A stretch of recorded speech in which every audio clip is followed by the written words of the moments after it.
niggas now. Niggas some straight clown. What the fuck is wrong with them? What's wrong with these niggas? Today, all the symptoms of What's wrong with these niggas? It's important that people recognize the symptoms of swine flu and seek medical care if necessary. If you live in an area where swine flu infections have been reported, and if you have ill these lists, you may want to contact your healthcare provider. What's wrong with these niggas? Talking to the pen. What's wrong with these niggas? Shit on their kid. What's wrong with these niggas? Love this bitch for 2 weeks, think she won't cheat. What's wrong with these niggas? False flag. What's wrong with these niggas? Sweet this. What's wrong with these niggas? Acting like bitches, stay on their way, period. What's wrong with these niggas these days? These days, these niggas got too many feminine ways. What's wrong with these niggas? I don't get along with these niggas. There's something wrong with these niggas.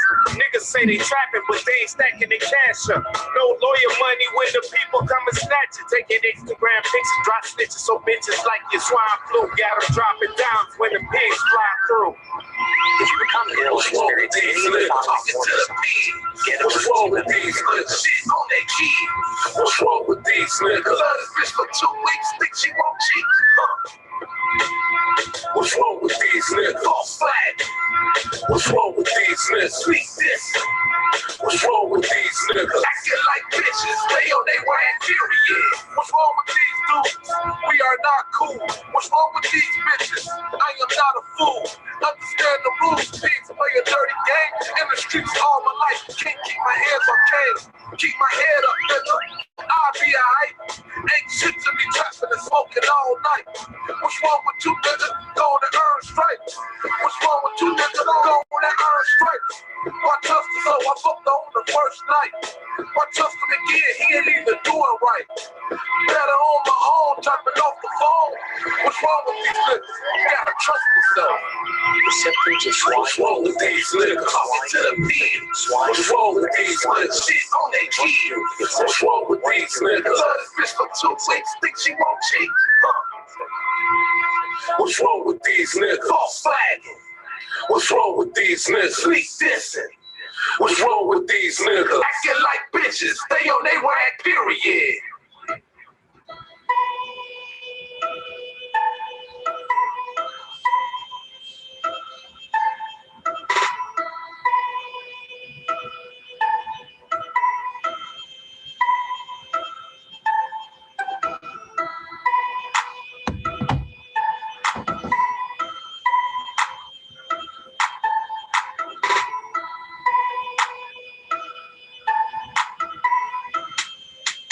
What's going on, everybody? Welcome back to the Maximum Overdrive. Sorry about the issues before. Zoom decided to act crazy, and I had to deal with some technical issues. Yeah, Trinity, I see you in the tech. Listen, we'll have a talk about that. I'll have a conversation with you about that when you want. Excuse me.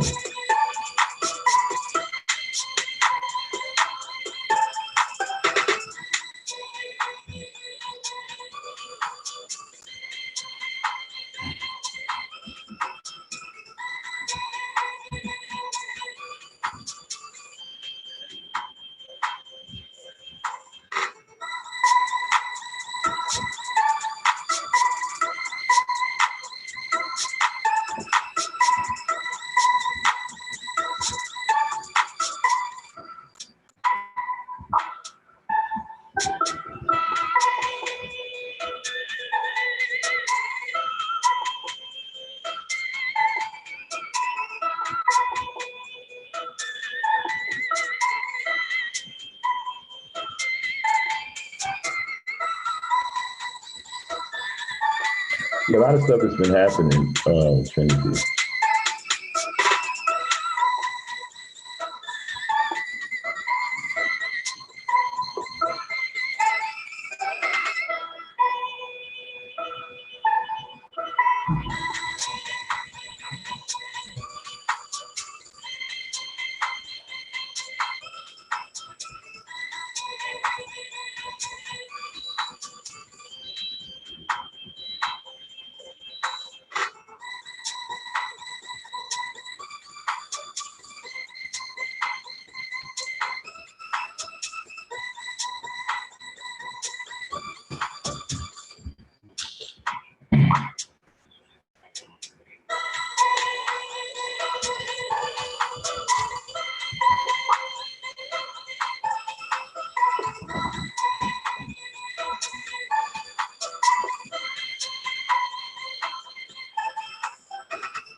But I guess you can't please everybody, right?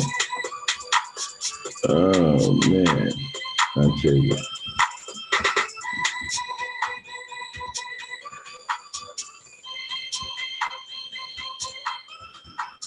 All right, everybody, welcome to the drive. Sorry about the delay.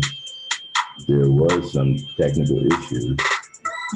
Zoom decided to do what it wanted it to do, and I wanted it to do something else, and we had a difference of opinion.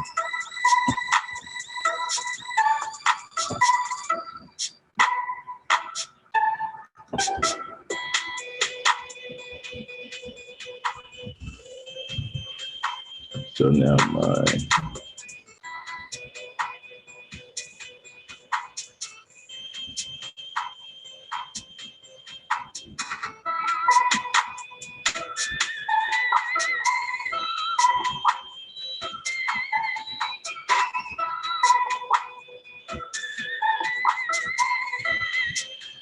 I don't know, I'm not really superstitious, but maybe it was a bad omen. Why the stream didn't act up tonight.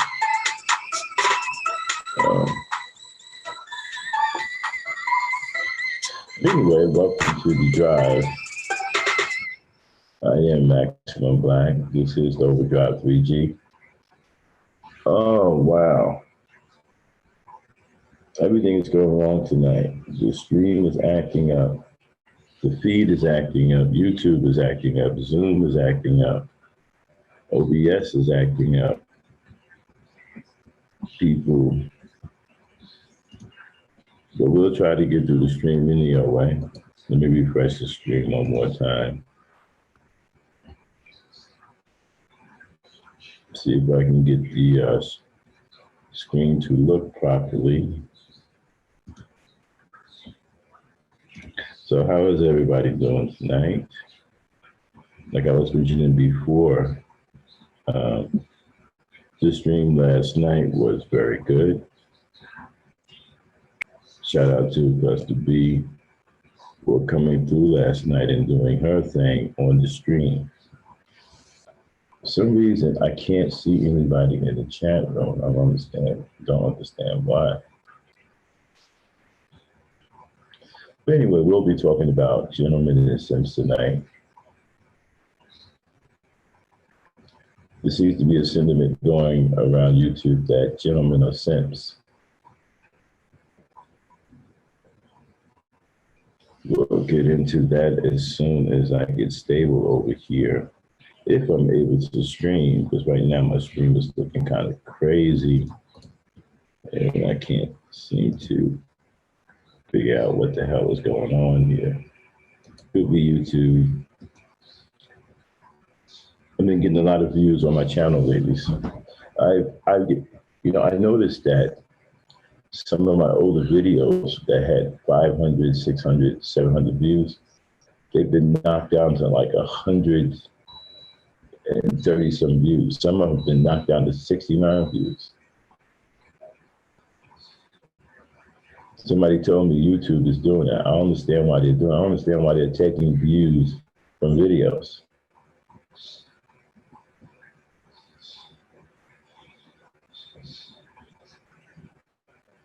Well, Trinity, I don't know if it's about pleasing anyone. I think it's just about, being raised in a environment to where you're taught respect and good manners.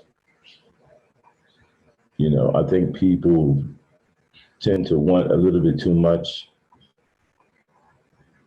from other people. I think people put too many expectations on other people. And I think that's one of the reasons why relationships don't last. We want people to be the way we want them to be rather than allowing them to be who they are and seeing if that is the person that fits in our life.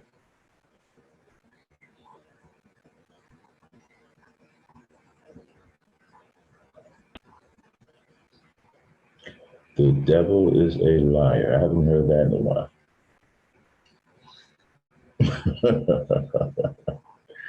That is interesting. He's not the only one lying. It's more than him lying. Or if you are feminist, there's more than him or her lying. They aren't the only ones lying.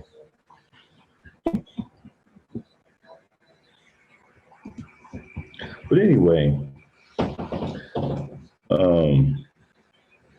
what I want to get into is this whole simp culture. You know, you can't be respectful to a woman without being called a simp. You can't have a decent conversation with a woman without being called a simp. You see, being raised in the environment, in the culture that I was raised in, was raised to be a gentleman.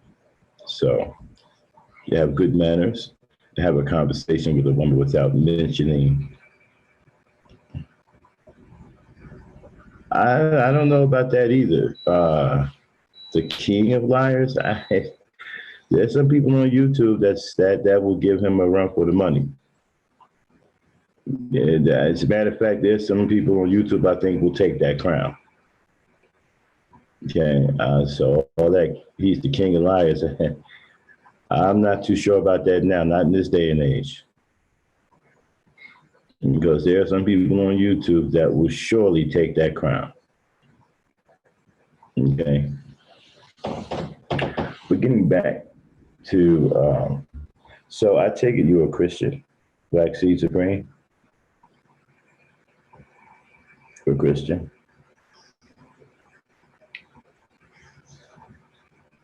Yeah. You're a Christian? So anyway, getting back to what I was saying. So it seems like they have this group of men online, right? And whenever, okay, so all right, you're not a Christian, so you're just saying that to be saying it, or it just sounds like something cool to say to you, say or whatever? I'm sorry. All right, wait, let me get into what I'm talking about. So you have these men online. I'm pretty sure many of you have seen some of them. It doesn't matter. They are trying to make an environment, an uncomfortable environment for gentlemen to exist on YouTube. Okay? They're trying to make the environment uncomfortable for gentlemen to exist on YouTube. They don't want women exposed to gentlemen. You know, they want to be as vulgar as possible. They want to be as disrespectful as possible. They want a very negative environment when it comes down to men and women. So if a man comes up here who was raised with good manners, who has decent etiquette, who has some respect and can exercise sexual self-control, and don't have a potty mouth, if you will, when he's actually conversing with a woman, he is a simp. So you can carry on a conversation with a woman without mentioning your phallus or losing self-control sexually. You are a simp. If you can carry on a conversation and capture her imagination without resulting to these dog tongue tactics, you are a simp. So apparently the natural behavior for men online is to be disrespectful, ill-tongued, overly sexual when they are conversing with other women. That is the natural behavior that's supposed to be accepted online, and that is supposed to be the image of masculinity that they are displaying here on YouTube.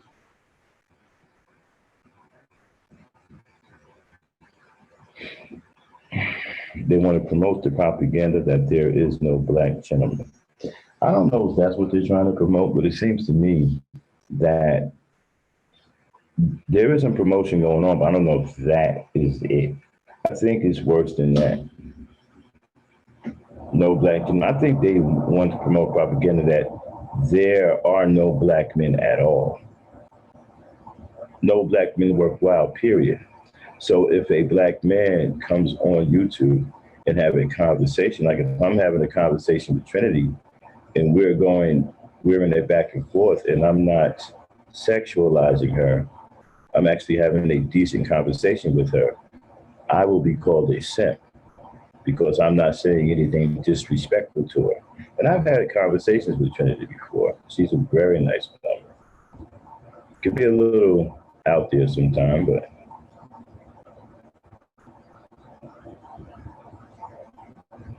right. But beauty, for one, if I'm having a conversation with you and we're enthralled in a conversation, and it isn't sexual, there's nothing hypersexual about it, and we're actually having good content within that conversation, and you are becoming relaxed, and I'm starting to capture your imagination with my mannerisms, my respect, and my self-control, I'm called a simp because I'm not mentioning my bowels, or I'm not disrespecting you, or I'm not sexualizing you. Simply because I am a grown man who's well groomed psychologically and don't need to resort to dog tongue tactics to have a conversation with a woman. I am called a simp. Simply because I'm not saying I want to bend you over my couch, or I don't say the word strag or thought or whore or ratchet. I don't say, this is not in my vocabulary. And so when you talk to me, you don't hear these terms. And if you like what I'm saying, that makes me the simp. So I'm supposed to be weak because I was raised to be a gentleman. Yeah. Yeah. Gentlemen are included now too. So if we were raised to be well-mannered and respectful, we're weak. We're simps. We're pandering.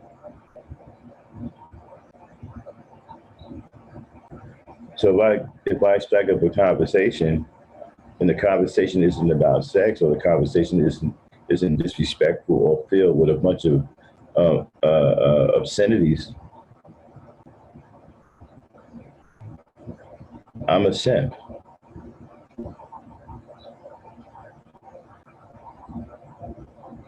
Well, you see, we have to, Black C Supreme, we have to stop talking in a indoctrinated way. You see, when we follow the guidelines of Western philosophy, we don't connect with each other. We tend to be standoffish or hold each other at an arm's length distance. When you say when you say phrases like effective communication, this is a Western idiom. This is a Western style of communicating, which has no heart in it. It has no compassion in it. It doesn't have a human element in it. It's more like one robot talking to another robot.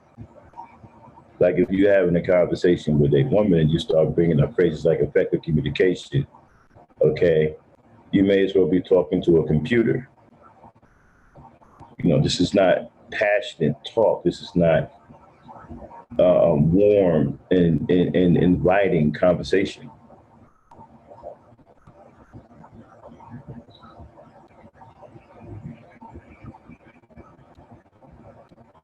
You hear what I'm saying? You don't sound like a computer when you are trying to communicate with a woman. You see, when you talk that way, this builds up some kind of invisible wall between you and the woman. Okay, it puts up another barrier, and you see each other a certain way, and it's hard to get around that barrier to the compassion part. Men and women are supposed to be compassionate. There's a human element. There's a large human element to a relationship. There's a certain amount of warmth that you want to have when you are conversing with each other. You want to be people. You don't want to be robots. You don't want to be computers. You don't want to have all these analytical terms. You don't want to sound overly educated for no reason. It's a conversation that you are using in an attempt to know this person personally. Okay, so speak from a personal point of view, a compassionate point of view. Let the woman know that you are a human being. You are a warm, compassionate human being, rather than a suit and tie or a pair of, well, now these days, skinny jeans and pink Timberlands, that speak like some robot.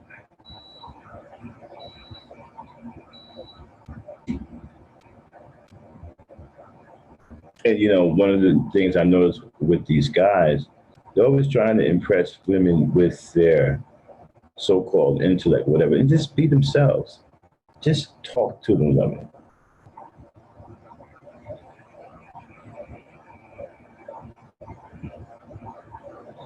I hear guys, you should have heard these guys last night. There were people in here last night because we had Cluster B in here last night, and she was on the panel. And you should have heard, well, not here, but the stuff the guys were typing in the chat room last night was crazy. The things they were saying, overly complimenting her to the point of worshiping. Now, what is this? It sounds like that is as if we actually have conversation.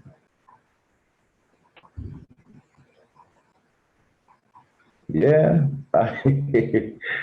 well, people who aren't like that bottom to the top don't have an issue with that. They don't have an issue with that. Probably some people do.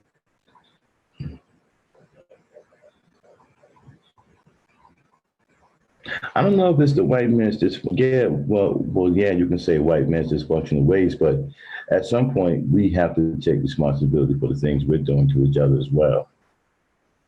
Hey, what's going on, Joe? It's like if you understand that something is wrong, right? If somebody tells you something is wrong and you come into the understanding that it's wrong, right? Then don't continue to do it. See, the only way you're going to show someone that you understand that it's wrong is that you don't do it, right? Hey, Kylie Jane, how are you? What's going on? Did I put my link in the, hold on, let me double check. Yeah, I did. I put the link in the Discord. Hold on, let me play my little theme music here.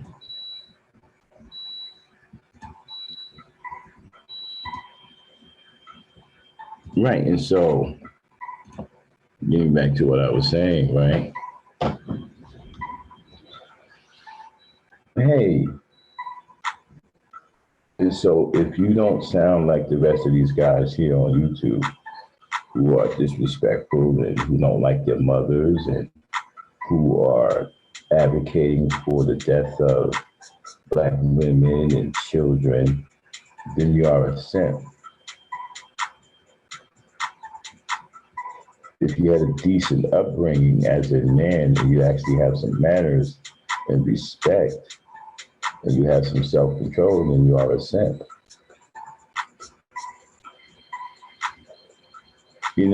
Watching the chat last night, because the chat was pretty lit up last night, because Cluster B was on the panel, watching what some of the guys was typing. I mean, you should have seen some of the stuff that was being typed in the chat room. And these guys are wondering why they're having issues.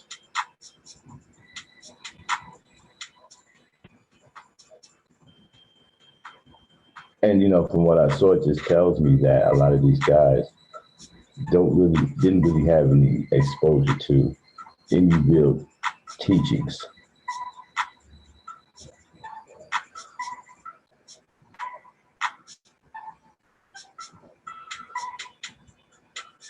Yeah, it was really good. I have somebody working on editing it for me because it got blocked because of one song that was played by, the song was called Be Real Black for Me by Roberta Flack and Donny Hathaway. Apparently Warner Music Group blocked that song from everywhere. They don't want to play it anywhere in the world. When I played it at first, when I looked it up on a copyright restriction, I was able to play it because it was only blocked in 200 some odd countries. But once, I don't know, by the time I played it until we got offline, they had changed they changed it and they blocked it from everywhere. Right, and so it's not allowed to be played anywhere. And so they blocked the video because the song was on the video. They didn't do anything to the channel, but they blocked the video.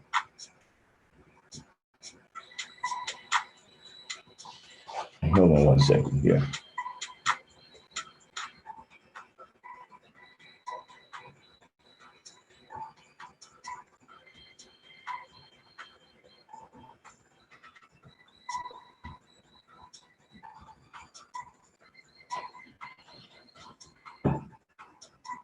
Yeah, it was, Kylie. It really was. It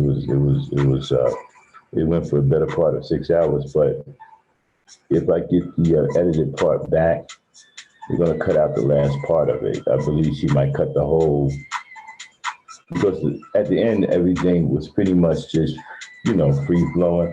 And we were just playing music. The powerful part of the stream had already been done anyway. So as soon as she's finished editing it, she's probably gonna cut just that song, from that song all the way to the end, she's probably gonna get rid of it. And that's fine, because starting from that song all the way to the end, we wasn't doing nothing anyway. So I don't mind her getting rid of that whole area back there. Yes, she is. She is the truth. And so we're talking about, right. And so tonight we're talking about gentlemen being called simps. Joe Whitfield is a gentleman, people. He is a gentleman. He's a simp too, right, Joe? Yes. If you hear Joe talk, if you talk to Joe, Joe's a gentleman. Okay, Joe's a very respectable, well-mannered gentleman. But Joe would be called a simp. How about that, Joe? You're a simp. Welcome to the club. And that club's pretty crowded. It's a very big club too, but there's a lot of men in it. You're gonna need another club.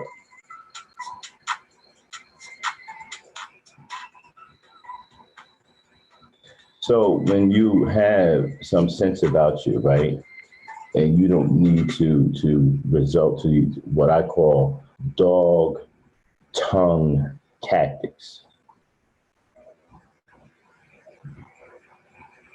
Somebody make a hashtag out of that, dog-tongued tactics. Dog-tongued tactics. You see, you don't have to stick your tongue out every time you turn around because you're thirsty. Simp Awards 2020. Interesting. They might, you know what? They might do something like that. Just to spite other people.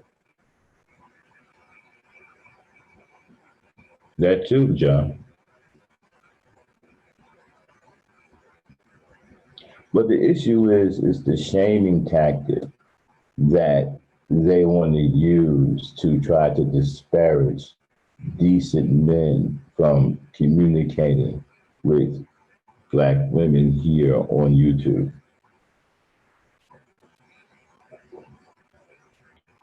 You know, it's as if they use YouTube for their own personal therapy or Like some of these guys, it is obvious they need help, right? So I guess YouTube is their therapy.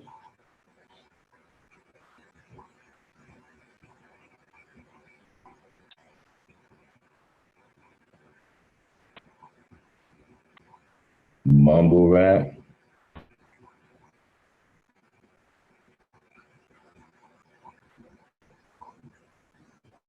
Well, yeah, yeah, all the time. Bottom to the top.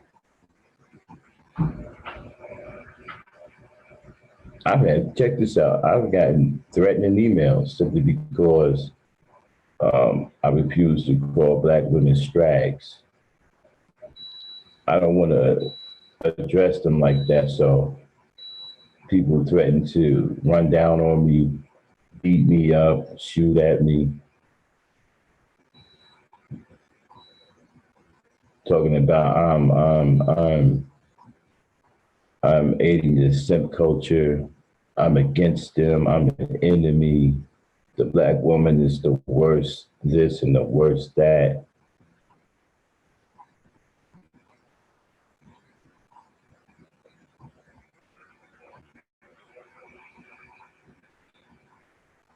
Yeah, Trinity, you was. You was pretty much one of the people that helped me kick off this channel.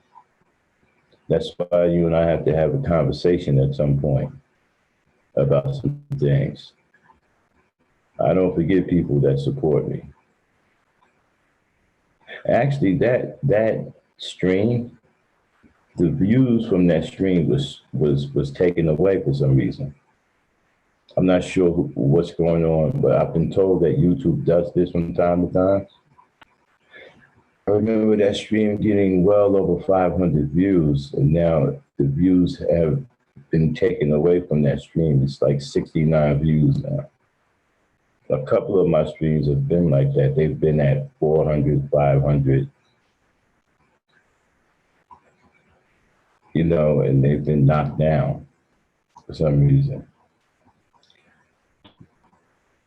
Nah, they don't, Kylie, but I just let it go. They don't understand who they dealing with, and I get it. Yeah, man.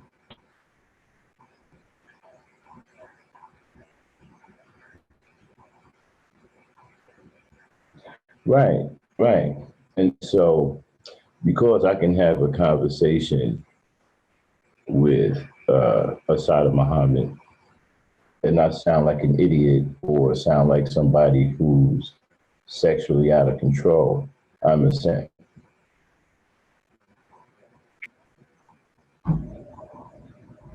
Because I have manners and I don't want to curse or I don't want to swear when I'm having a conversation, okay, I'm a simp. Because I don't want to sound like some lunatic, I'm a simp.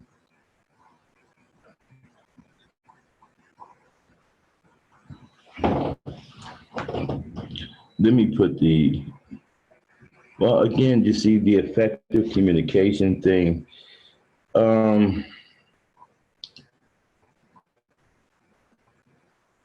When you say effective communication, are you looking for certain things to be said during the conversation? What are you looking for when you say that?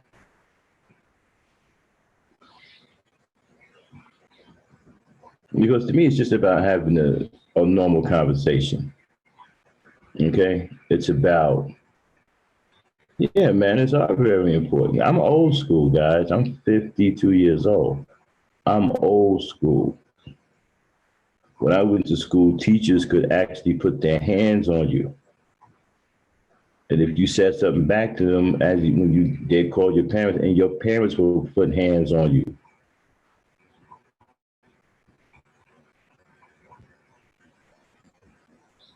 So I'm old school.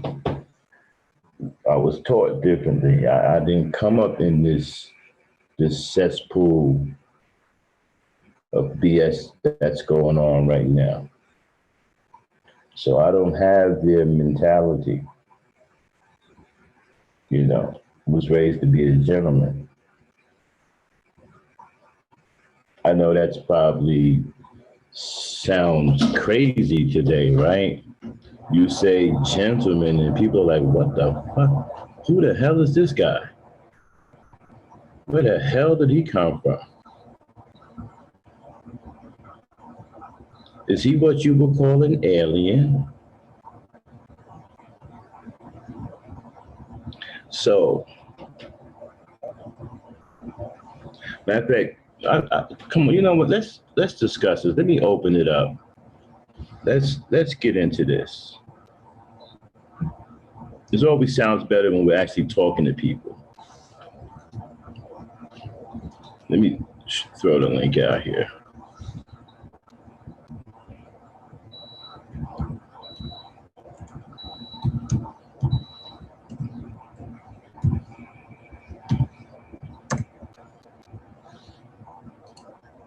Yeah, you know what? See how stupid that sounds? That's another thing too, right?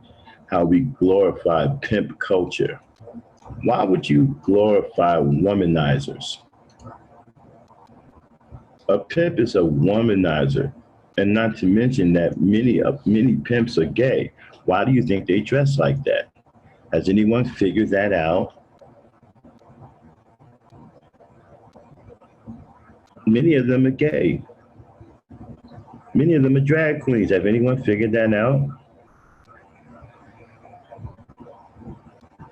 They walk around with their hair, made up like a woman's hair. They wear feminine clothing. They dress in loud colors.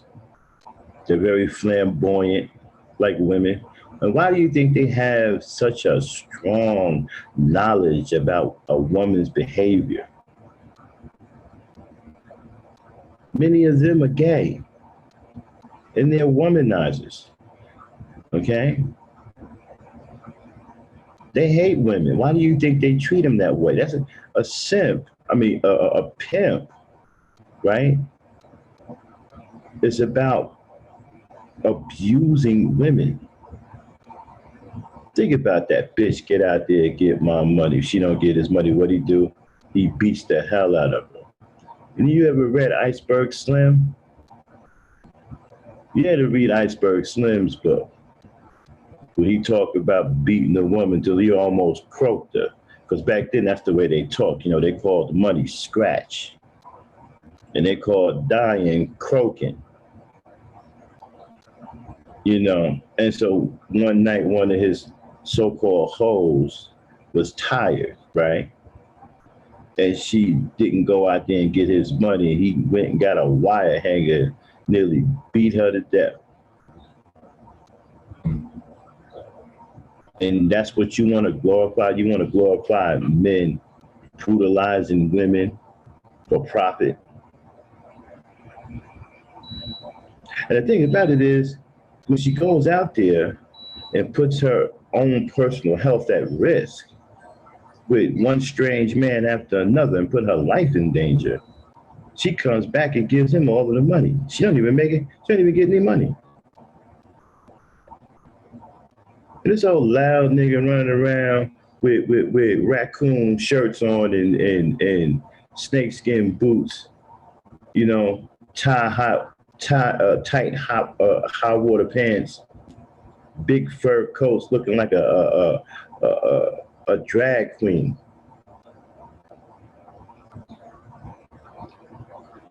It's embarrassing and disgraceful for a man to glorify a pimp. For a man to think a pimp is cool, that's disgraceful.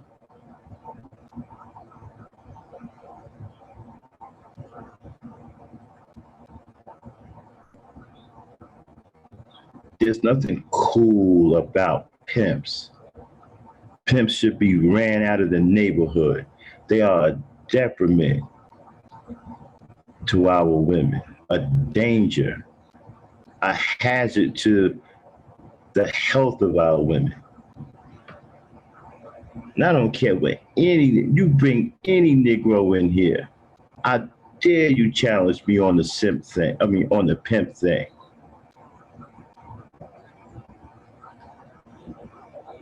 You should never go up for a pimp is your enemy as a man.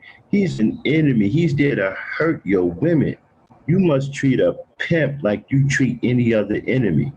He means your women no good. He's there to cause them harm. He's there to put their lives in jeopardy. He's there to brutalize them and abuse them. That's all pimps do.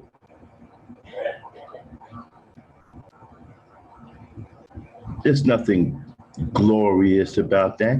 And the ignorant, stupid niggas will run around talking about pimp this and pimp that. These are just ignorant, stupid niggas.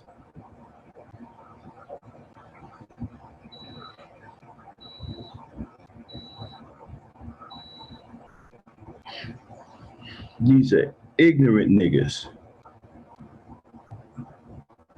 All right, let me get back on the topic. I'm gonna get upset because I hate pimps. You know. Anyway, hold on. Let me open up my back door here for my panel.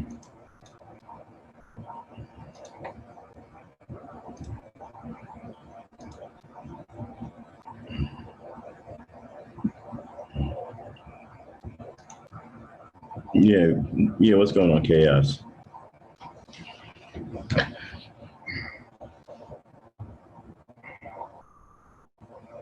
I hate that term, you know, pimp.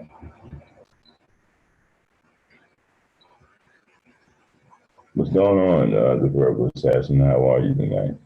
I'm talking about gentlemen. All right. What's up, Chaos?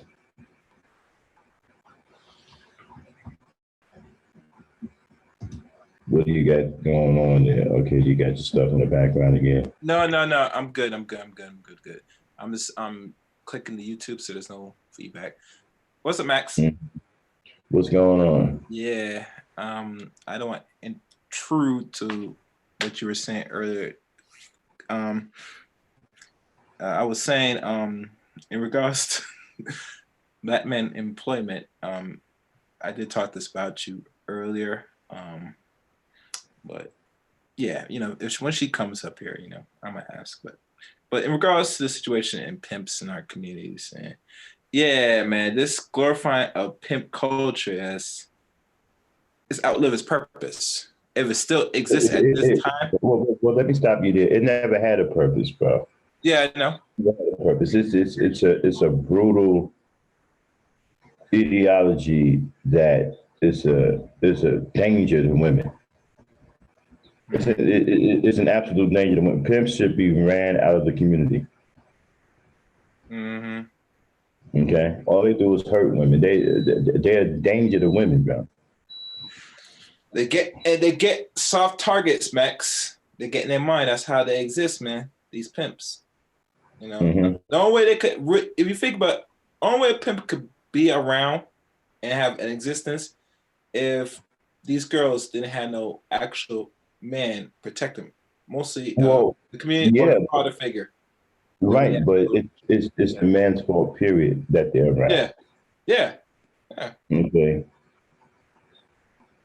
You know, in other cultures, right? In other cultures, some cultures, they kill pimps. Like which cultures? Asian, Indians? Yeah. Do they even got pimps in their lands? I don't think they don't. No, because other cultures don't allow that kind of demeaning and degradation of their women. They know what that's about. Okay. Whites used to outlaw them too. Yeah, at one point, whites hated them too. They're very destructive and dangerous to women, man.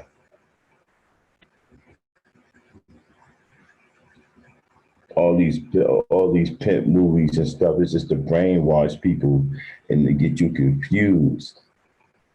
Okay. And you run around here and you think that this is something cool to be. Many of them, did you know that many pimps are homosexual? You ever see Iceberg Slim? Me? Yeah. No, I think I've seen that. What about it? You ever see Iceberg? So you never seen Iceberg Slim? Iceberg Slim? Famous pimp, one of the most famous pimps in history. No, man, I don't follow pimp culture. You got to give me detail. When you look at him, you can't tell the difference whether he's a man or a female. Oh, wow. He must have really that long, fake-ass hair. He talks like a man, but dresses like a woman, dresses and act like a woman. All of these pimps, mostly all of these pimps are like that. Yeah, man. What about Don Cornelius? I think, what is that his name? The one that Snoop Dogg's pimp, that other black that with the green suit. Don Cornelius? I think that's what his name is. Anybody in the chat room will know, please put his name. Yeah. There's another major, well, he's one of them pimps. I don't know if he's major. Let me get back on top. I don't get. All right. I hate pimps with a passion. So, okay. Anyway, so what do you think about the topic tonight, Chaos? We are talking about gentlemen who are called simps. I mean, it's a shaming tactic. That's how I would see it. When these dudes using words just like the woman talking about yo mammy or you're a pitney, it's another terminology or word that they try to express to shame black men to really loving the opposite sex. We just keep it 100, especially if it's one of their own women. They're gonna shame you for it. Just like when Mr. Watkins was getting married to his long-term I guess girlfriend, you see him hit up the social media talking about, oh, this man's gonna ruin his life. All the money he made, he's gonna lose that. He's simping, all this stuff. So the word simp is used very reckless and very loosely in this so-called community. It doesn't even hold purpose now. So anybody could be a simp if they love women. And it makes the question if some of these dudes that call other men that's loving their women, if they have women in their life. Or hold on one second. Hey, Black Sea Supreme, you know, when you say stuff like that, man, right, you help glorify that culture. When you say America has been pimping black people for hundreds of years, right, you help glorify that term pimp. You see, when other people hear you say that, especially the younger generation, they've already been brainwashed with the term, right, to make the term out to be something good when it's not, right? And so by you saying that, right, that just reinforces their brainwashing. Because they're going to think that it's something major, it's something to do to get a come up to, you know, so it's okay to do. So when you say things like that, you reinforce their brainwashing. Instead of denouncing that term and shaming that term to try to redirect their belief, you're actually reinforcing it by using it that way. See, we have to understand something, right? Mm-hmm. Back in the day when I was growing up, grown people didn't just say things to say things. They were very thoughtful about what they said because they knew at any given time, the younger generation would be listening and examples had to be set. And made too. Right, they just didn't blurt things out of their mouth without thinking. So you have to be very careful when you speak because, right? Exactly, it is. See, we have to choose our words carefully because we could be reinforcing negative ideology by some of the things that we say simply because we may be immune to what we're saying doesn't mean the younger generation is immune to it as well. Go ahead, Chaos. No, that's all I'm gonna say. You can continue. I'm sorry, I didn't hear the last part of what you said. I was just trying to deal with that thing that got it. I'm trying to remember what I just now said. Let me think. Saying, yeah, well, I think it's more than a shaming tactic. I think it's just a selfish. To me, it's a selfish way of. They pretty much want things their way here on social media. They don't want men real men of manners, real men who were taught and groomed to be strong, thinking, respectful men. They are intimidated by these kinds of men. So this is where what you call the shaming tactics come in. Mm-hmm. Yeah. You know, and then along when you're using the word pimp, okay, which I can't stress enough, is extremely dangerous towards women, especially black women. Okay, because most of the black pimps have all kinds of psychological and emotional problems. So that makes it even worse. You know. This is true. This is true. Now, who is this Black Caesar? Who are you, sir? Identify yourself.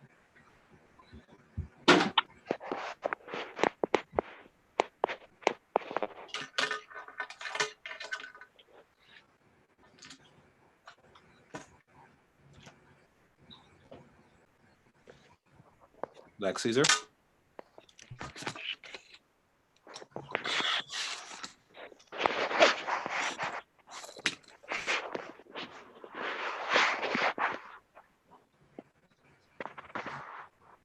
Okay. What's good, fellas? Can you hear me? Yes, okay. Yeah. What's going on? What y'all talking about? We're talking about why a gentleman called SIMPS, and we got sidetracked with the pimp culture. The pimp culture. Mm-hmm. Wow. Well, it appears from my analysis of observing a lot of things that are occurring presently in Black YouTube is that the men who want to fix the community are now considered simps. Mm-hmm. You know, and I Mm-hmm. don't understand why this attitude has developed recently towards men who are trying to fix our current situation. You know, I mean, either you want to fix the community or you don't. Which one is it? But I know one thing is that a panel of men should not be on these live streams from anywhere between 2 to 8 hours, bitching and moaning like women, expecting things to change just by sharing some empty words on YouTube.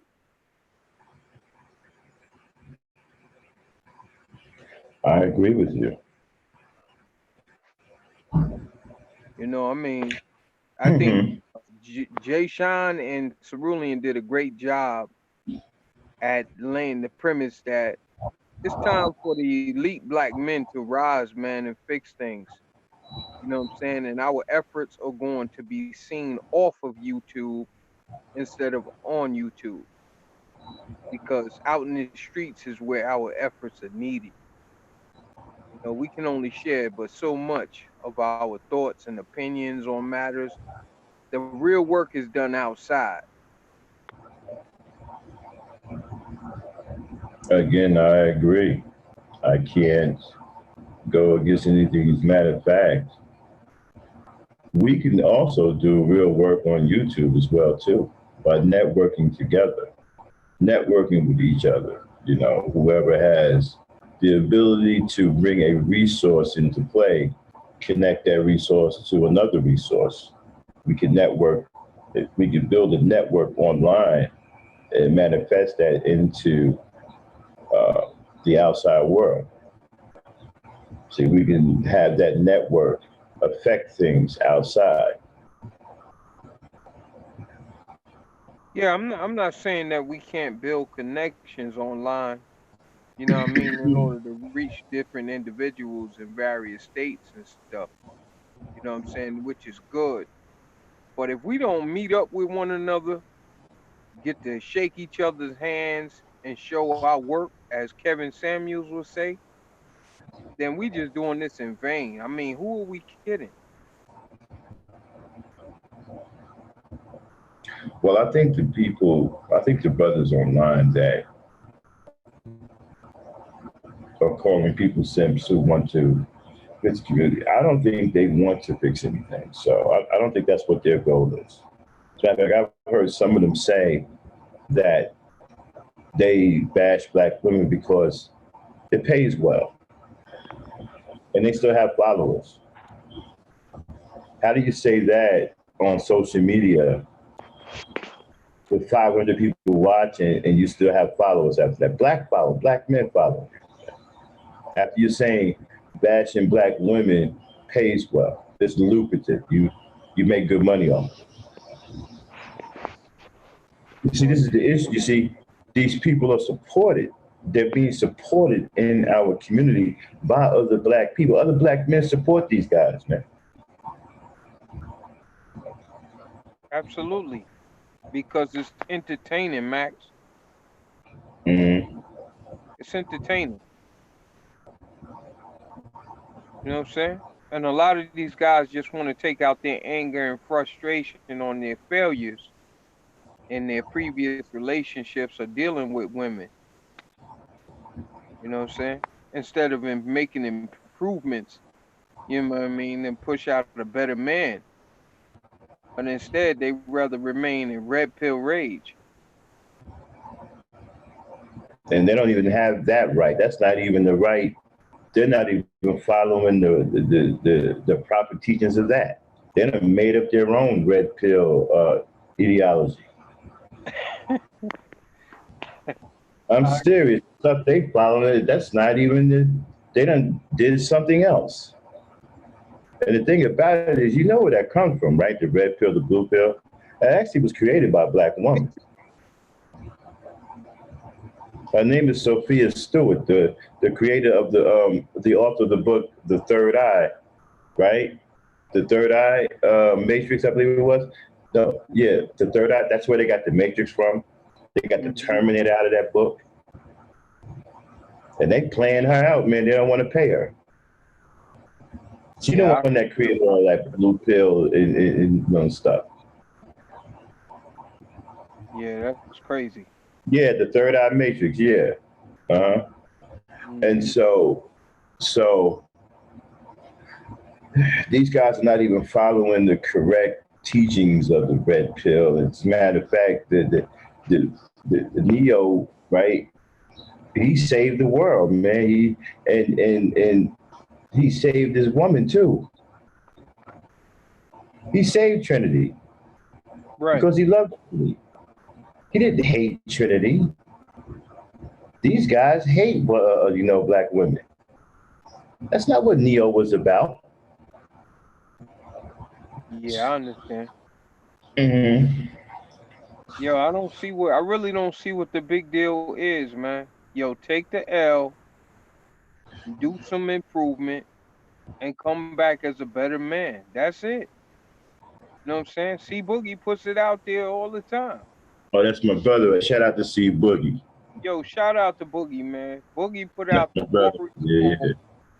Yo, he put out a warrior call a minute ago. Uh-huh. A lot of you black men don't know your place in the hierarchy. Some of us won't accept it. You know what I mean? That's because you're not willing to do the work.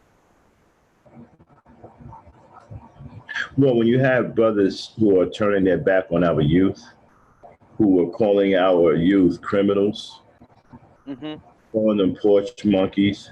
Since when do a black man, right, get away with saying things like calling our youth criminals and porch monkeys and apes and stuff around other black people and get away with that? Not only get away with it, but get supported by other black people. When it became, so we got a real serious internal issue. We got real serious internal problems. Man, a lot of those guys that do those things, they doing these things for views and shits and giggles. And you know what? And that should be the reason why they should be ran off of YouTube, because our society, right? Our society and the way things are for us, and as hard as it is for us, we can't afford someone making profit off of our despair, our real life despair. Everything is on hard for us. And people are playing for keeps when they go. No one is playing with us. Right. We walk out in that street tomorrow, we can be shot dead simply because we're black men. That's not game playing. So you guys don't want over here playing games and trying to profit off of our real life despair. We need to run people like that off of YouTube, off of social media, out of the community, period. Go over there with them. You're not with us. It's like I said before, we have a problem recognizing enemies, and we have a problem with embracing enemies simply because they look like us.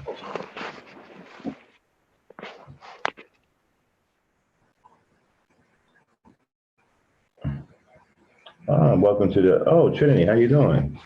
I didn't see you up here.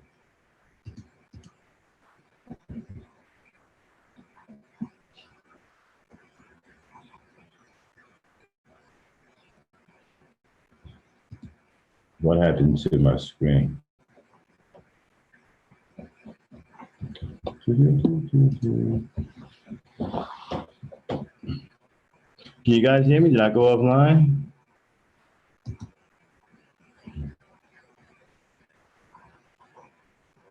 I hear you, Max. What the hell? I hear you, Max. Just happened. You hear me? Yeah. No, you sound good. Okay. I'll check chat room. Give me a second. My screen is stuck. Trinity, can you hear? Yeah, I can hear. Can you hear me? Yeah, I can hear you now. For some reason, my screen was frozen there for a minute.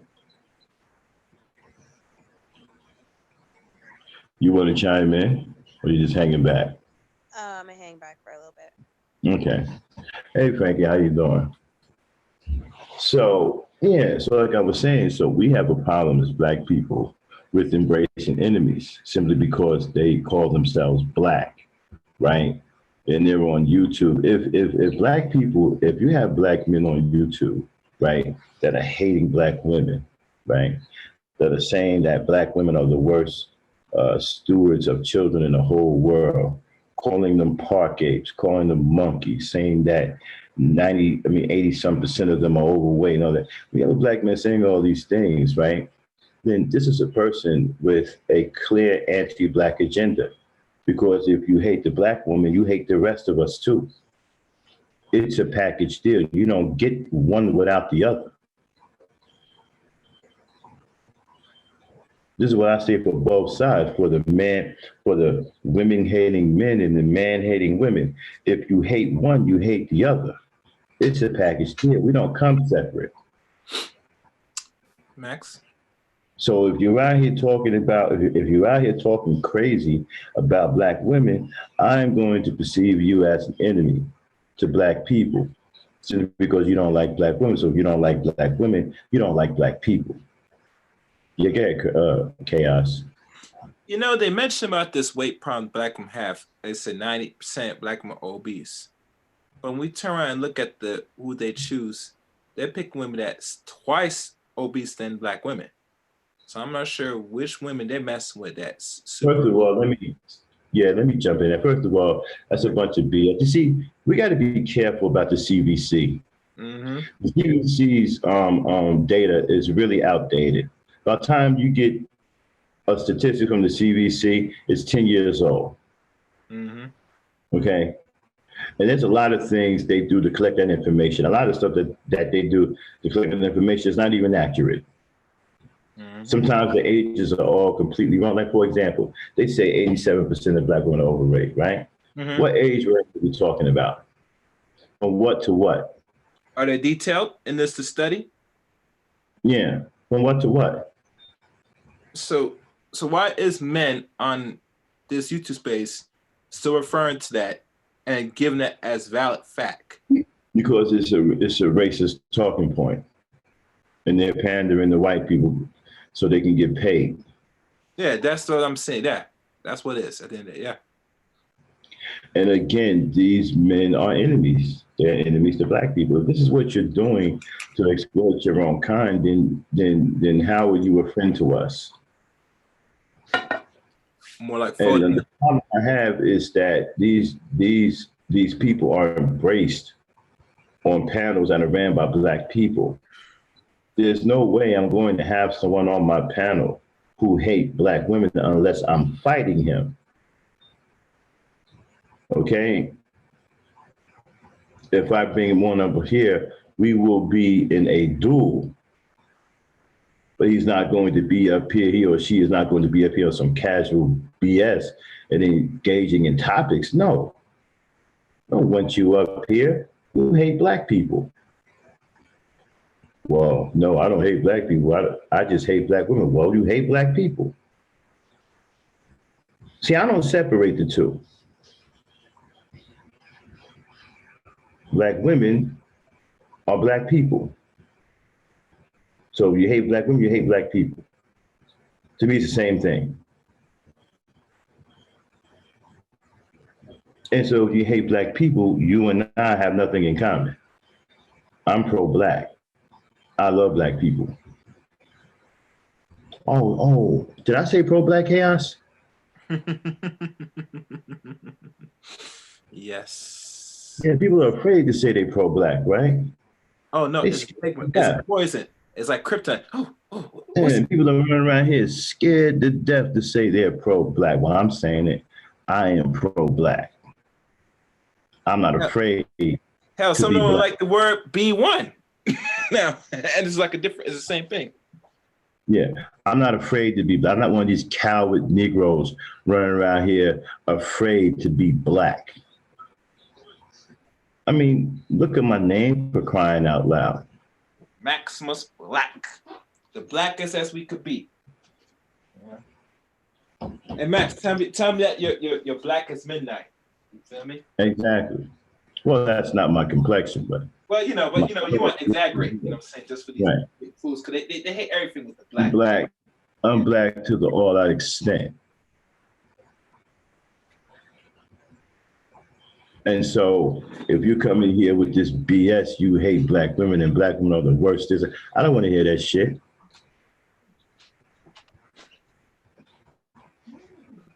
I'm going to start busting caps at you because as far as I'm concerned, you're an enemy. You're down with white. You're down with the Klan. You're part of white supremacy. That's the way I see it. I don't care if you look like me. I don't care if you got melanin in your skin. You come in here with that BS, as far as I'm concerned, you ain't no different than the Klan.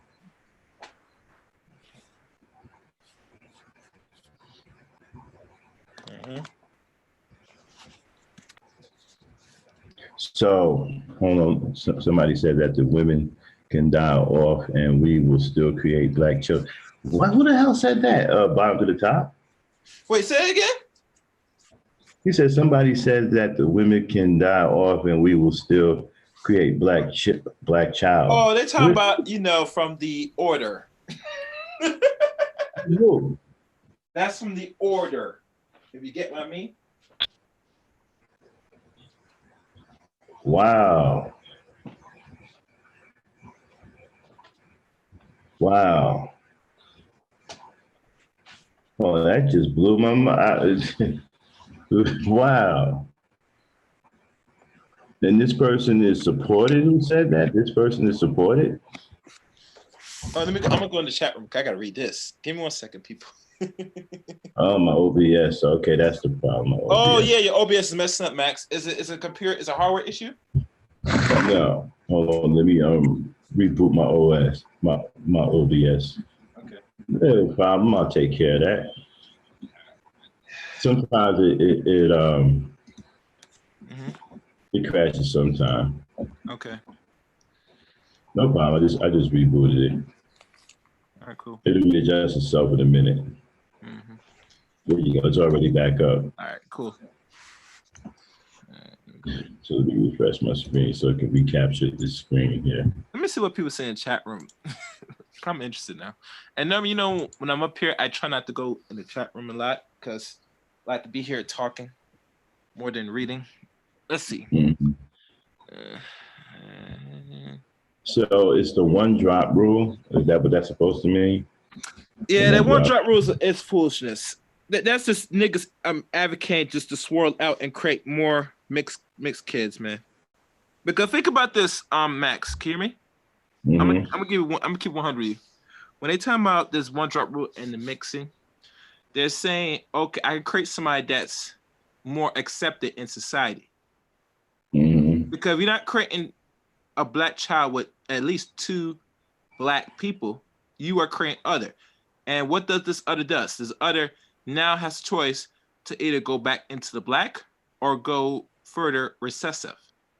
And we all know if you go outside race just to create some that's not like you, you are vouched that you want to erase yourself completely. Mm-hmm. And this is the best way to do it, by using your sexual organs to create this other being. Well, the woman is the one that carries the eggs, right? And so Yeah. when she determines the child, the semen is just a fertilizer. Mm-hmm. It activates the egg. The egg is the one. The egg has all of the characteristics of creating the human being, right? It's kind of like putting gas in a car, right? Mm-hmm.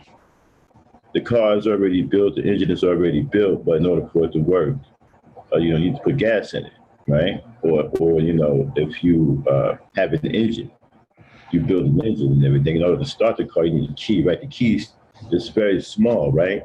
But if you turn it, it starts this big old engine, right?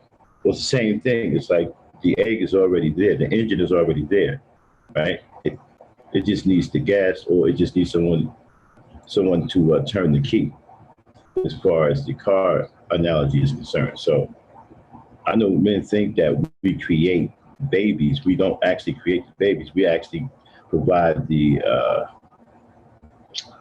fertilization for the egg to for life to come forth, or something like that. Something like that. I'm a little off, but I'm around the right track. But we don't do what people have been saying that we've been doing for years. That's really a falsehood. It's really the woman that does. It's really the egg that does all of the serious work. The egg determines everything about the child. You know what I'm saying? Pretty much. It's kind of like having like a code to a lock. You understand what I'm saying? Like if you want to unlock the lock, you need the code to it. That's basically what the semen is. It's the code that goes in and unlocks the lock. And then you take the lock off, you open the door, and then everything else is already inside. See what I'm saying? Mm-hmm. Right. So without that, right, you're not going to create another black person. You're going to create a mixed individual. You can only create a black child with a black woman. Exactly. Any other race of woman, the child is going to be half this and half that. Mm-hmm. Okay. But like in nature, most men they seek the less resistance. So they complain about, let's say, our women. They're gonna go to the other side for what they perceive as less resistance to get what they want. And here's another thing that's a falsehood too, right? About our seed is always dominant. That's not true. That's not true. It may be as far as other races of men, but that's not true when it comes to women. Mm-hmm. Okay? That's not true at all.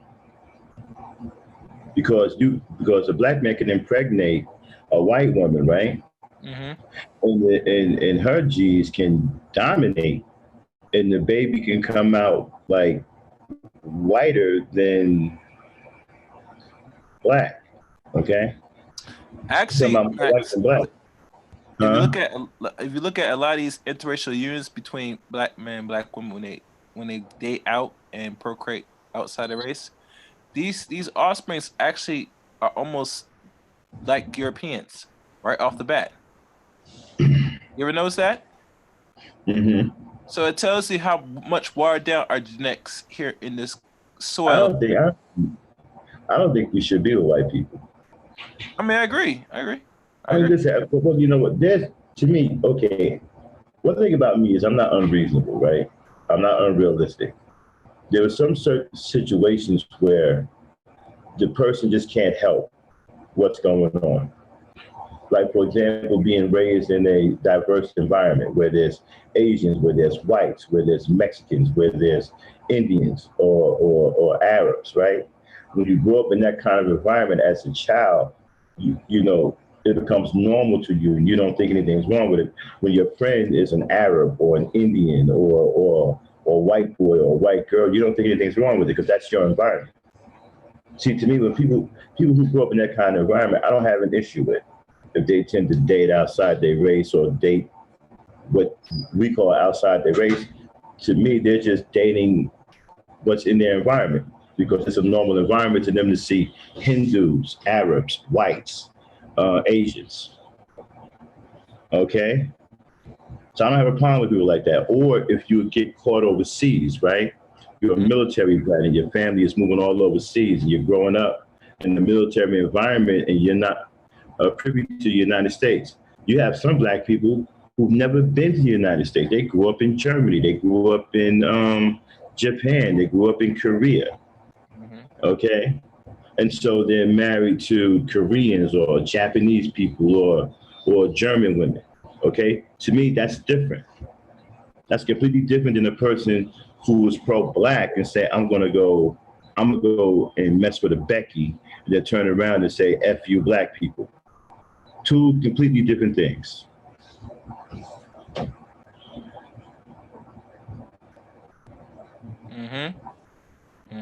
Right. Right. But you know, I tell you, in this That's my environment, it's only, very hard. Go ahead. listen, those two scenarios, those two scenarios are my only exceptions.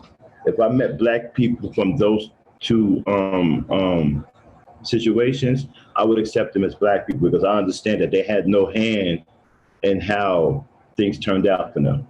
Okay? If they grew up in a diverse environment, I understand it. It's normal to them. And I would accept them as black people.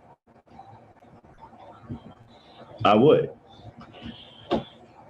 Because I understand that they had no hand in this wasn't a decision that was made by them. This was already made for them since they were children. So they grew up in that environment and that environment became normal to them.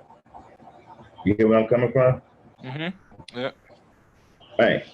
So I got no problem with brothers and sisters like that. I got problems with the fake niggas, the ones who are black, who grew up in a pro-black environment, okay, who understands what it means to stay with your own people and still go outside of that and deal with a Becky, okay, in spite of all that. Those are the niggas I got a problem with. I'm cool with you if you grew up in an environment to where it's not a pro-black environment and you had nothing to do with your environment and your environment became normal to you because its diversity became normal to you.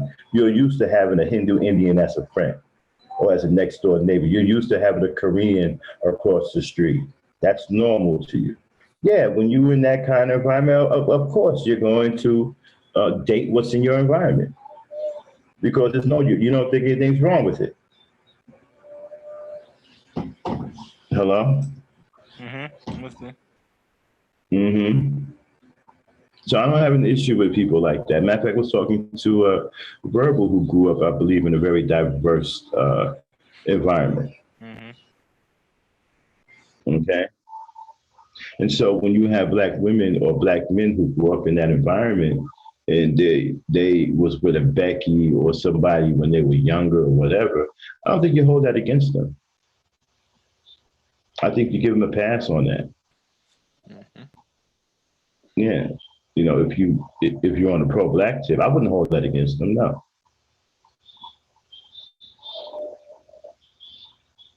You were saying something, Trini? I know you open your mic. Okay. Yeah, you sound low, Trini. Can you hear me? Now we can hear you better. Yes. Oh, okay. I think that black women are a natural resource, especially to black men. I can't hear her. She's really low. She sound low? Oh, fuck. Yeah, I can barely hear her. Okay, that's a little better. I can hear you a little bit better now. Okay. I think black women are a natural resource to black men, and to the world. And so, just like any other natural resource, is being gentrified. And so, in order to do that, you have to convince the men that they're not worth protecting or they have a lower value. So, you put out all of this propaganda to separate yourself from to separate black women from the protection of black men. And it's not just physical protection, it's intellectual property, it's cultural theft, identity theft, such as anything from hairstyles to jewelry making, or any type of talents that black women possess. These things are being gentrified. And so when I hear black men demonizing black women, or trying to make it a culture to uh, publicly humiliate them, abuse them, it's all a part of this gentrifying thing. So if you convince men that their women are not valued, then they're not going to want to protect them. They're not going to want to have anything or be associated with them. Meanwhile, that leaves the women vulnerable to invasion, Mm-hmm. and it leaves it easier for the men to be taken over, because they're broken. They don't have their women to support them. They don't have strong family units or foundations to stand on, and they start to lose their culture, and so it's easier to effeminate them, effeminize them, and attack them ultimately, and commit a slow genocide on that culture. When you say gentrified, right? I mean, what are they replacing you with? Well, with them, basically identity theft. Just like when they gentrify your communities, they lower the price, they demonize it. Oh, don't go to that place because it's ghetto. There's a lot of murders there. There's a lot of drug usage there. And so no one wants to go there, and it becomes a destitute land. And no one wants to be there. Everybody moves out, and people don't really protect it. The people who are there, they don't protect it because they don't see any value in it.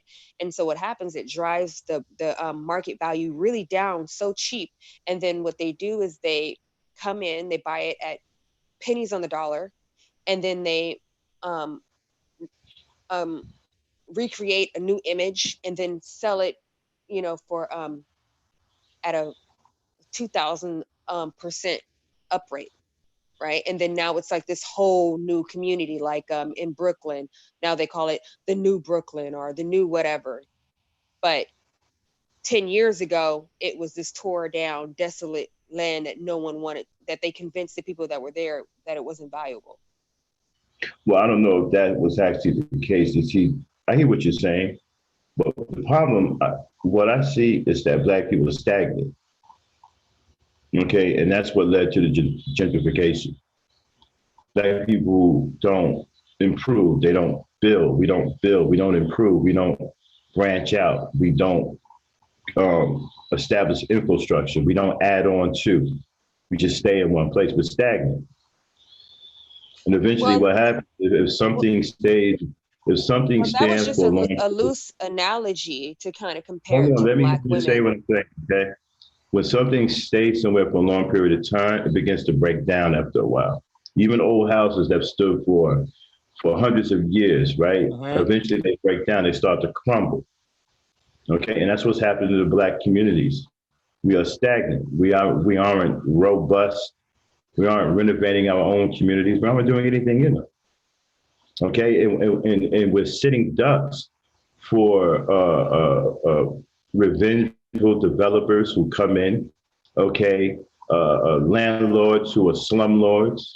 Okay, Mm-hmm. to burn you out. You don't take control of the environment. And that's why we're being gentrified. It's not that they just coming in with this negative propaganda. We are a big part of that.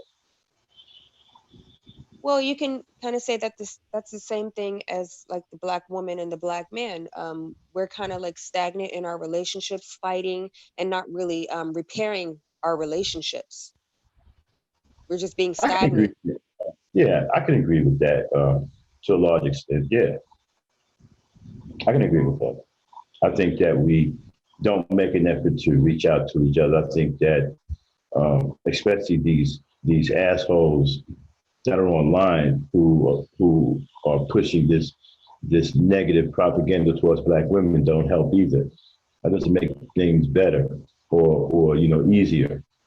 But I think that Black women should do more to bond with Black women or reach out to Black women to so that we can get a closer relationship, a more compassionate relationship, rather than some kind of robotic, analytical, distant um, thing that we would call, I would say, some kind of superficial existence with each other. Mm-hmm.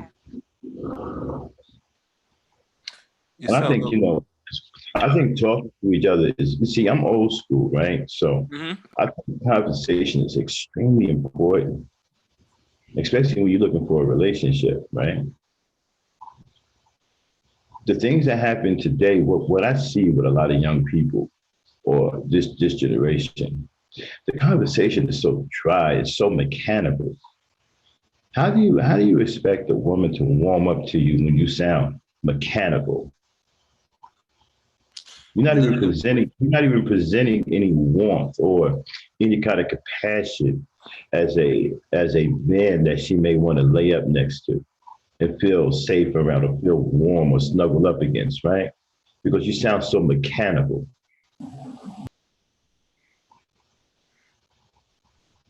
And I see that with a lot of brothers, man. They sound very mechanical, very robot-like. Hey, we live in a digital age, man. Technically advanced. Yeah, but that's not going to get you any type of, that's not going to get you the type of relationship you want. And it certainly won't get most women to open up to you because they probably don't feel that. Women are still very loving people. They're very emotional. They're very loving people. They don't feel the love. They don't feel that there's some kind of heart that you have in your chest or whatever. Most likely they're not going to open up to you, or they're never going to feel comfortable around you. They may not get that connection with you because you're not putting it out there.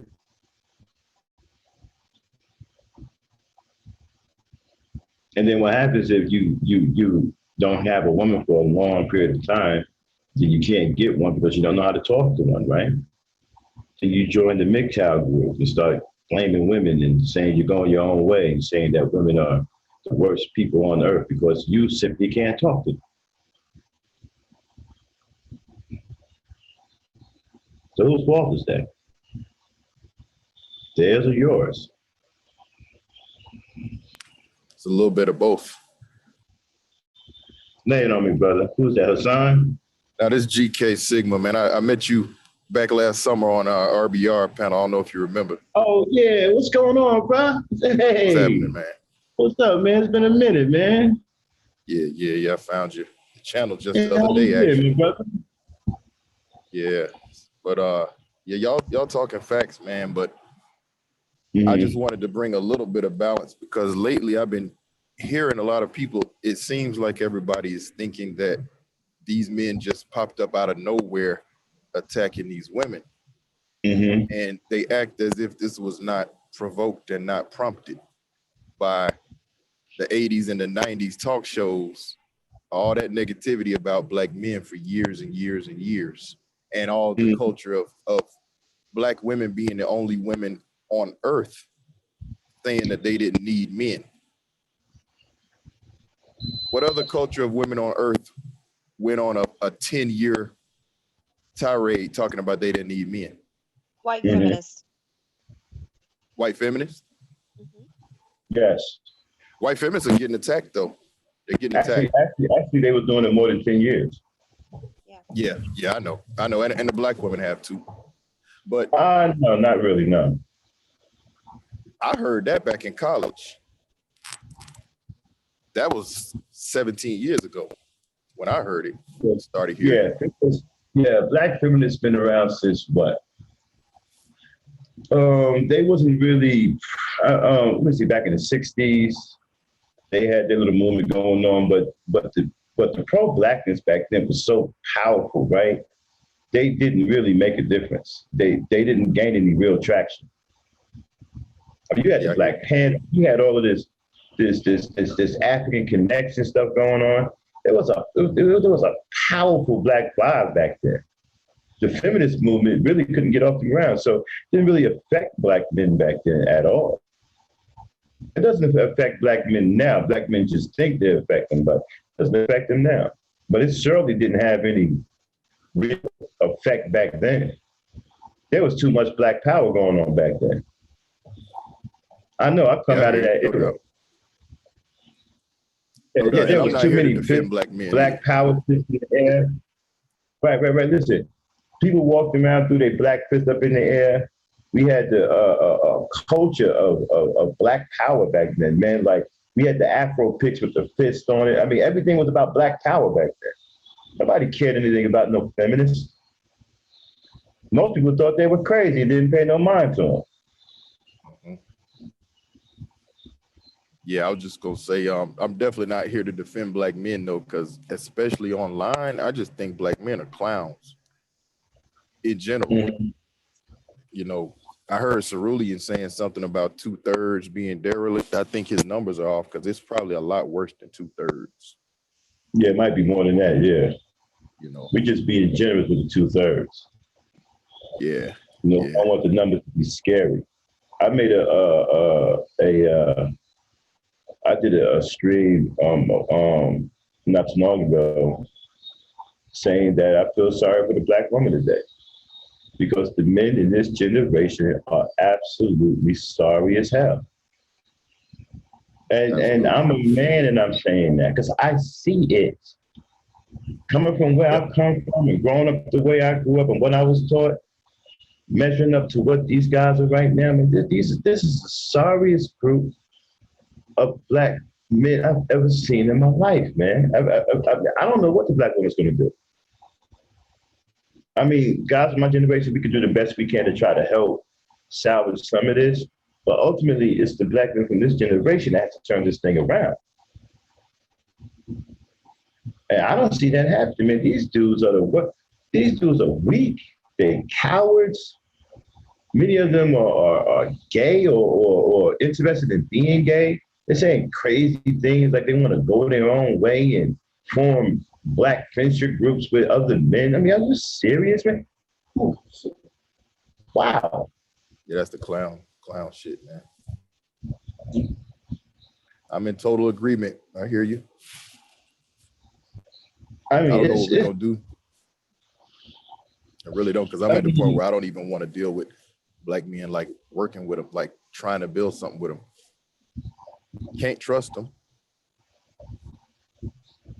I mean, we got to try. Do you know? Oh, go ahead. I mean, as black men, I mean, we have to try to help the black woman the best we can because right now in this generation, dude, these guys,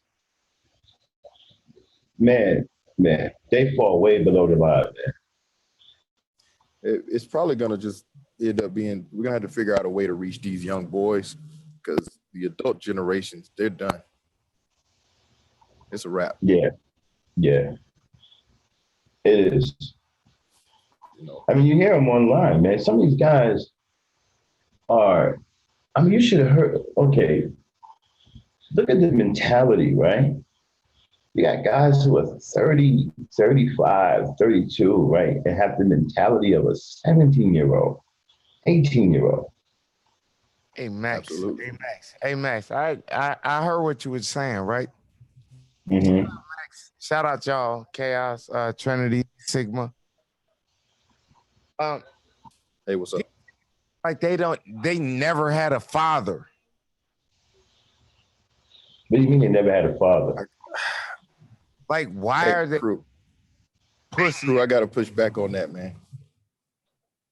I gotta push back on that. I know where you're coming from for some of them, but I know too many black males that are adults that came from 2-parent households, and these dudes are still clowns. Yeah, I know. I know too many of them. That's 30 years old, not grown. Just like Max was just I agree saying. with that. There are people that have brand new used BMWs, you know, and making car payments and living in small apartments with their 4 children. You know, talking about their masculine with Thundercat swords and gauntlets and stuff. Wow. Yeah.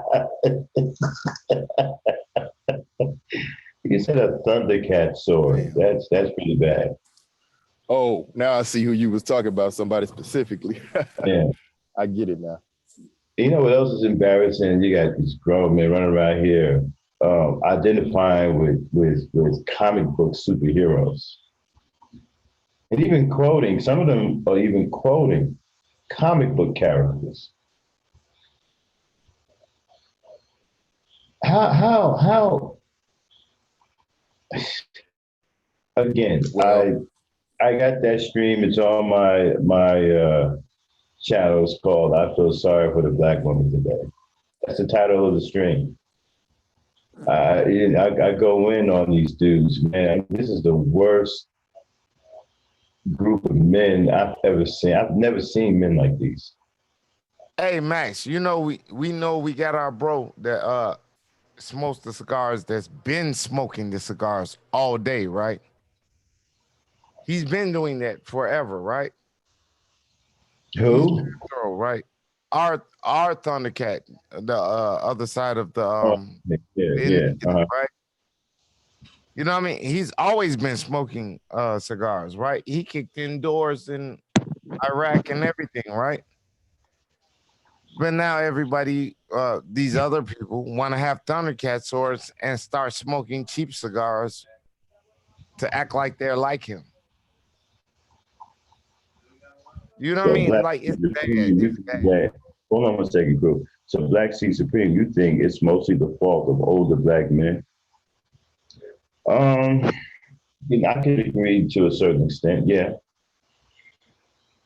But you have to understand that there was a great rift that caused a generation break.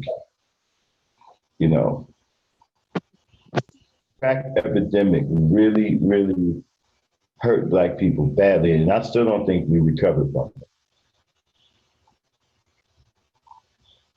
That's what ultimately tore down the black family. It wasn't welfare. It wasn't. Um, they said that welfare kept black men at home. That didn't do anything.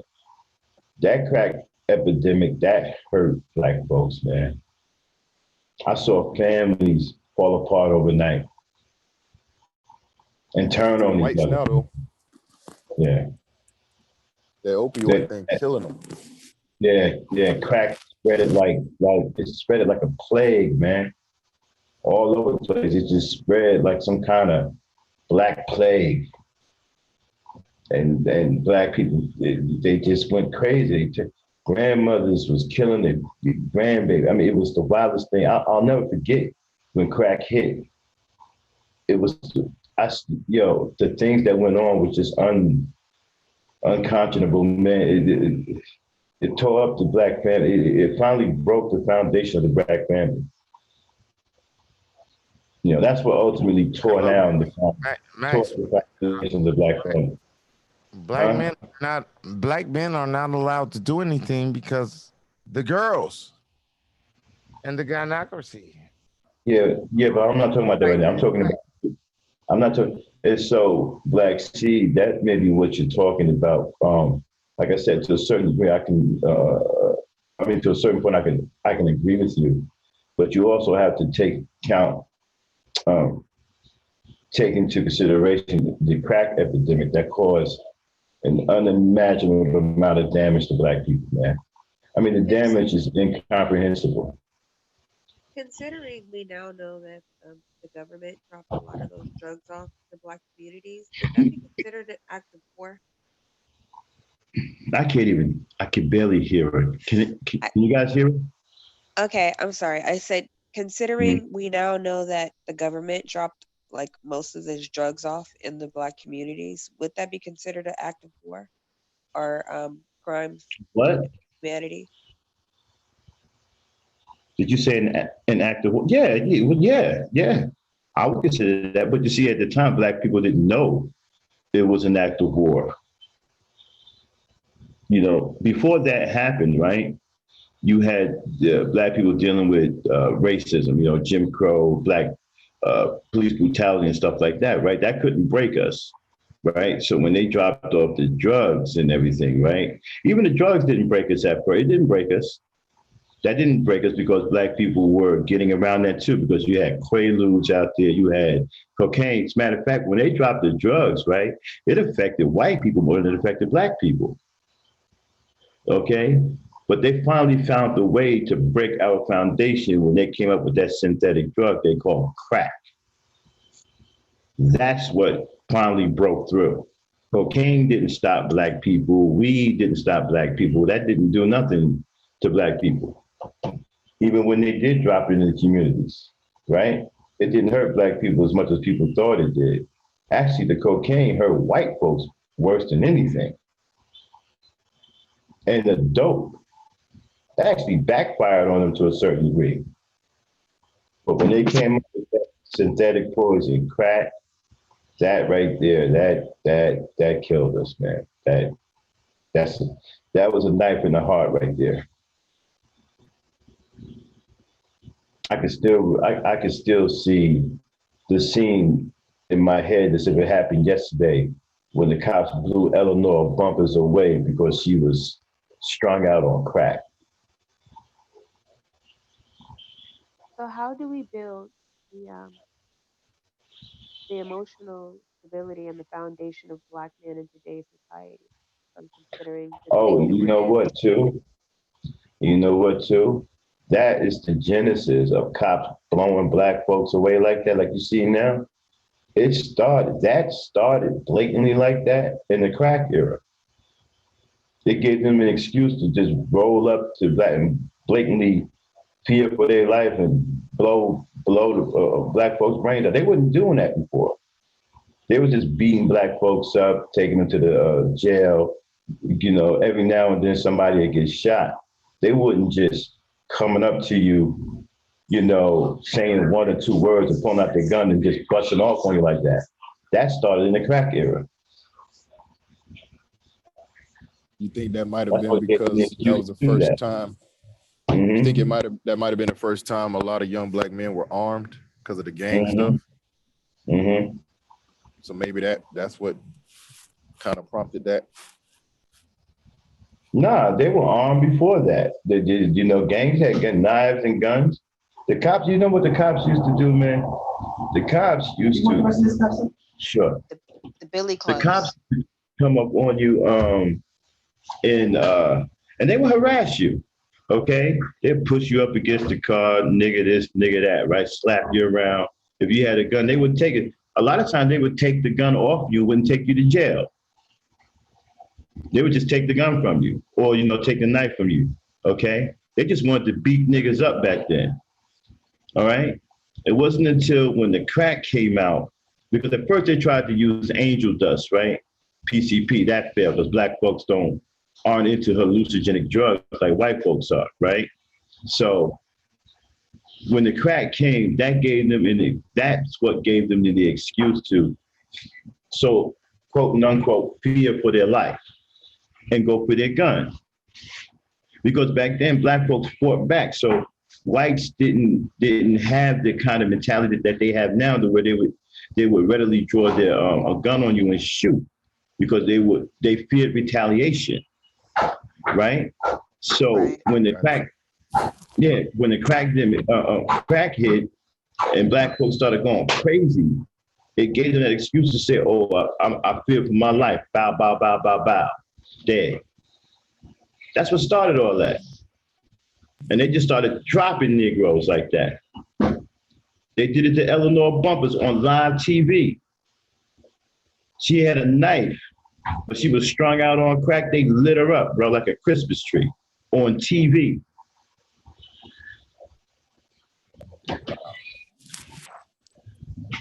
I wanted to ask the sister, when I first was coming in, I heard the last part of y'all talking. Was you saying something about sisters being gentrified?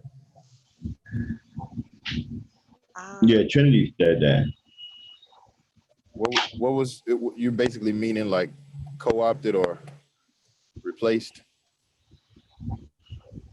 Well, I would then ask you to continue what you were going to say. You were saying something about black women being the only culture that said that they don't need men. Yeah, they're the only Did ones you that I want to was aware expound of. on that? Well, first I was just going to ask you, because if you were talking about black women being replaced, I don't think y'all have that much to worry about. Don't listen to these dudes on YouTube. Black men are really not trying to leave black women like that. Black men still want black women just as much as they want any other race of women. I agree. As long as you're comparing apples to apples, like it can't be a 300-pound sister compared to a in-shape white girl. That's not a fair comparison. But if you're comparing apples to apples, they're not trying to choose other races. Trust me. GK, do me a favor. Type something in the chat real quick. I can't right now. I Okay. will in a little while. I'm Okay, driving man. right now. All right. Go ahead, GK. My bad. But no, I'm just saying sometimes we gotta not get caught up on what these guys on YouTube are saying. You know, Did he get these is like cut the off? bottom of the, huh? Hello? I hear you. Hello? Okay, yeah. These guys are like the lowest of the low. And their audiences are pretty bad too. But they don't necessarily represent everybody. And even themselves, even though they talk the way they talk, they still deal with black women, or they would if they could. Facts. You know. So I'll just say don't get too, don't hold too tight to what they say. Take it with a real big grain of salt. They're just upset. A lot of these guys are just mad. Go ahead. How do we build the emotional stability and the foundation of Black men as a collective so that they're able to have the leadership skills to lead Black women in the appropriate direction? Like I said a little while ago, I believe we're going to have to figure out how to get to the young boys. I think the adults are done. So like Max was saying, how he feels sorry for black women. Yeah, single black women, I don't know what they're going to do, because I just don't think it's a lot of good choices of black men out here. And I'm saying that as a black man. I think our people are, we need counseling. Remember we was talking about that PTSD thing, Max, over the summer? Yeah. Uh-huh. I think the PTSD thing is a problem. And more than anybody else, I think blacks are sick. And this is the men and the women. They're sick. And I think that's why it reflects in our divorce rates, in our single parent rates. It's a sickness. So somehow we're going to figure out how to reach the young boys. Well, I think that we have to, right now there's a poison right now. You have older men who are pushing a very poisonous ideology. I mean, for the first time 3 weeks ago, I actually heard an 18, 19-year-old talk about how problematic black women are and how much he hated them. Where's he getting that from? See, this stuff is starting to trickle down to the younger generation. and it's a problem. They're starting to come younger and younger now. Okay, and now you have this influx of 30-year-olds that have the mentality of an 18 and 19-year-old. We was talking to one the other day, well, not the other day, about a week or so ago, one here, and I had a conversation with him, and I thought he was like 17. As a matter of fact, I believe I said to him, okay, well, okay, young son, you 17, 18, you still got your whole life. He told me he was 32. Yep. It nearly blew my, I almost fell on the floor when he told me he was 32. I couldn't believe it. Well, I got my opinions about that. It may not necessarily be. I can't believe it. When we have men like this that have that kind of mentality, guess what? They're not ready to raise a family. They're not ready to be married. They're not ready to be responsible. They're still mentally too young. You know, Max. That is a serious problem. Yeah. Yes, go ahead. You know, I was thinking about like how the different religious sectors, how they reach mass groups of people. I was wondering, is there any way for like say perhaps the gray regime to make like pamphlets, like code of conduct for Black men, and distribute it to like the different communities, like the Black communities, for men to read and take on? Because I mean, if it works for like religious groups, then it should work for progressive groups as well. You know, That's a something good where people idea. like, so even if they don't have like a building to go to, they, you know, they're flooded with like these little pamphlets of flyers, you know, and then they could spread the word.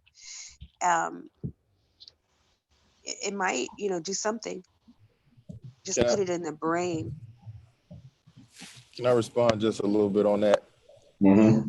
To change the brothers, I believe the sisters are going to have to change their reproductive practices.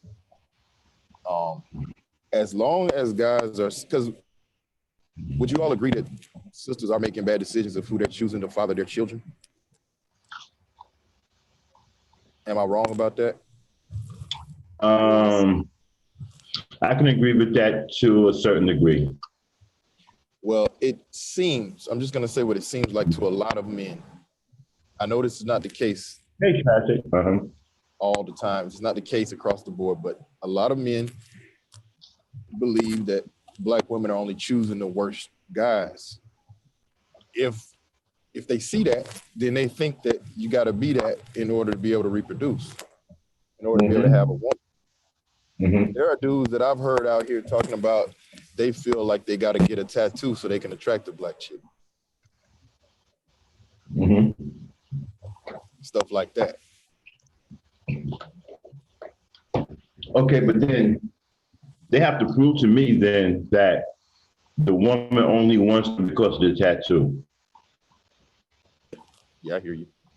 Yeah, like I say, Yeah. I don't necessarily see it like that, but this is how the guys feel. Right, they can feel that way all they want, but you have to have some proof when you say stuff like that, that you feel that you have to get a tattoo to attract a woman. Okay, prove to me that the woman only wants you because of your tattoo. And then I'll say that you're right, she's crazy.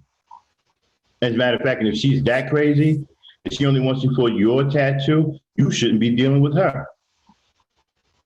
What's wrong with you? Forget about her. What's going on with you? And I also think You have control. You have control over yourself. If a woman only wanted me because I got a tattoo, I'm not messing with her. She's nuts. That's real talk. Exactly. So you. So here's the worst scenario. If she only wants you because of your tattoo, and you already derelict in your masculinity, and y'all get together, that's a disaster. I think And a if lot y'all of it, right, and if y'all have the baby, in my opinion, the baby should be taken away from you guys immediately. Neither one of you are fit to have a child. Charles Faulkner Jr., what's going on? Woo! Charles Faulkner Jr. in the house, everybody. Hey, Yeah, Charles. guys. But yeah, Yeah, but man. see, I hear these guys claiming this. Listen, most women, when they meet guys, then I don't believe that they're looking for bad guys. I can't speak for women. I'm just giving you my opinion. I don't believe that they're looking purposely for bad guys. I believe that the guys that they're with, right, or the guys that they're choosing, I do believe at the time they think these are good guys, or at least guys with potential. And sometimes it ends up going bad. That's just my opinion. I'm not saying I'm right, but I can't speak for women.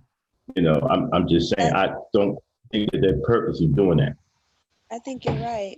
I also think it has a lot to do with popular culture too, and the way that the black male is perceived.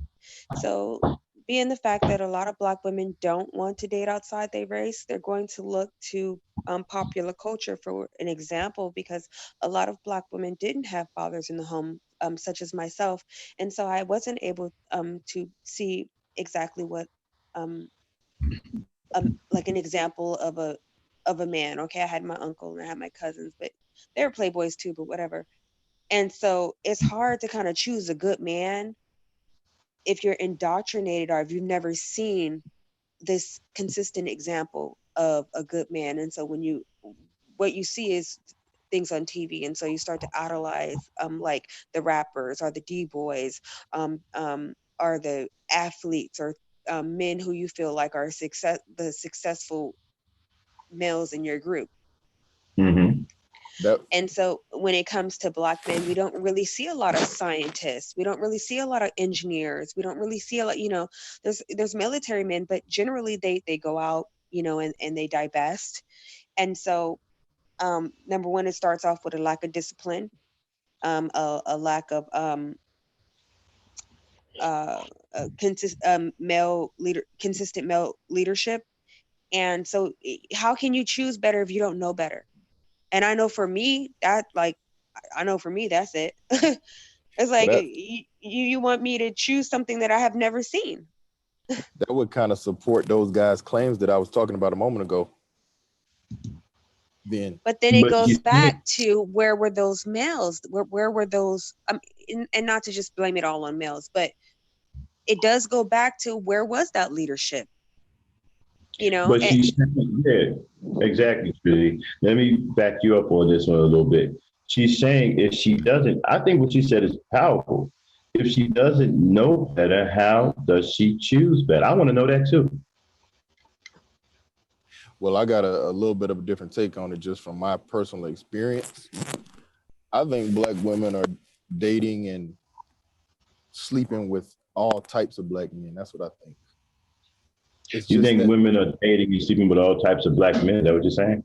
yeah, Yeah, because I'm sure they are. I'm sure black men are dating and sleeping with. I'm not. I don't understand what that has to do with anything. no, what I was gonna say, I'm not saying that they're just choosing, that they don't know what to choose. Basically, what I'm saying is they're choosing all. They're choosing all of them. Like how she's saying, how do you choose better if you don't know better? Right. That's I've a had, legitimate question. but what I'm saying is from my experience, they have chosen better. For instance, they've chosen me and family members of mine and friends of mine, but we just didn't reproduce with them because maybe we were not in a financial position yet, and we didn't want to, be irresponsible creating kids out here. But Yeah, I don't think that's what she was talking about when she met that. I think that she's saying that, okay, you have brothers who are accusing black men of choosing bad men, purposely choosing bad men. She's saying if she's in a situation where she don't know any better. So if she doesn't know any better, how do you expect her to choose better? And I think that's legitimate. That holds up as far as I'm Hey, concerned. Can I chime agree in with for a you, man. second? Sorry to interrupt. Hey, Ruby, what's up? Hey, crew, Uh, what's up? let me get in here hi, Ruby. real quick, and I will shut up. I Nathan, will me? shut up. I will shut up. Let me get in here real quick. Max, you're making a very valid point. Some people are too stupid to know any better. Yeah, come You on, know, man, don't do that. no. I mean, some Don't people do are that. they do not know any better. So the people that they pick, the people that they choose to issue a child, issue an issue with, or whatever, They didn't know any better. They met that stripper at the club, or this girl over here, or this stupid guy over here, or whatever. They did that, and they didn't think about it. But if they actually thought about it, they would have made better decisions. But that's where I agree, and It's I'll not leave it. about thinking. Again, you're not understanding what she's saying. It's not about thinking about it. She is in an environment, right, that's saturated with men that are below the line. So if that's all she knows, how do you expect her to choose men who are above the line? She doesn't know what Okay, that look like. can I say something? She grew up in a culture of where Especially if you didn't have a father in a home like me. I didn't grow up with a father. I didn't see proper male leadership, and that's why I disrespect men today, because I've never had to respect a man. I don't even know what that looks like. I only had my mom, oh, you that's know. yeah. Oh man, we need to jump into that too. Guess that was a bomb right there. Yeah, Ruby. Okay. So I'm gonna say this, and here is part of the issue. Um, Women, just like men, right? I mean, we evolved all kinds of things, right? So there are aspects to the bad boy, the cool guy, the best looking guy, that genetically, literally, we are drawn to wanting to make babies with them because it's going to make the best genetic match for our baby, right? It's going to make our baby the most attractive, the most successful, and it's going to grow up and be most likely to succeed as well. That is genetic, biological, evolutionary programming.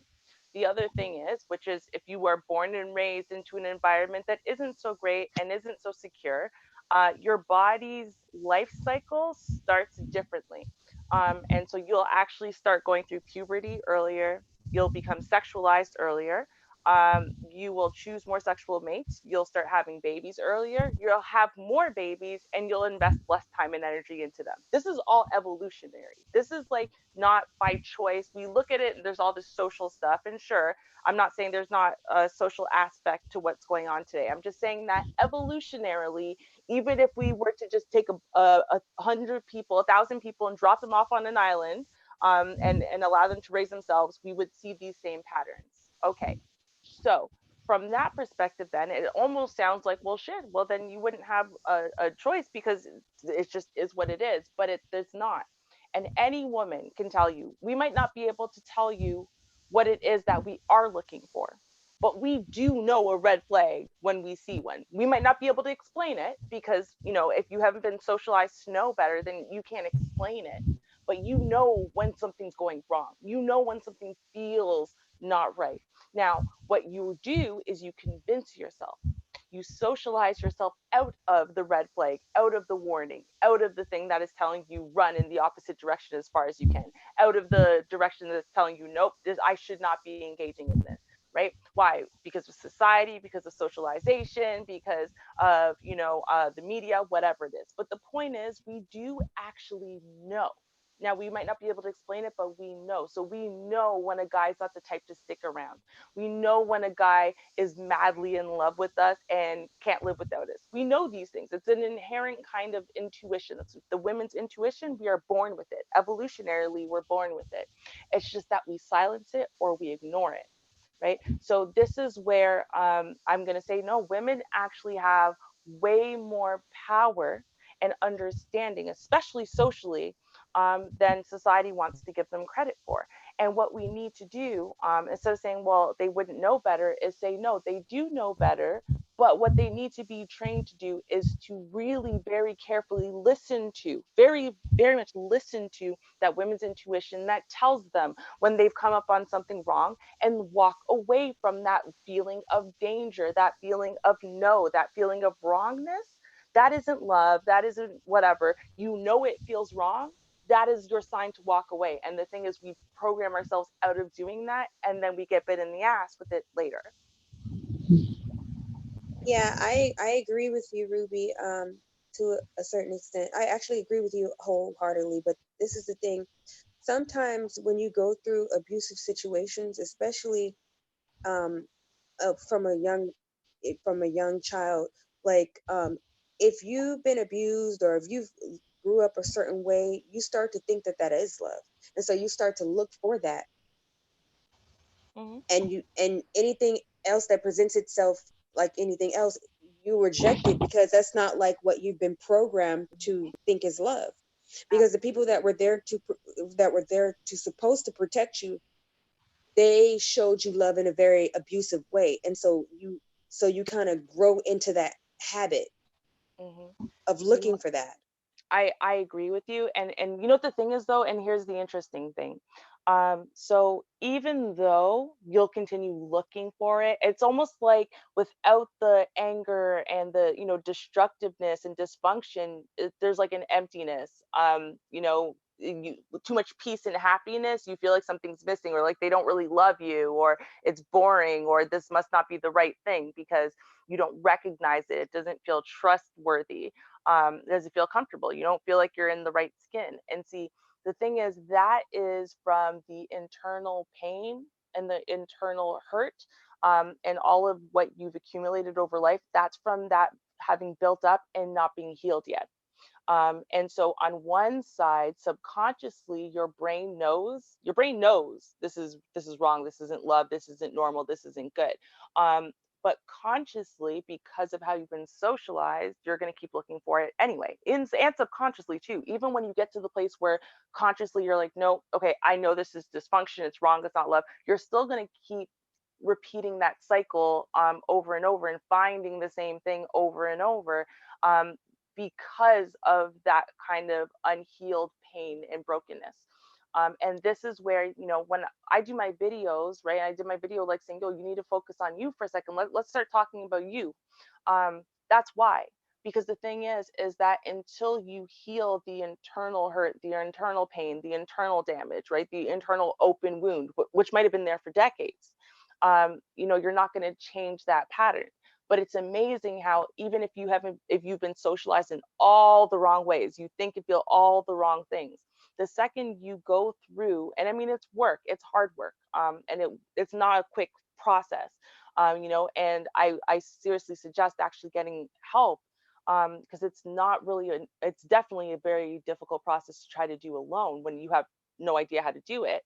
But you know, it's amazing how the second you heal that pain and that hurt, how all of a sudden your perception changes, and you wake up in the morning and your perception changes, your perception of what, how you deserve to be treated, what feels good and what feels bad, and what you need, you know, and what you'll attract to yourself, what you'll draw into yourself naturally as a result, will all change once you've healed that pain. And I know for me, like I'm saying on a personal level, I literally have been through this as well, for me to understand and know, oh wait, I drew in, with the energy I was putting out there, I drew in this incredibly abusive, manipulative man, right? And I was a girl, really, if you think about it, but I drew in this manipulative, abusive man. And that was from my trauma, that was from my pain. You know, and he actually even told me that. This is an interesting thing. He told me, he said, there are predators and prey in the world. He said he's a predator, and he looks for the right type of prey, and he can spot his prey a million miles away. Out of a sea of 1,000 girls, he knows which one is his prey. You know, and then he was telling me while he was with me and I was his prey, telling me to stop being prey, trying to almost train me out of being prey. So that way the next guy, because he knew this wasn't going to last forever, he knew I was better than this. The next guy I'm with wouldn't see me as prey. And, you know, now that's the way he saw it, as the predator. I'm saying as the woman, you know what I mean? What was making me the prey? It was that hurt. It was that damage. It was that pain that's unhealed that's drawing people like him towards me. It's like a beacon of light saying, come eat me.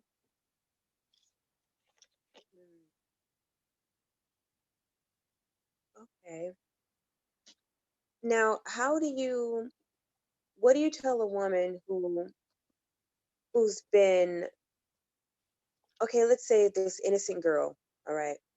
Now she goes out and she meets this guy, and the guy tell her every lie in the world to get her to open her legs and get her to have a couple babies. And now she's broken. It's not because she made a bad decision, but she had the heart to let that person in. She had faith that this person had potential. She you know, she wasn't tainted. She's an innocent girl. But now this guy just kind of ran through her, left her with babies, Mm-hmm. and now she's bitter. And now she's on to the next, like whatever she feels, she might feels like she has to be a brick wall now or whatever. Now, Right. that's not my story, but I do see that a lot, especially within like my own community, like my cousins.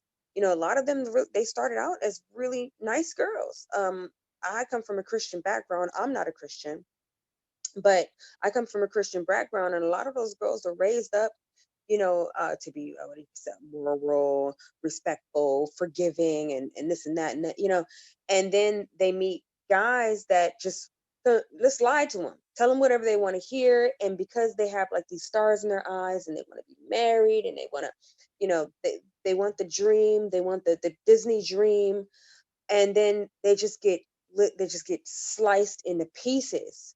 And then now you're telling me that these women who were good women are now undesirable because some man decided to just shred their lives to pieces.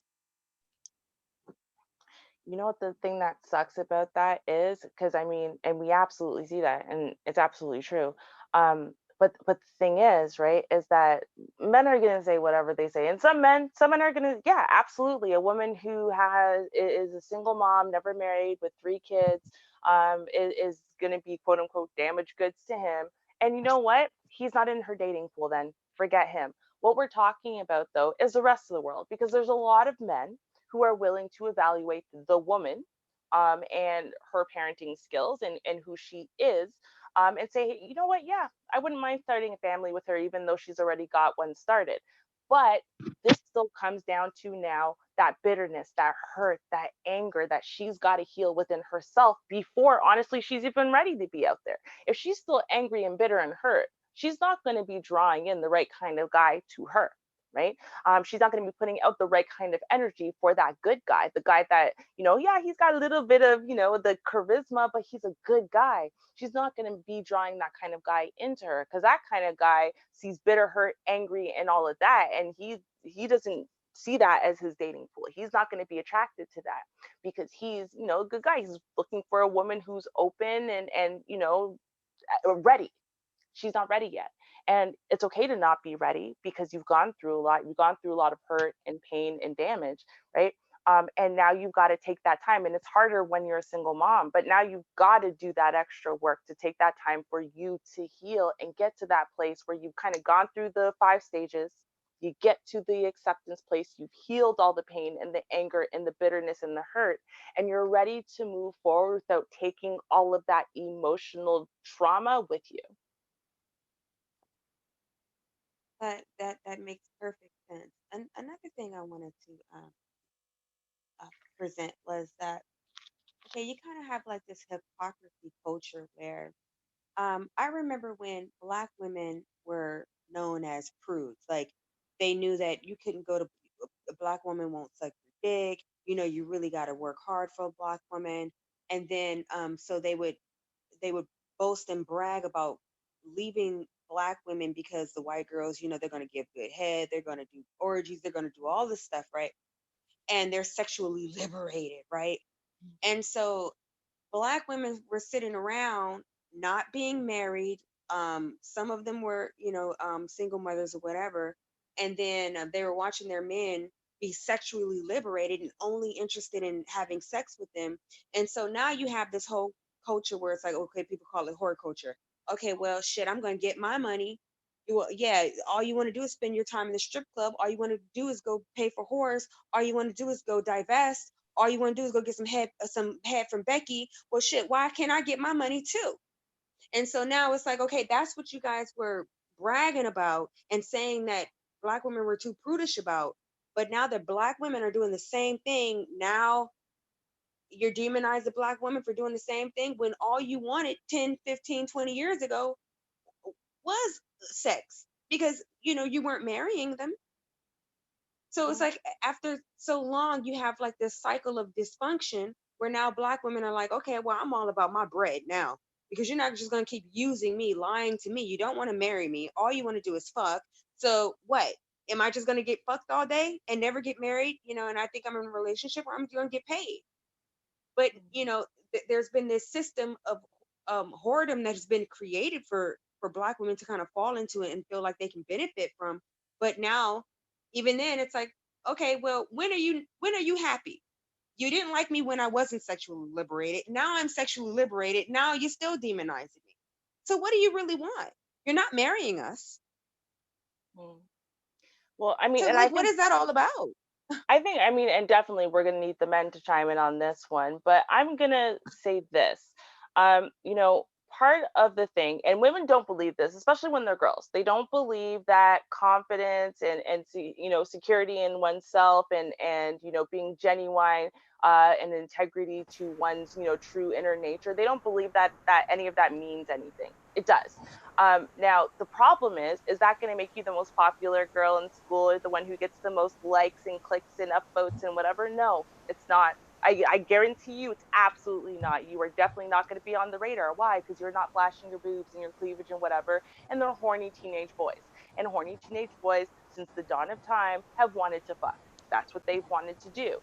See, now the thing is, though, is that as a woman, and this is important, we need to stop doing what it is we think men want or men will be happy with, or men. Because the problem is oftentimes what we do is we compromise ourselves, we compromise our own integrity, we compromise our own values, we continually compromise ourselves, and we aren't happy with ourselves.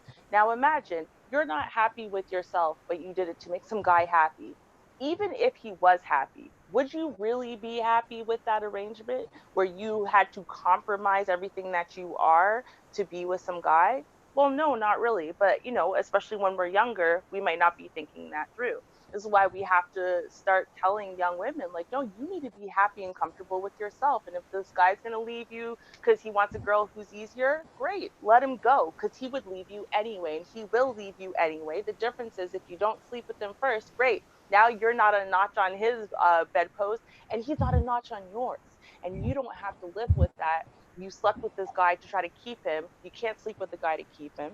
You know what I mean? You tried to compromise everything you are to make him happy. He wasn't happy. He left anyway. He was gonna be unhappy and leave anyway. See, that's the thing. That's what we do to ourselves. We do it to ourselves because we think somehow it'll make men happy. But the thing is, the man you're gonna make happy is the one who loves you for you, who values you for your own values and your own integrity and you standing upon that. And you're going to meet a whole bunch of guys who don't like that and who aren't about that. And that's fine. Who cares? They're going to be on to the next and you go, bye. Right? We need to find the confidence and security within ourselves and our own values and our own looks and who we are for us to be good with the bye. Don't let the door hit you on the way out. Right? But a lot of times we aren't. And so, you know, you're going to have men. And the thing is, we can't paint all of our men with the same brush because we're talking about different sectors sometimes now of men, right? So some men, they want a virgin till marriage. They're not the ones who are sitting there and demonizing women for not putting out, right? The guys who are demonizing women for not putting out are the ones who don't believe in marriage and just want to sleep with as many girls as they can. And then you've got the guys who are like 50-50, and it's like, well, I might marry you, but if you don't put out sometime early in the relationship, I won't know if I want to marry you. There's a whole bunch of different kinds of messages. And that's why you need to figure out what your message is, who you are, what your integrity and values are. And then what you need to do is find a man who not only values that, but is on the same path and on the same train of values that you are. So that way you know that you guys are heading in the same direction before you decide to go commit to that. So that's my 2 cents, but I'd love to hear what the men have to say. I mean, that's a fact. Me Well, I personally, will chime in on the sexual liberation part. As a man, I can't speak for all brothers, but that's not something that we really take into consideration. We don't really care about sexual liberation. That's not the way we look at it. If a woman is doing what she wants to do sexually, that is her business. We don't look at it one way or the other, you know. So it's really not it's a non-factor. At least for me, it is. It's a non-factor. Even if a woman is out there selling her body, I look at it as it's none of my business. I don't judge her one way or the other. I'm not, there's other brothers on the panel, they can speak for themselves, but for me, sexual liberation is not something that I even take into consideration. when I'm thinking about women, or I tend to look at the person because women do things for all kinds of reasons because things affect them much worse than they do us. You know, a woman may be put in a position where she has to sell herself to feed her children. I've seen that before. You know, I've seen doors get slammed in women's faces, and that's what they resulted to. You know, the woman isn't really a bad woman. She's not even a whore or whatever, but she's doing what she has to do to feed her children at the time because she can't do better. So for me, sexual liberation isn't really an issue. Me personally, I advocate that women keep their legs closed until marriage. That's just my personal view. I think that's the safest way for a woman to survive in any society. To make sure that a man is completely and totally committed to her before she opens up her womb and procreate.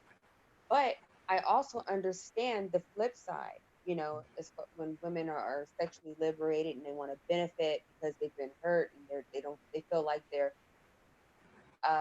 well, when is this dream wedding gonna come? When is my Prince Charming gonna come, or whatever? And so they turn into like these warriors, you know what I'm saying? Whatever.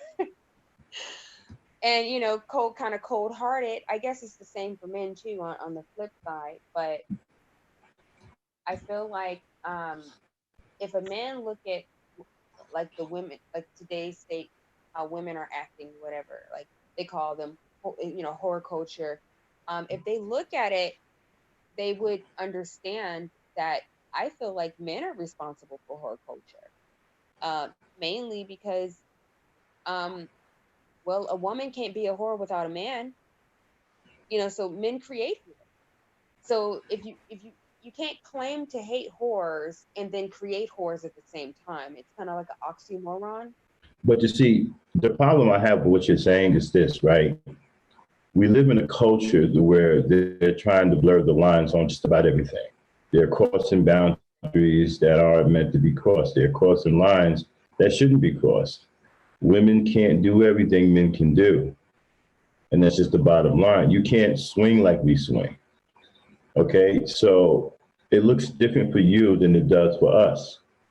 We don't, when men swing from women to women, we aren't viewed as whores. Okay. Women are different. I'm sorry, but you just can't get that. You can't swing from men to men. That's not the way it's set up for you in society. Right. Okay. And you tend to get yourself in trouble when you try to do that. Okay. You're going to be called a whore, a Jezebel, because women are looked at differently in this society than men are. Okay, so if there's any swinging that's going on, it is supposed to come from us, not from Exactly. the So men. so my whole point was this. My whole point was this. At what point will men realize that they create whores, and when they stop creating them, there will be no more whores? Well, So I don't know so if men. having Hold on one second. You no, I disagree. We don't create whores. Mm-mm. A woman, if a woman chooses to whore herself out, that is her decision. I can't right, but make a you do man with anything. but a man with sexual discipline, he has autonomy over his penis, And Absolutely. But a right? woman So has autonomy over her vagina, no, and of course. But what I'm saying is, like, if they have these complaints about these loose women, quote unquote. Hey, Cindy, Candy G. I'm sorry, go ahead, y'all. I'm just saying Hi. hello. Oh, okay. So if they have all these complaints about women choosing uh, undesirable men, then are pouring themselves out or sleep, because I heard the guy say, this stemmed from the guy saying that women, they just sleep with anybody and everything. Well, you got to look at the flip side too. Men are most men, I'm not going to say all, because you do have a lot of men with sexual discipline, but a lot of men are, looking forward to sleeping with as many women as possible, and they're willing to tell as many lies as possible to get cheap and convenient sex. So, Mhm. Can I answer that? yeah. I think it's two different groups of men. Mm-hmm. I think you've got the group that's complaining about horror culture. They're not the same ones that were engaging in that with what you call creating the horrors. I don't think it's the same men. You get what I'm saying? Nope. And if I could add to that, because the thing is that there have always been what we would say are whores. They've always existed, just like the horny teenage boys have always existed.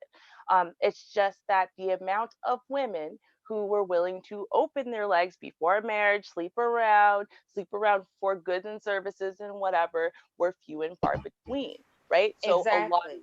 so the thing is then, right? I don't. Are men creating whores? Or are women allowing themselves to fall into a category that they don't really like at the end of the day, wasn't made for them? Well, yeah, no, I think it goes I both don't ways. I think agree it goes. with the creating whore thing. That is a personal decision that a woman makes about herself. That's not something that a man creates. A Well, woman decides to when go a out man and do these things on her own. when a man gives a woman irredeemable love coupons. So let's say she's okay. Let's say a woman says, "I'm not a prostitute. I don't sell my body for money. How dare you look at me this way?"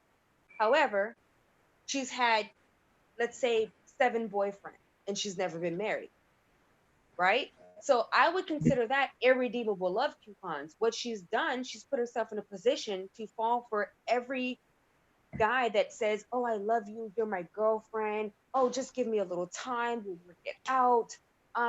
We got to get time till we know each other. But of course, that time is going to include us having sex with each other because let's just keep it real. Rather you're getting paid for that interaction or not, you're still opening up your womb. So rather there's money left on the dresser or not, the engagement of sex is still happening. But So see, you you have know what this the problem is, unmarried Trinity? woman. You know what the problem is? The problem is this, is that you are talking about a woman who is choosing to accept the fact that sex must be part of the getting to know you process. And you And know what I'm that is talking about, where and Ruby, that's and where you we're know what I'm failing. talking about? Every woman that you have come in contact with in 2019. Nope, not me, Well, not a I'm bunch not of gonna people say I every know. woman, but I'm gonna say most women. Most women that you know have boyfriends and not husbands. Okay, That's a but here's the fact, thing. But Trinity, right? here's the thing. Here's the thing though. And this is something that I want to clarify because it's a problem that we have in this day and age where somehow people have gotten it confused that first of all, once they lose their virginity, it means they have to sleep with every subsequent boyfriend. B, that sleeping with them is part of the getting to know you process before we've even gotten real commitment or monogamy ironed out. Um, and that C, you give sex as part of the arrangement of, well, as long as we're going to be together, to part of keeping you is having sex with you. And see, these are all assumptions that are put out there, but these are all assumptions that But women make. Hold on, that women make to make it feel as though it is necessary for them to do these things in order for them to not be alone and single. And that is not the case.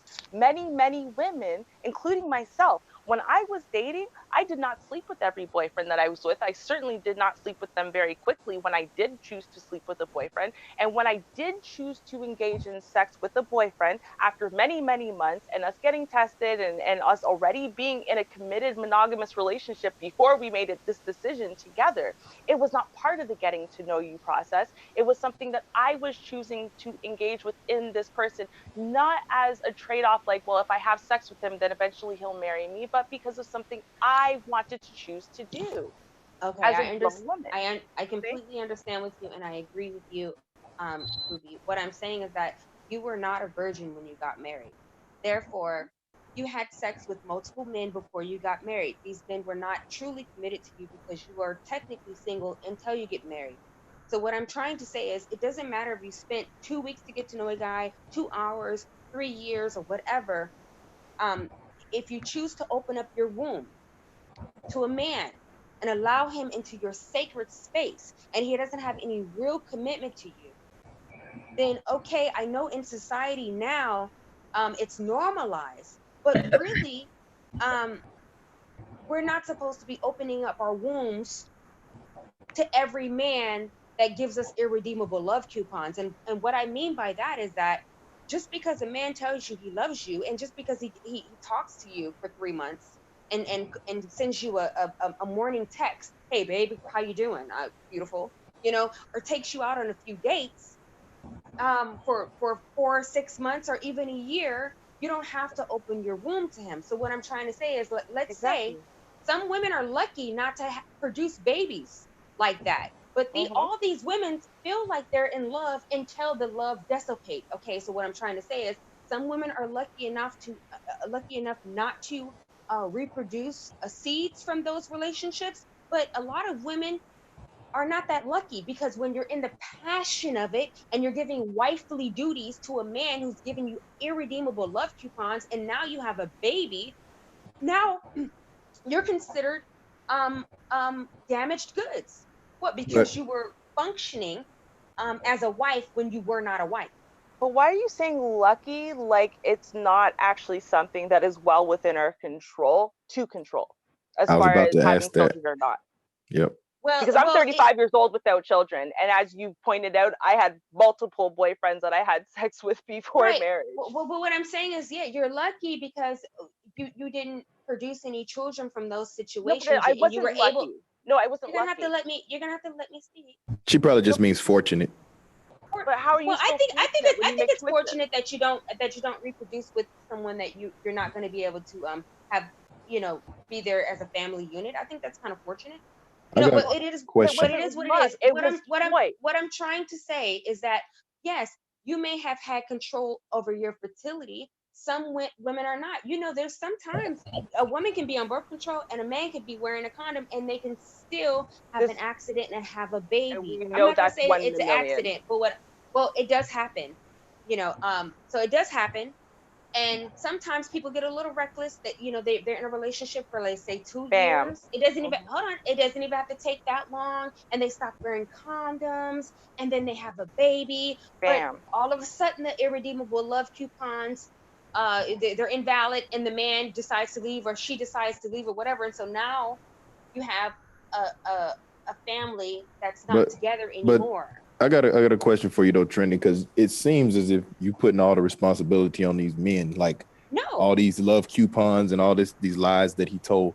What about the women who are not interested in relationships? Because there was a study that came out. Are y'all familiar with Boyce Watkins? Yeah.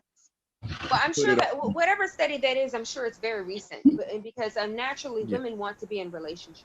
Yeah, it was 2016, I believe. Okay.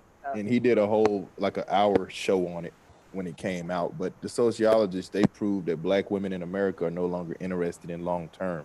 Well, that's a new phenomenon, and if you think about it, that has a root cause, and it's probably because they don't feel that they're going to get it, and so they trick themselves into believe that they don't want it, so they don't feel like they're not valuable enough because they don't have it. No, I agree with that. That's probably exactly what it is. Wait a minute. We have to be careful about studies like that, okay? We got to be careful of propaganda. When you look at these studies, right, you have to really take into account how these studies are conducted. How many women are they talking to? You can't talk to 500 women or 5,000 women and then paint the rest of the women with a broad brush, because you have a certain result from those 5,000 women that you survey. Okay, 5,000 women do not constitute all Black women. So we have to be careful about this kind of rhetoric. It's dangerous. We can be spreading the wrong message. You can't sit up here and say, hold on 1 second. You can't sit up here and ask 50 Black women how they feel about long-term relationships, right? And they're shying away from long-term relationships. They come on the show and say, well, Black women are shying away from long-term relationships. That's not true. Okay, no, but I you know agree. what? Actually, hold on. Can I explain something here? Let me just say real quick, Ruby. I agree with you, Max, completely. All that should be challenged. We shouldn't just take it what they say. The only reason that I even fed into it at all was because I've met lots of women in their 20s in the past decade that would fit that bill. Yeah, no, and I want to hold on. I want to explain something. And it Wait. has a root cause. I want to explain something. It's not that recent of a phenomenon, but I'm going to explain what's happening here.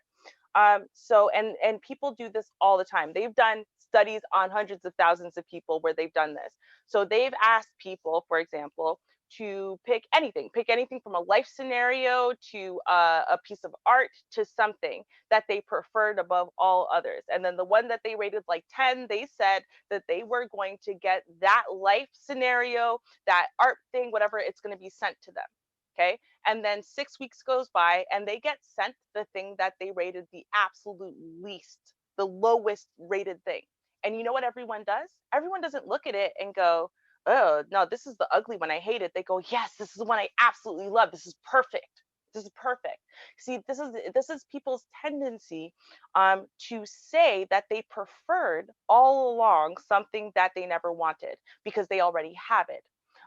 So the thing is, if you already are a single mother with 3 kids and you can't seem to find love, and or you think that real love doesn't exist anymore, then you're going to say, well, I never really wanted a relationship. I always wanted to be a single mother. Not because you actually wanted to always be a single mother, but rather because you're already in that scenario or situation now. Exactly. And so your psyche kind of reprograms you, and then it like fools you into believing you always wanted to have this anyway. It's like a coping mechanism for your brain in a way. Yeah, that's exactly what I just said. It's like you trick yourself into believing that you want something so you don't have to deal with the pain of feeling like you're undeserving. Mm-hmm. Now, and I absolutely, and that's what I'm saying. Like a lot of psychological principles would absolutely support what you said, Trini. That's why I wanted to come in with a little bit extra studies to add to that and be like, nah, the 100% I agree with you on that. I don't remember what I was gonna say. Like I was gonna say something before the study. I was gonna say something. I'm just agitated by these studies. You know, people hear these studies or whatever, and right away they run with it. They don't question how these studies are taken. If you taken studies 6 months ago, well, it's 6 months later. The women may feel different now. Now you got more women who don't came into the situation. Did you survey them as well? You know, this stuff is ongoing. Life is dynamic. Okay, it's always changing. Minds are always changing. Okay, people are always moving. People are always growing. People are always coming in. We can't sit up here and say because we did a survey 6 months ago or a year ago and say that it stands today, and then run with it. You know what? I'll say this, right? And it's something that you can kind of intuit as a human anyway, right? So let's look at the other side for a second. Now we know that the very large, vast majority of men who are walking around saying all Black women ain't shit, they're not good enough for me, blah, blah, blah, are all men who aren't being selected, have no girlfriends, and haven't had one in a long time. And then what changes their rhetoric? They get a girlfriend, and suddenly all of that talk goes away. All of a sudden, Black women are wonderful and awesome and whatever, right? People find ways of justifying the situation they're in by saying that they're choosing it, by saying that there's something wrong with everyone else. The problem isn't me, it's everyone else. So that study that Boyce referred to makes perfect sense, because if everybody's in a situation right now where they're not married and they're getting older and older, and we know that that much is true, and less of the population is getting married at older and older ages, well, then it makes sense intuitively that people are going to say that they never wanted to be married anyway. You know what I mean? That's all it comes down to. That's why I question the authentic, I question these tests or these surveys. They could have been talking to women who were in their 50s or their 60s. Most women in their 60s aren't interested in a long-term relationship. They done been through hell and back. I think they was college age to 30. Yeah, that's what I was gonna say. I've heard similar. Of course they're not going to be. Come on. No, but attitudes overall have changed. Like, for example, right, one of the things that changed is our attitudes about marriage and cohabitation and serious relationships is the fact that casual sex and intimacy for women is no longer a thing where, like, oh, you had sex with your boyfriend, oh, you're a whore. Like, the attitudes towards that have changed. College kids aren't thinking about long-term relationships. No, but see, that's the thing. I think that's the problem. 30 years ago, they were. Yeah, Why? that's the Because if you problem. wanted to be intimate with someone, you Yeah. had to get married. So Well, therefore, 30 you years are ago, thinking you about marriage at younger ages, right? right. Well, 30 years ago, it was different. Everything was different. Back when I was coming up, things were completely different. You Problem. were raised to be husbands. You were raised to be wives. That culture no longer exists. Exactly, and that's what I'm saying. So I don't think that the issue oftentimes is questioning the study. It's questioning people's slant Now I'm or questioning bias when they the present the study, if you understand what I mean. Like, as in, there's yeah, nothing wrong I'm with the questioning. study. Yeah. It makes sense, but what people will do is use the study as a put down for women instead of looking at it as far as why does it make sense now. There's a whole bunch of reasons I, why it I, I, logically I makes don't sense. know. Well, yeah, I don't know if these studies make sense. Like I said, it depends on where they're doing these studies and who they're talking to. You can't go to a bunch of college kids, especially this day and age, and ask them about long-term relationships. They don't even know what that is. They don't care anything about no long-term relationship. Of course, they're going to That's the say, point, "No, I'm Matt. not interested," and then come on TV and say, "Well, you know what? Black women or black men are no longer interested in long-term relationships." That's insane. That's reckless. No, I think it just shows us that attitudes. I mean, overall, just like we know, for example, that people are literally growing up slower. As in, 25, you still technically are considered a kid these days on people's insurance, right? Like, I mean, we are kept at a young kind of mindset where we're kids and whatever for a longer time now versus a few decades ago. So that means attitudes towards everything adult are going to be different now Do because, you think do you think it's because we're living longer because we're more conscientious of like our diets, and so humans in general are just living longer in today's society? you know what? I actually think it has more to do with the fact that we're able to have healthy babies at later and later ages. I Okay. honestly do. Because if you think about it, right before, like, I mean, if you think about the fact that your risk of birth defects goes up exponentially year by year from 35 to, menopause. And by after 40, like, just don't have kids. That's how it used to be. Nowadays, people are having kids at 45, 46. Kids are perfectly healthy, right? So, you're extending a woman's virility by what, 10 years at least. That's a massive difference. That's there's so much less rush now for women, especially. Our biological clock doesn't start ticking as loudly at 30 because we know that there's so many different options for us Option. to still have kids as we get a little bit older, whereas in before there wasn't. Hey Max, can I speak on your title a little bit? Yeah. Go ahead. The thing about the simping and the gentleman stuff, there are a lot of simps now, but what it is, the guys are trying to do what gentlemen used to do years and years ago, but they're doing it for women that are not their women. They're doing it for women who don't really have any intentions of being their woman. That's what makes them a simp. When men did these things years ago, it was for a purpose. These guys weren't just gentlemen just because. They were trying to build a future with a woman. They're recording women. They weren't like hanging out. Exactly. They weren't let's go on a date. Yeah. Recording, like, you knew what it was when you And she wasn't dating 5 men and texting 10 other men. Well, she was, but you didn't know about it. Oh, she wasn't. She wasn't.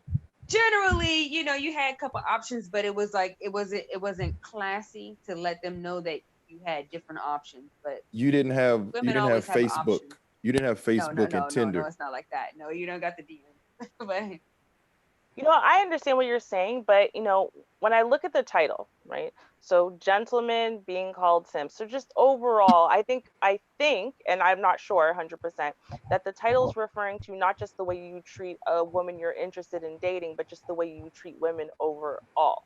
Yes, exactly, Ruby.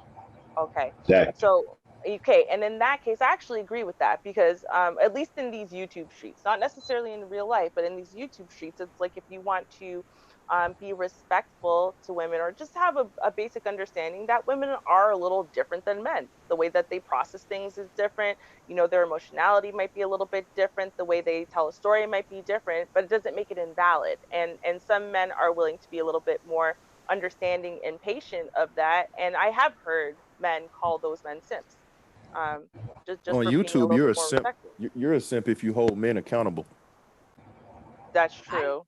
I did a live like 4 months ago, saying, okay, are simps the real alpha males? Because I started looking at all of this different rhetoric online. And I mean, it's gotten to the point where I've heard men say that you're a simp if you hold open doors, if you tell a woman you love her, if you take her to the nail shop, if you let her order from the right side of the menu, if you let her spend a night after having sex, if you do any, I mean, if you literally do anything to make a woman feel good, you're a simp. And I just had to let it know, be known. It's like, okay, if this is the standard of a simp, call me the simp sympathizer. Because you know what? I'll take a simp any day, according to y'all definition. I'll take a simp any day over gorilla pimping. And what do I call gorilla pimping? Men who want to demonize you, they want to abuse you, they want to verbally attack you, they want to take your money, they want to pimp on you, they want to beat you, they want to just degrade you in any kind of way, find any kind of way to manipulate you, manipulate your emotions. Generally, they're narcissistic.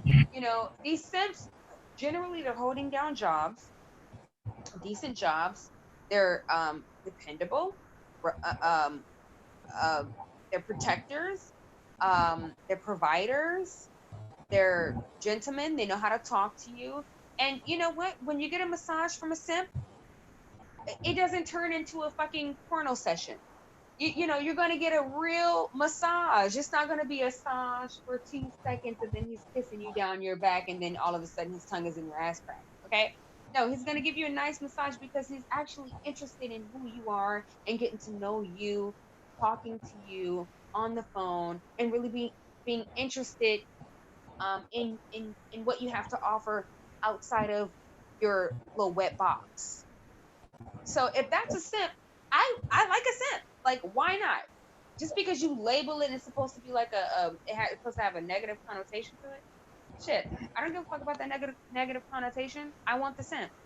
Well, that's you, but then the way a lot of men see it is that most women don't appreciate that.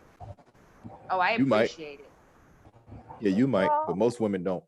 I appreciate it, and I'm Yeah, gonna but treat don't this you simp think good. that that's feeding the negative narrative towards men who are gentlemen, men who are respectable, men who were raised with manners, men who have sexual self-control?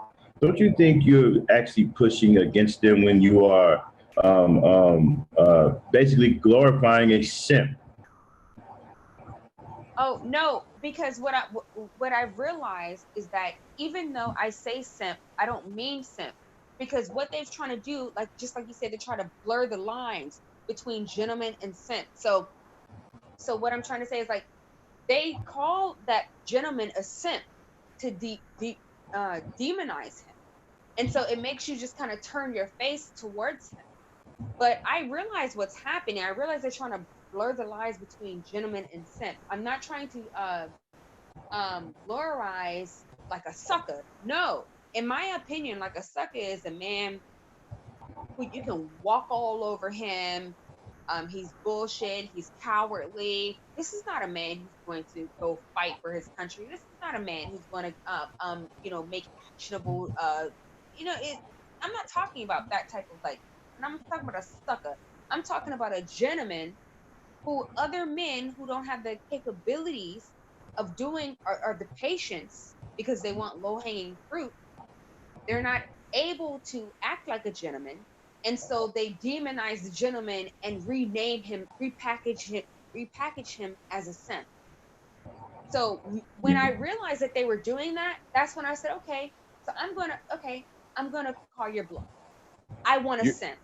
you're Do talking you see what about I'm trying to YouTube say? guys, right? You're talking about Well, YouTube well, mostly, I'm right? well, of course, mostly YouTube, but also, YouTube is it's a global platform now. So we Yeah, but can't look at YouTube just as like a social media platform. YouTube is literally like TV now. So it's programming. So you have to understand that, yeah, we like to look at YouTube like as this little thing. And I was one of those people. I was thinking of YouTube like, oh, this is little platform or whatever. But it's really not. YouTube is actually taking over No, it the is. media industry.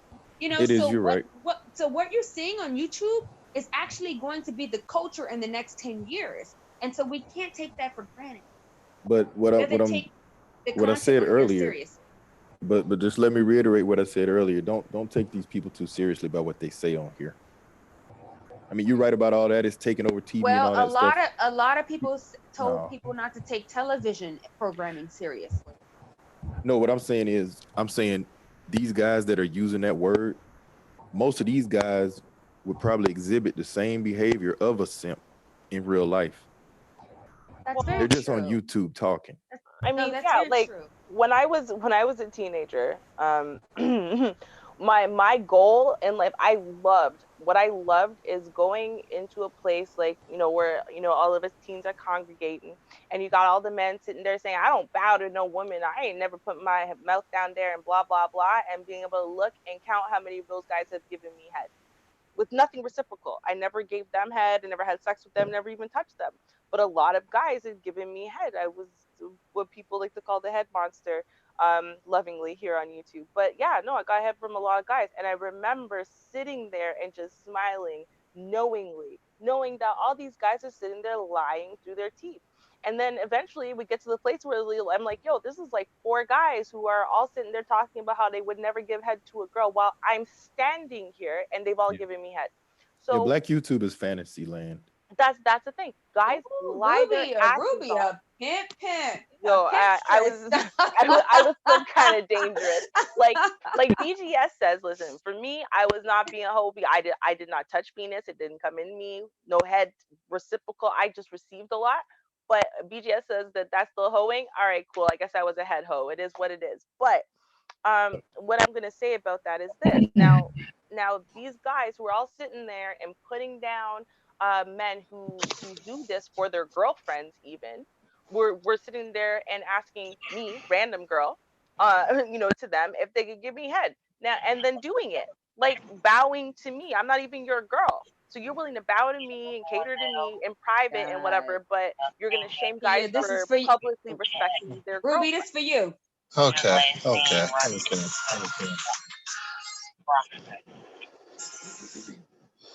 I can't really hear it. It's for you, girl. It's for you, girl. Shake your body, don't stop, don't quit. All you ladies pop that thing like this. Shake your body, don't stop, don't quit. I'm trying to get his stream flag. Oh, sorry. Okay, sorry about that. Yeah. Don't get it cut off. But do it right. But you know what? Here's my point of that is this. My point is that all these guys are sitting there, right? And they're feeling very insecure and inferior. They can't get a woman to love them or to publicly treat them with respect or any of these things, right? And so what they do is they put down men who get love and respect from women and call them simps. This is all it comes down to, because they are jealous, because they knew if they were even given half of an opportunity, they would have their tongue in her asshole real quick just to get her to smile at him, right? So they know these things about them, and they're covering up their own insecurities. There's a difference between gentlemen and simps, right? Exactly, there is. That's my point. See, this is the craziness about it. Am I gonna do everything for every woman? Fuck no. Yes. No. No, I'm just playing, Charles. Fuck no. I was just gonna reiterate that shit. Fuck no. I gotta troll Charles. Charles is my favorite. I'm the untrollable. It's like I'm untrollable. That shit just bounces off of me like bullets off of Superman's chest. I'm just looking at it. See, first of all, doing something from the kindness of your heart, or just because that's who you are, the core person, is a gentleman. Doing something because you're trying to get sex or a female's reaction is a simp. See, a lot of times you got catch-22s. You got a lot of women who are used to simps. You got a lot of women, when you tell a woman no and she doesn't like it, and you have a valid reason why you're not going to do something, and she's used to simps, what's going to be happening? Oh, a real man. No, that's not a real man. How do you know about real men? Are you a man? So you also have the simps. Are you a man? Yeah, that's true. You also have the simps. You also have the people who call people simps not even using it in the proper context. Because everything a simp does is for the glorification of pussy. You get what I'm saying? Oh, you're So right. You're right, man. if you are looking for a woman's validation as a man, you're already fucked up. Like I could walk this earth and not be in a relationship with nobody and still be the same type of man I'm gonna be tomorrow. So you get a lot of people who are simps and don't realize it. If you're taking abuse from a woman and you keep giving, yes, you are a simp. That's bullshit. No respect, and you keep giving, that's simping. See, it's just like I said before. If a man should be able to pick up his dick, put it on his shoulders, and walk out the door if he's not getting respect and choose somebody else. Just like a woman has the right to do the same. So when people talk about the simping shit, they're using it way out of context. Just Yeah, I because agree. I give flowers to little girls all the time. I'm not trying to fuck no 5-year-old girl. Okay. So if you're giving flowers because you're trying to get validation from that woman, yes, that's simping. If you're doing it from the kindness of your heart, that's being a gentleman. So a lot of people cannot get that concept down. If you're doing it for your woman, that's not simping. No. Charles, do you think that I She's have treating you like a piece of shit and Right. you're doing Yeah. that, then you're Right. simping. I don't give a damn if that's your woman or your wife. You're a fucking simp. Grow some Right. fucking balls. Charles, Like do you the think that I have girlfriend's the best simping? man. Do you think that I have simping and a gentleman convoluted? Depends on how you think of the concept. If you're confusing the concept that was just given, then that's up to you. Because if the person's doing it from the kindness of their heart, you can't simp. Like, really, I can't simp, that's mine. Like, if I'm doing something because, oh, my wife's going to be mad if I don't buy her these diamond rings, they'll be like, we can't afford that shit. I'm going to put that money on something else till we can afford to get that diamond ring. So a lot of dudes don't even have the balls to do it because you got to look at the culture of the community. So my explanation earlier, did you understand where I was coming from, Charles? I wasn't listening to us. I was on the phone. I wasn't even listening. You want me to explain it again? Yes. Okay, no. so it's a yes or no, Charles. No, it's the short version of that shit. Oh, you want the short? Okay, I'll give you the short version. So basically, what I was saying was that no, I don't want a sucker, and I know that a sucker is directly correlated to being a simp. However, listening to these guys on YouTube and listening to these guys that are in today's society, I realized that there are blurred lines between being a gentleman and a simp. For instance, a guy will call you a simp just because you're opening doors for a woman, just because you give a massage to a woman, just because you buy a woman shoes or let her order off the right side of the menu. Just because you tell a woman, oh, I like you or I love you, or you let her move into your house or whatever you're doing for a woman, anything can be considered as a simp.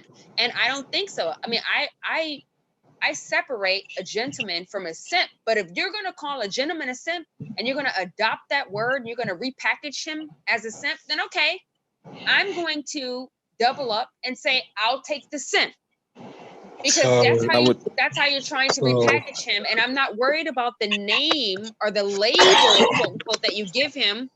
I'm going to worry about the actions. So here's my shit, right? I'm going to say this again. Yeah. It's intent. It's like murder versus manslaughter. Is there intent?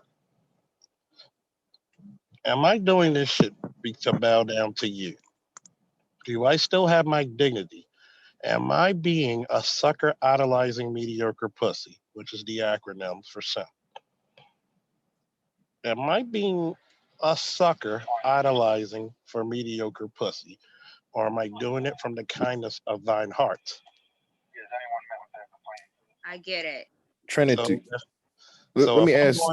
If I'm going off of this, so if I'm going off of doing nice things for a woman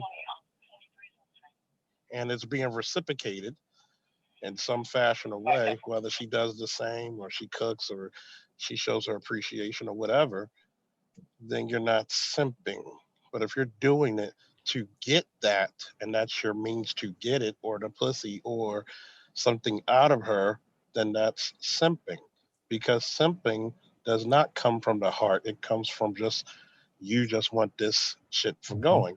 For all that, you might as well be buying a prostitute. At least you That's get right. what you want. Simping is tricking. At least you get what you want out of the deal. But when you're simping, you're putting up a facade. See, Yep. when you're a gentleman, when you're being a gentleman, that's really you. Like I told you, I bought dozens of roses before, handed it out to my female coworkers. Does that mean I'm trying to fuck them? No, it's a good gesture. I given them out to little girls who went from school. Am I trying to sleep with them or get them to do something? No, it's a nice gesture. I could walk away and not expect shit in return. If I could add something to that though, because I think for me at least when it comes to simping, the emphasis is on trying to. If you are already sleeping with her and this is an exchange, you buy her chocolate, she'll suck your dick. You do this, she'll do this. I don't see that now. I'm not saying men don't. I'm just saying I don't see that as simping because it's an That's simple. exchange. You That's are simple. no, I understand what you're saying. I'm just saying for me, I don't see it as simping because there is actually an exchange. It's almost like you're That is paying simple. her. You're paying her That's with tricking. That's hold on. simping. Right. Let me Oh, tell you one. hold on. Hear me out. Hear me out. For me, right, this would be the equivalent of you pay her $50 and she gets down on her knees, only it's a lot cheaper for you. That's the way I see it because there is an actual guaranteed exchange for gifts and services. Who's sucking dick for Simping, $50? A well, I'm lot just of saying people. that's not the point. The point is that to me, A lot of people simping sucking is dick for when you movie do tickets. to My me, God. simping is when you do all of these things in the hopes that maybe one day she might give you some play. She's not giving you any play now. She's using you and you're happily doing it in the hopes that maybe one day she'll Let, notice you and let, take you out of the friend orbit. let me give you an example, Ruby. There are some guys. Let's say we take three guys,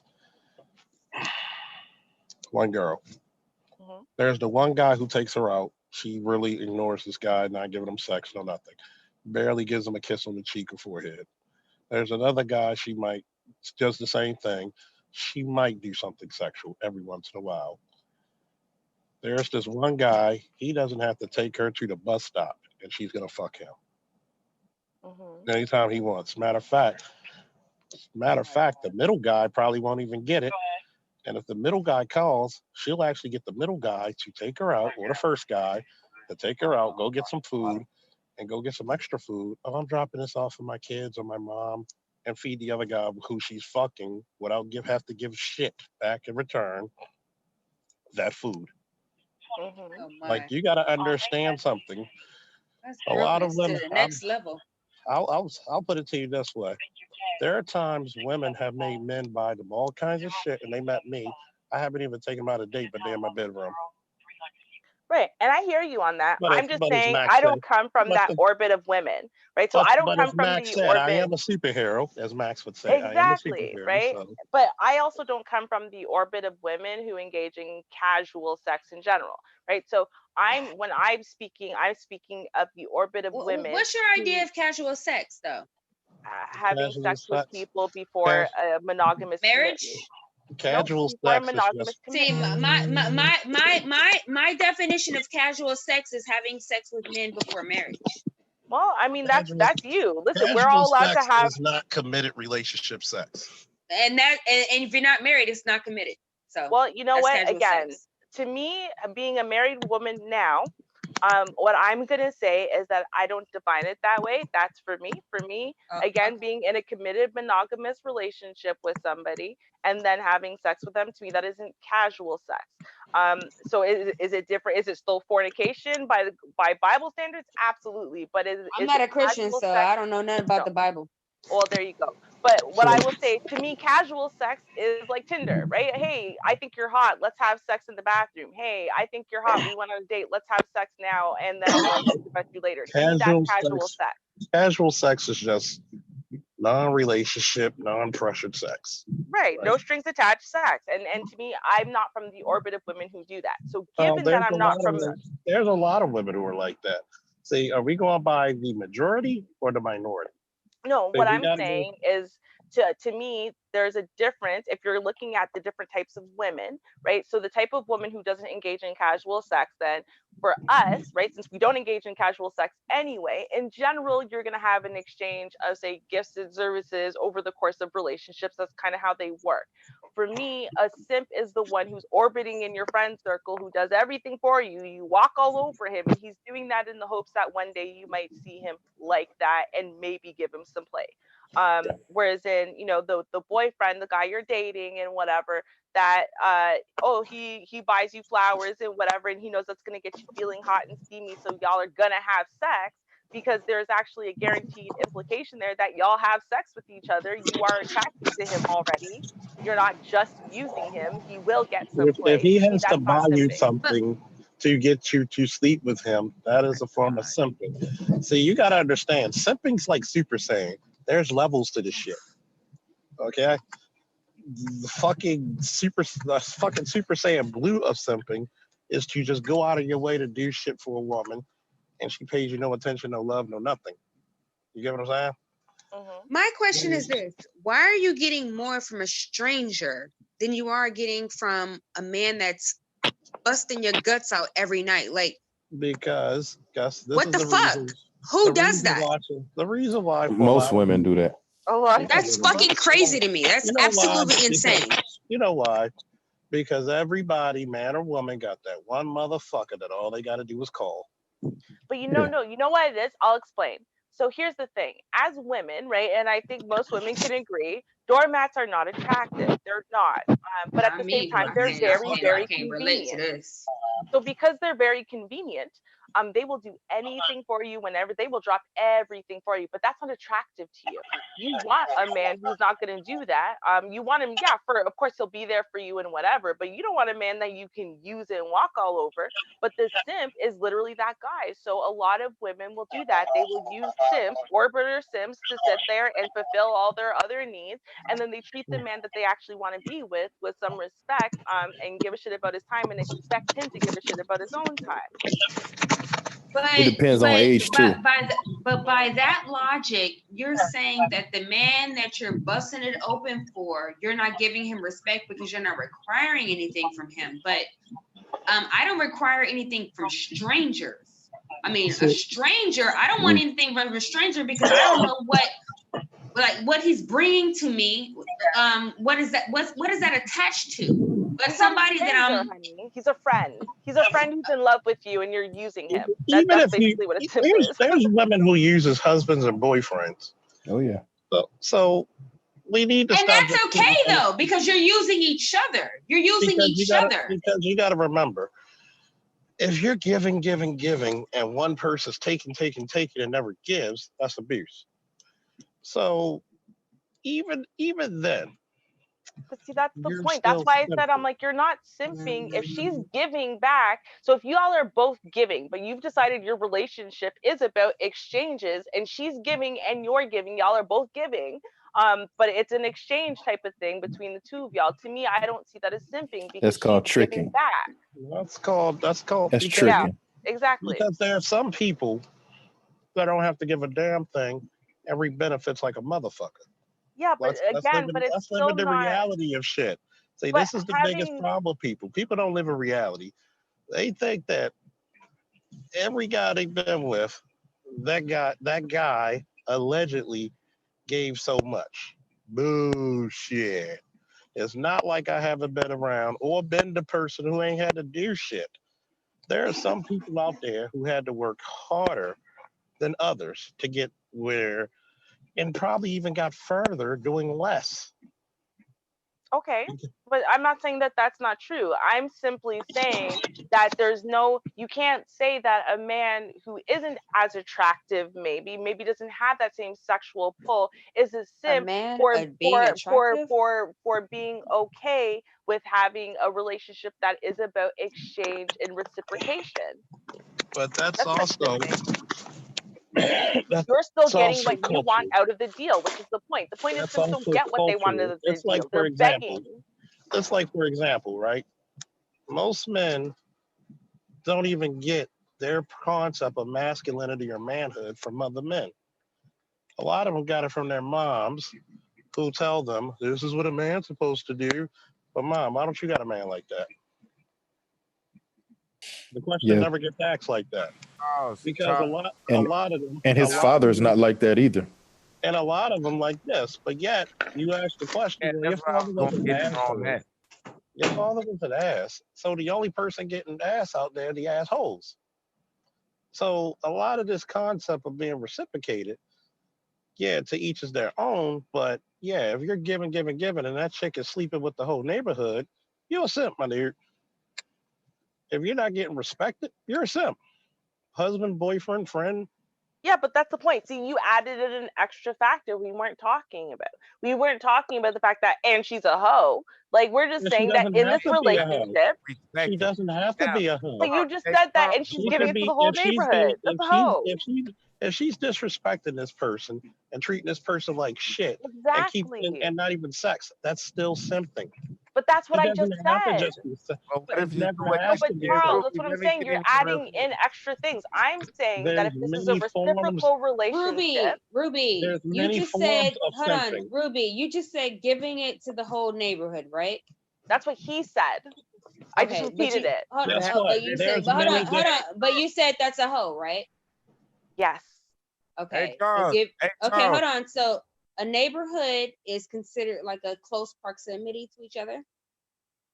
It doesn't matter. If you're sleeping with several people all at Okay, once, you're a so hoe okay, to me. I get it. Okay, so what I'm trying to say is like you literally, I'm not trying to be disrespectful to you because I like you, but what I'm trying to say is you literally just told me that you've had sex with several men before marriage, and not only that, you were No, in. actually, I didn't say the word several. You did, baby. Ruby, hold on, Ruby, and also you told me that you were literally in a barbershop full of men who ate your pussy before, 4 of them to be exact. In Wow, the same you proximity. really add extra words, babe. No, I Okay. didn't add extra word. I'm telling you exactly what you told me. I'm not trying to be funny. No, you said the word several, and I didn't bother to argue your word several because that wasn't the Okay, point but you of said what that I said. you But were did in I a have sex Hold proximity on, of ladies and men, gentlemen. I'll different be right men. back. Okay, Excuse a proximity. me. Hold Excuse on, me. hold on, Trinity, hold hold on. on. No, we're gonna Well, clarify. Let's Let clarify. me speak. Hold on, let me speak You already said your point.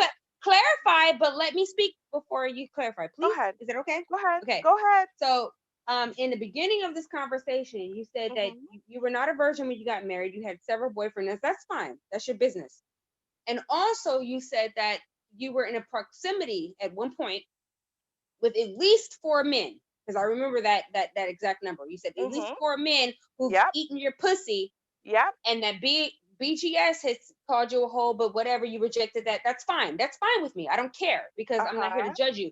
Go what ahead. I'm saying is you literally just said that person, like describing yourself, that person would be considered a hoe by your definition. But by your definition and by what you've told me, you actually would be considered a hoe. Now, I wouldn't consider you a hoe. I would consider you a sexually liberated woman to do whatever the fuck you want to do. So can we clarify where you went wrong here? So here's a big difference. So the first where we stopped here in the conversation is where I said if a woman is having sex with multiple men at the same time. Okay, so that's your definition.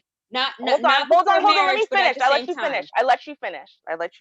Okay. You're right. So when they had sex with multiple men at the same time, while she's sitting there and you give me flowers and I'll have sex with you and that's our exchange. Yes, I would consider her a hoe. Now, where my story differs a little bit is, first of all, yes, I've had sex with some boyfriends that I've had before marriage. Absolutely, I did.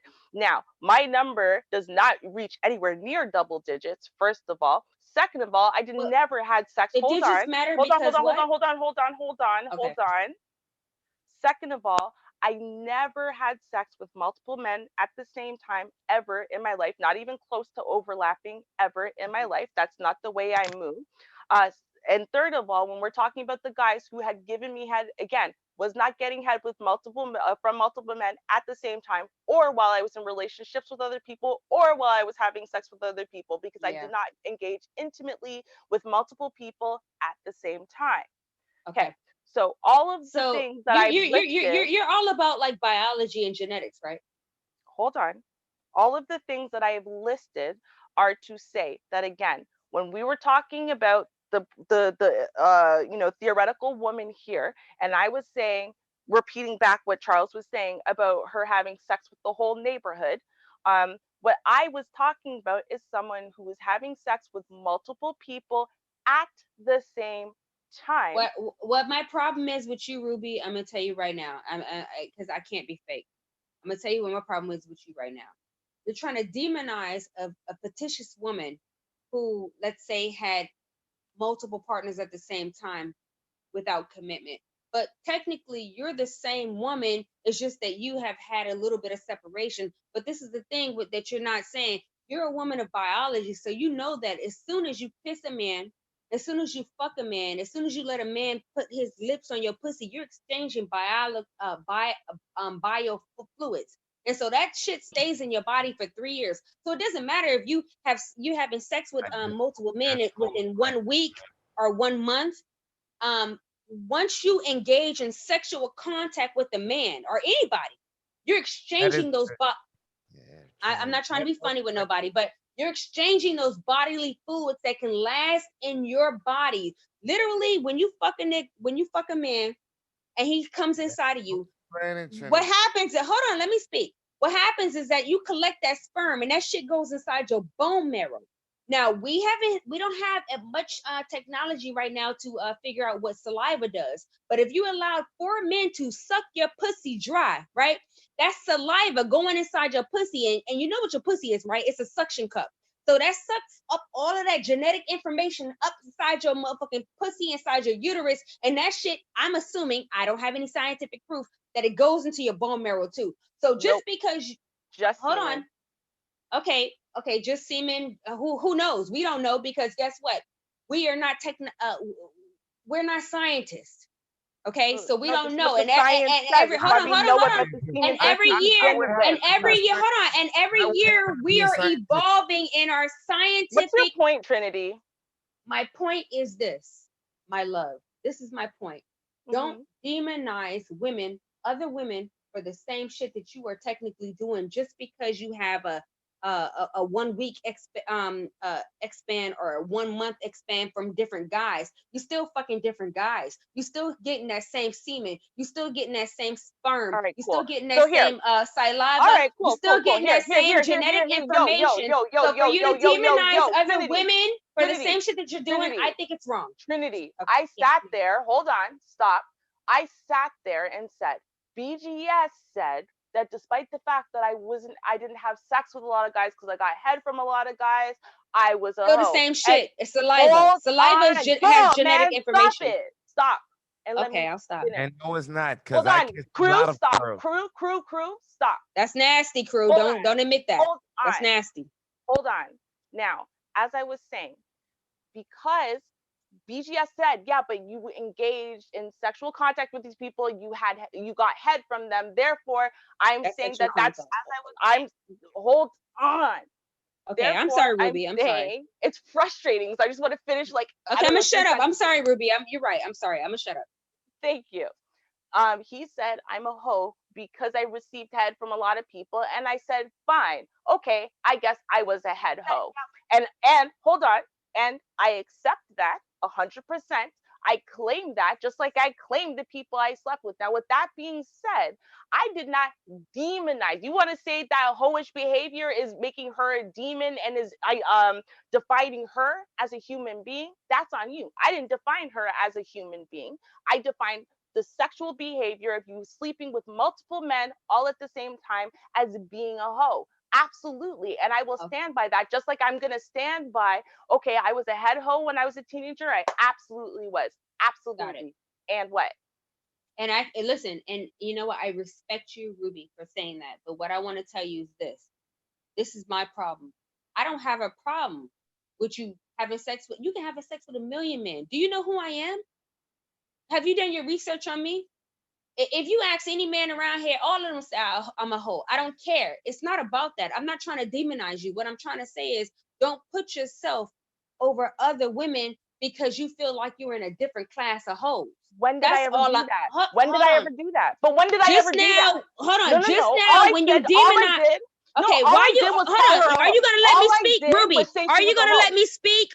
Like No, how I let, you're like how saying you by wanted me me to let you calling speak? her a hoe, you're saying by me calling her a hoe Okay, that I put myself above Ruby, her. I Ruby, never are did you that gonna, ever. Ruby? Are you gonna allow me to speak just how Pinky you cannon. wanted me?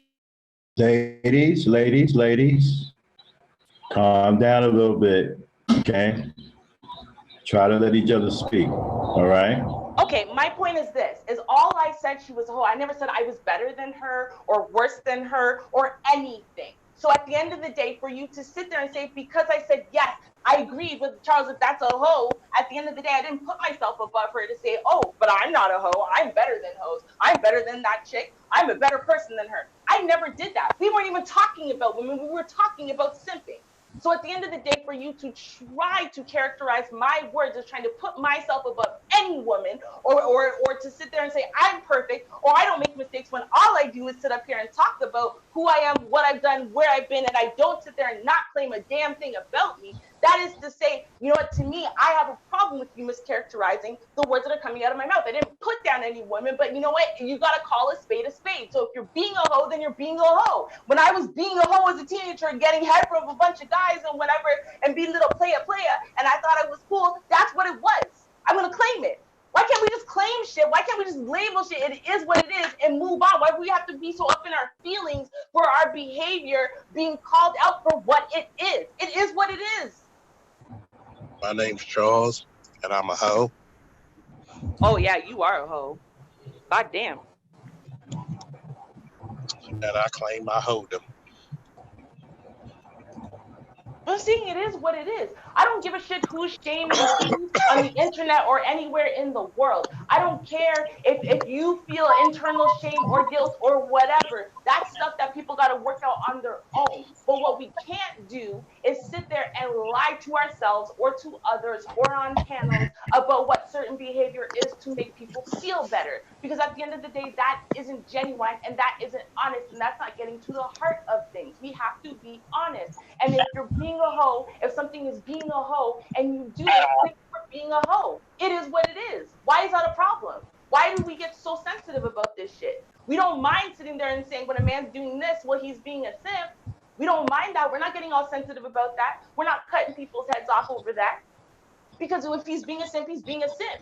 If he's being a hoe, he's being a hoe. If he's being some A shit dude, he's being some A shit dude. If he's being dusty, he's being dusty. He's being a coon, he's being a coon. It is what it is, what it is, what it is. We need to claim these things, understand that that's what they are, right? Go through our 5 cycles of grief, prepare ourselves and our damage and whatever the hell it is that we don't like, and then move forward. We need to stop running from the labels because the label is true if it's true.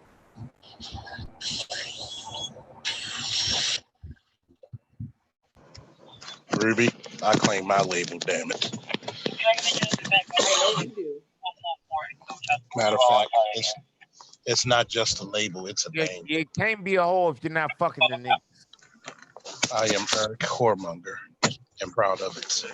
Well, no, BGS said that for me getting head, I was a hoe. Because getting head is just like it's oral sex. I So because disagree. the word I sex is disagree, added Ruby. onto it, it is sex, and I'll own it then. All right, cool. Well, That's as all long I as you did, but see, the it is what problem it is is. I this. disagree, Ruby. I disagree with BGS on that one. I'll say this, right?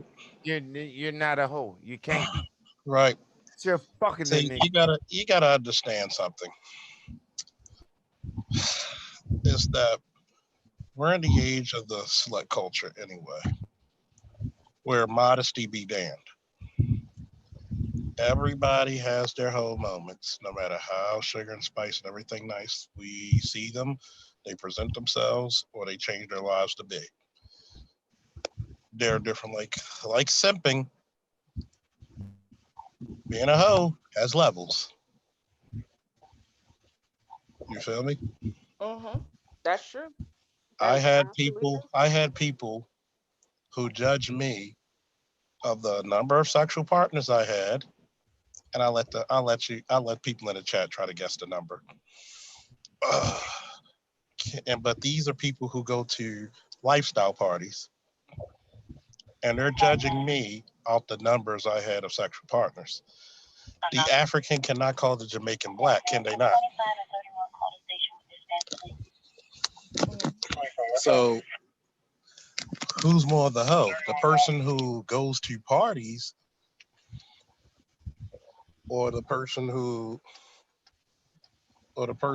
goes and they could just, hey, meet up with women at different times in their life, and they do what grown folks do.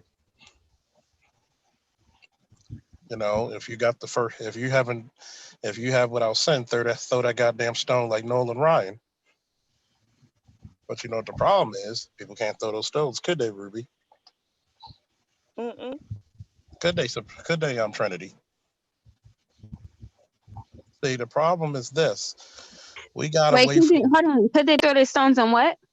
Can they throw those stones? Can people throw stones like they used to at other people? They can't. No. Oh no, I didn't. I wasn't trying to throw stones at Ruby. I don't give a. I'm not saying you throwing stones at Ruby. I'm just talking in general.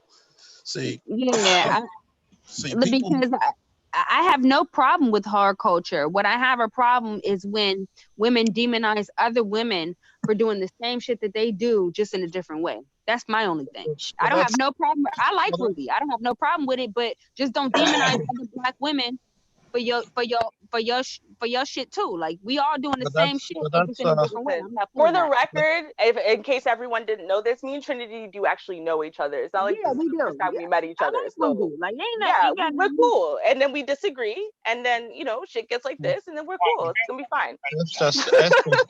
That's just average friendship. That's why nobody tried to stop you. And it's like this, right? See, the problem I have with horror culture is that it's the same thing of being when you see a dude on the street and he wants to portray a thug or a drug dealer. What's the problem? He doesn't want to be called one or treated like one. Exactly. And that's the same thing with horror culture. You Yep. wanna sleep with everybody you want, not saying nobody here. You wanna fuck, suck, lick, drop, whatever you want. But when people start treating you like a hoe and call you a hoe, that's when you get upset. I want to demand a husband. Yeah, and that's the thing. And Trinity, you're gonna hate my last video. You'll probably hate me for doing it. But I'll tell you something. I didn't do it to shame women. I didn't. What I did, and if you listen to the words that I am saying, what I am saying is, hey, listen, I'm saying exactly what Charles is saying. Listen, I'm not saying the double standard is fair. I'm not saying the double standard is right. I'm not saying anything like that. What I am saying is this is reality. And in the reality we live in, first of all, the internet's forever. And second of all, we do get judged. And people do. There are people who don't care, but there are a lot of people who do. And even if you find a man who doesn't care, society might care, especially if you decide to record that shit and put it on the internet. So what we need to do is recognize that, hey, listen, this isn't cool. It's not cool to sit there and go to a party and then have someone videotape you getting fucked by cucumbers. It's not cool. It's not cute. And you're not going to appreciate this later. You're not going to appreciate this reflects on your character and virtue and all that shit later. You're not going to like it. And I'm not saying you should like it. What I'm saying is that I know that I'm not saying, oh, I didn't slip up or I didn't fuck up. What I'm saying, though, is that what we have to do is change the behavior that we are doing so that way we can change the labels that are associated with our behavior. And so you got to remember, it's not just shame upon you. It's the fact that this is the worst thing I think that could happen to many women and men. You can pretty much put men there too. See, back in the day, you could be a whore and you could still be discreet before you had all this video technology. Mm-hmm. Now that you pretty much got a camcorder in your goddamn phone and you can record hours upon hours of shit depending on your memory on your phone. Yep. Facebook Live it, Instagram Live it, Twitter Live it. Twitter got the capability of doing that too. Snapchat. Mm-hmm. You got all this shit. YouTube it. A lot of behavior that could be hidden, and it would take years for people to find out. And even then, you could deny unless they took. Unless you were there, you don't know, right?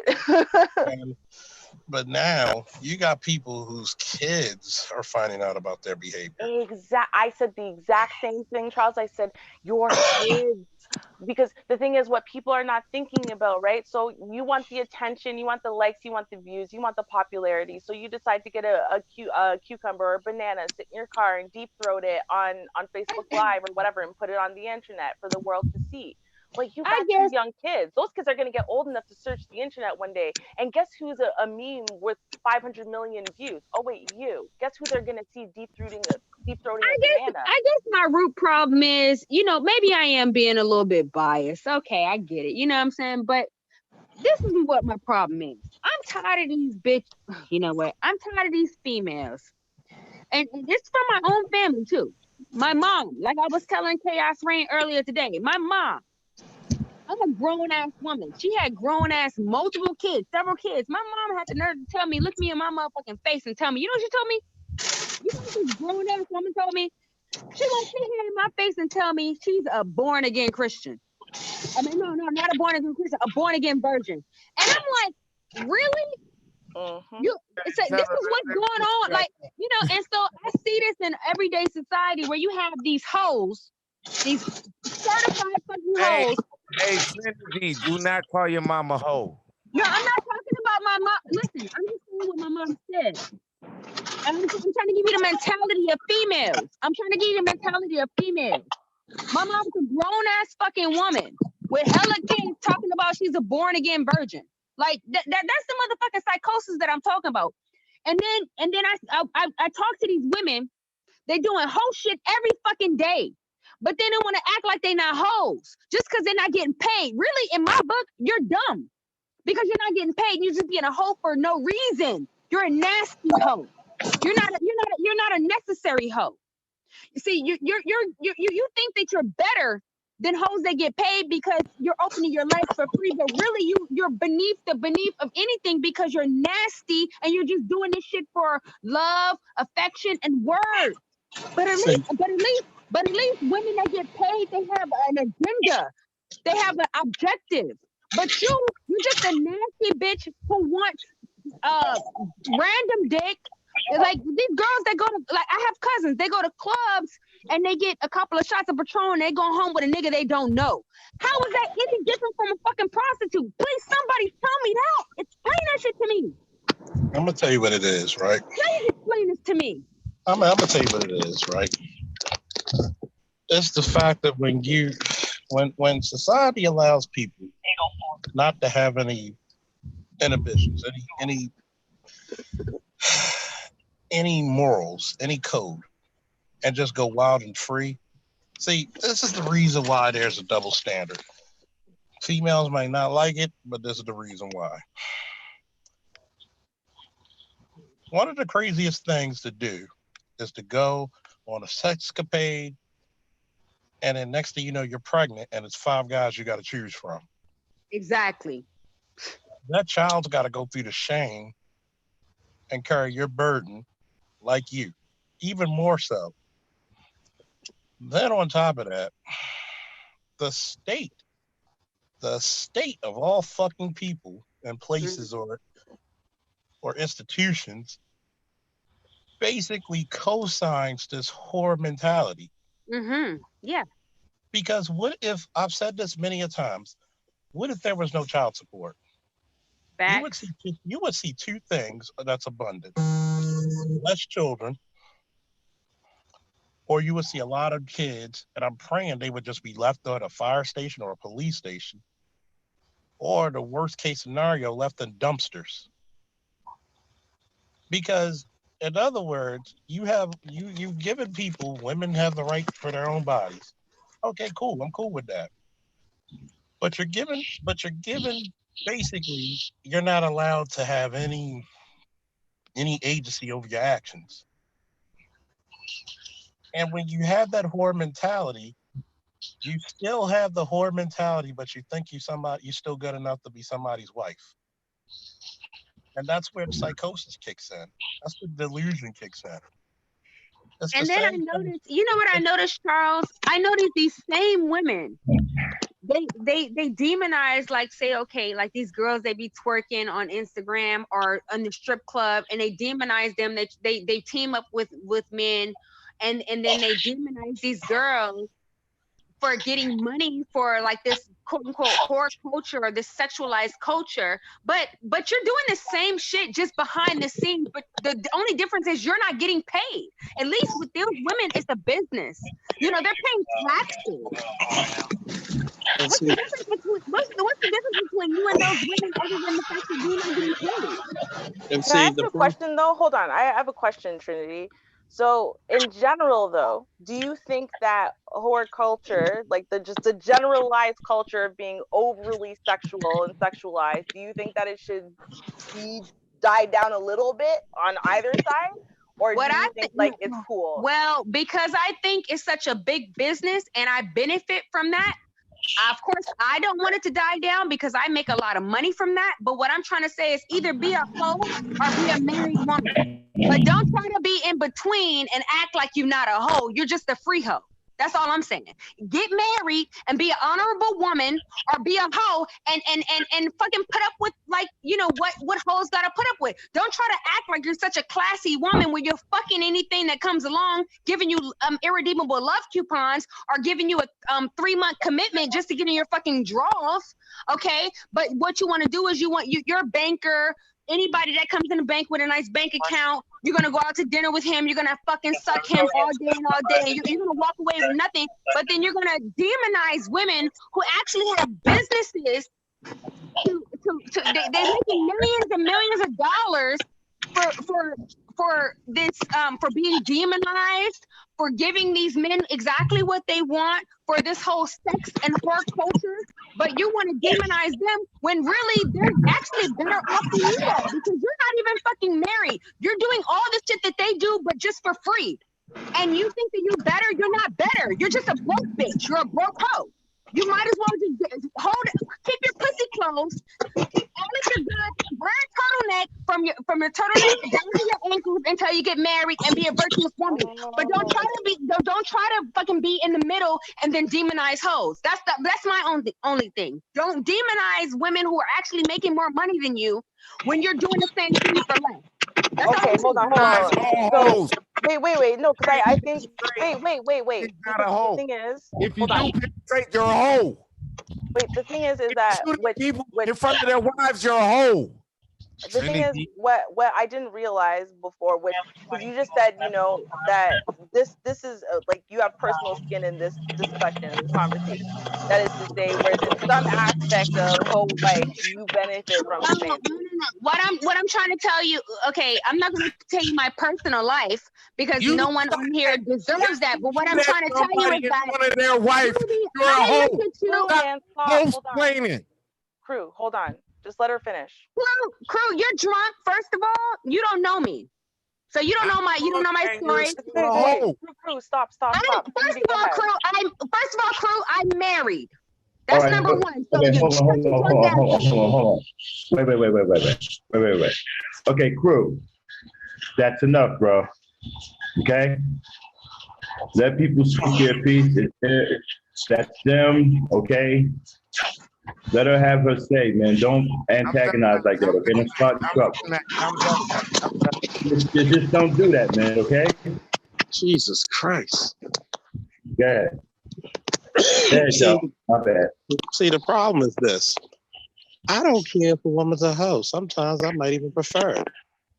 But don't try to fake the funk now. That's the part that gets me upset. If you're going to be a hoe, realize there's complications to that shit that you may not get down the line. And that's the shit that gets me upset. If you want all the free sex, be responsible, protect yourself. Just like we tell the dudes, protect yourself. Same thing I tell the women, protect yourself. As Trinity was just pointing out, though, clearly there is now a different definition, or there are other definitions of, say, casual sex versus, like, for example, so for Trinity, if you have sex before marriage, period, you're having casual sex, because any sex before marriage is casual because, you're not married. So whatever commitment you've made isn't a real commitment unless you're married.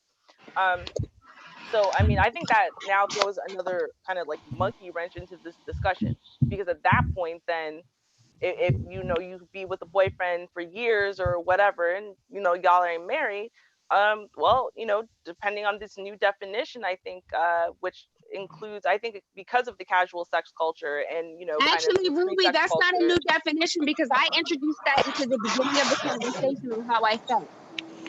I'm saying new to the culture of like the discussion of the culture overall, not to the conversation today. Oh, okay. Yeah. So I'm just saying, like, as far as the definitions, right? So on average, right, the definitions that I've heard, so maybe this is an older definition, right? Because I'm a little bit older. So in my generation, definitions of casual sex are sex, you know, be in a Ruby, I'm committed sorry. relationship with I someone. gotta stop you right there. Somebody Yeah. wanted to hear, they said Charles was cut off. They wanted to finish hearing Charles' point. Okay. Okay, go ahead. Requested by popular demand, I guess. You know, I thought people want to hear the lady. Well, this is one of the few times, you know, the ladies look better than me. So my point is this, right? People swear up and down, Charles, you hate women. No. I don't know how many times I got to get up on a panel and tell you, I treat women with agency.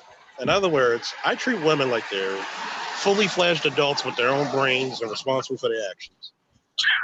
A lot of times when we go into this horror culture, is because they still want to have that naivety with their actions. Like, oh, I didn't know he tricked me. No, if you're saying that I'm a part of this horror culture and I could do what I want, I'm a big girl because it's my pussy. I can do what I want. Mm-hmm. Shout out to both of my club mixes back in the day, but excuse me. You got to take the repercussions that either you're going to get pregnant, disease, or you're going to get that stigma that nobody wants to deal with you for a long period of time. Yep. You could take that, hey, by all means. But it's the same thing like I would tell dudes. Protect yourself. Don't go out here rethinking willy-nilly because unlike dudes, we can't get pregnant. That's one of the reasons why we have a double standard, because guess what? Your responsibility to the community is to rear children properly. If you're having children by literally Tom, Dick, and Harry, and you don't know who the father is, what does that say about how responsible you are? Mm-hmm. And then you're killing the kid because that's part of their legacy they cannot get attached to. So when we get to this horror culture, it's like women want to get the water, but they don't want to deal with the thunderstorm that brings it. Facts, Charles. And that's the only thing that I'm saying. Is like, I don't have a problem with horror culture. Please, like anybody who knows me, they know that I benefit from horror culture. I pop my ass on my videos all day or whatever. I have a husband. Y'all wasn't supposed to know that, but yeah, I do, who completely takes care of me. But whatever. What I'm trying to say is that women who like they try to like stand on the fence and try to pretend like they're not quote unquote whores just because they're not selling their pussy. Like, who do you think you're fooling? You're not fooling these men out here. These men know that they're getting free and convenient pussy from you. I don't care if you've been knowing them for 3 months or a year or however long they give you these irredeemable love coupons. Listen, these men are very smart. They're strategic and they know exactly what they want to use you for, and they know exactly what they're doing. They know exactly why they're not marrying you for 5 years. Okay, men know what the fuck they want to do, and they know why you're there, and they put you in categories. So if you want to trick yourself into believing that you're not a temporary whore, if you're not married, then you go ahead and do that. You go ahead and trick yourself into believing that. But me, I try, at least for whoever will hear me, for whatever women will hear me, keep your fucking legs closed until you are married. That is the only way to secure yourself, your future, your womb, your family unit. You know, I don't want to sound like a old school ass religious prick. I'm not that person. I'm not religious at all. But I know that, listen, don't give yourself away for cheap. But if you're going to give yourself away from cheap, at least don't do it for fucking irredeemable love coupons or fucking slip dinner. Please, for your own good. Please don't do it. I'm just trying to figure out what kind of soft ass derelict Negro would have his wife on YouTube with her nipples out. What? I'm just trying to figure out what kind of drunk ass nigga. First of all, what kind of drunk ass? I don't have to prove my husband to you. First of all, I have way more property than anybody on this fucking chat. Let's just go ahead and get that out the motherfucking way. I'm already fucking retired. Let's just go ahead and get that out the way. Hold on. You're drunk, so I'm not gonna take you serious. But what I'm trying to say is I'm an artist and I do what the fuck I want to do every single day. Seriously, though. Crew, you go to work every single day that I've known you. You go to work, my bruh. I don't go to work. You get that? I'm off work. Actually, I get paid more than you. You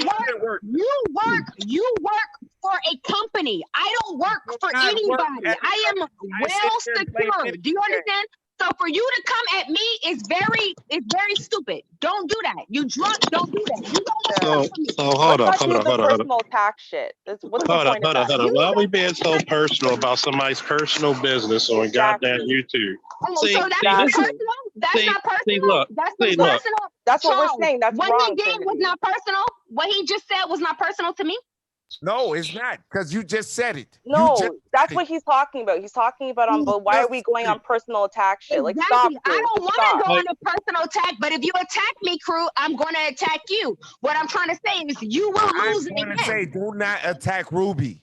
All right, that's enough. That's enough. Okay, everybody calm down. Crew, that was a personal attack. Cut it out, dude. Okay? Stop it. Seriously. So now that Trinity's finished her point and Charles has been able to finish his point, I would like to just ask my question, because this is the clarification I'm trying to get, because it seems like there's a new thought process, at least to me. So because in general, Trinity, what I've noticed is that almost every person who's gotten married has had sex with that person they were dating. They had sex, got engaged, got married.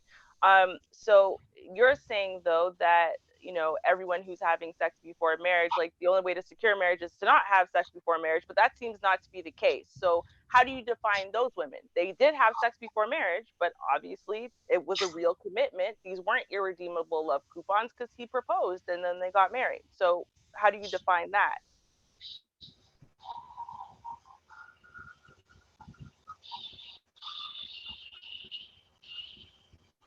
Is that just for Trinity or everybody? Oh, well, I mean, everyone can answer. I was asking for Trinity, just because it seems, I would think with the men that, y'all like to have sex. So you'd want to have sex with a woman you want to marry before you married her. But, I don't know. Well, define that.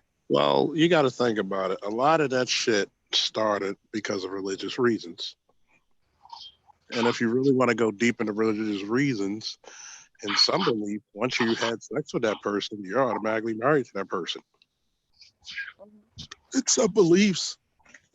So that'd be a lot of wives for me, goddamn. But they could be broke. But you got to think about it. The reason why men like virgins, we only like virgins for one reason, because nobody else touched it. Nobody else can lay claim to stake. People can say, well, it sounds like property. Well, it kind of is. That's what marriage is. You're property to that woman, you're property to that man. Hell, if you can decide if I live or die on a fucking machine, what am I then? So a lot of times we go into this, a lot of us, especially in the Black community, I don't give a damn where in the world you are in the Black community, we think of marriage out of religious context instead of marriage as the way it was originally supposed to be. Business, a force multiplier of property, goods, and services, an expander of wealth. What's the point of getting married if you're both broke? What's the point of dealing with each other?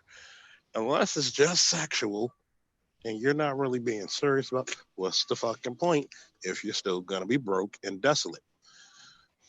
Now, we can put all this Hallmark card and shit about love and everything, but love doesn't pay the bills. People understand the number one thing the Bible speaks of is love. Number two is finances. So a lot of us need to get, if we're going to talk about that, are we talking about it from a religious standpoint, or we're talking about it from a secular, more business-like standpoint? Because what's the point of getting married and being in relationships if you're still going to be in the same rut? Well, me, it's all about business. I'm not a religious person, but I do believe that because women have such a short amount of time to secure certain things before approaching the wall, I believe that women should be more strategic about about their fertility years, about their sexual market value.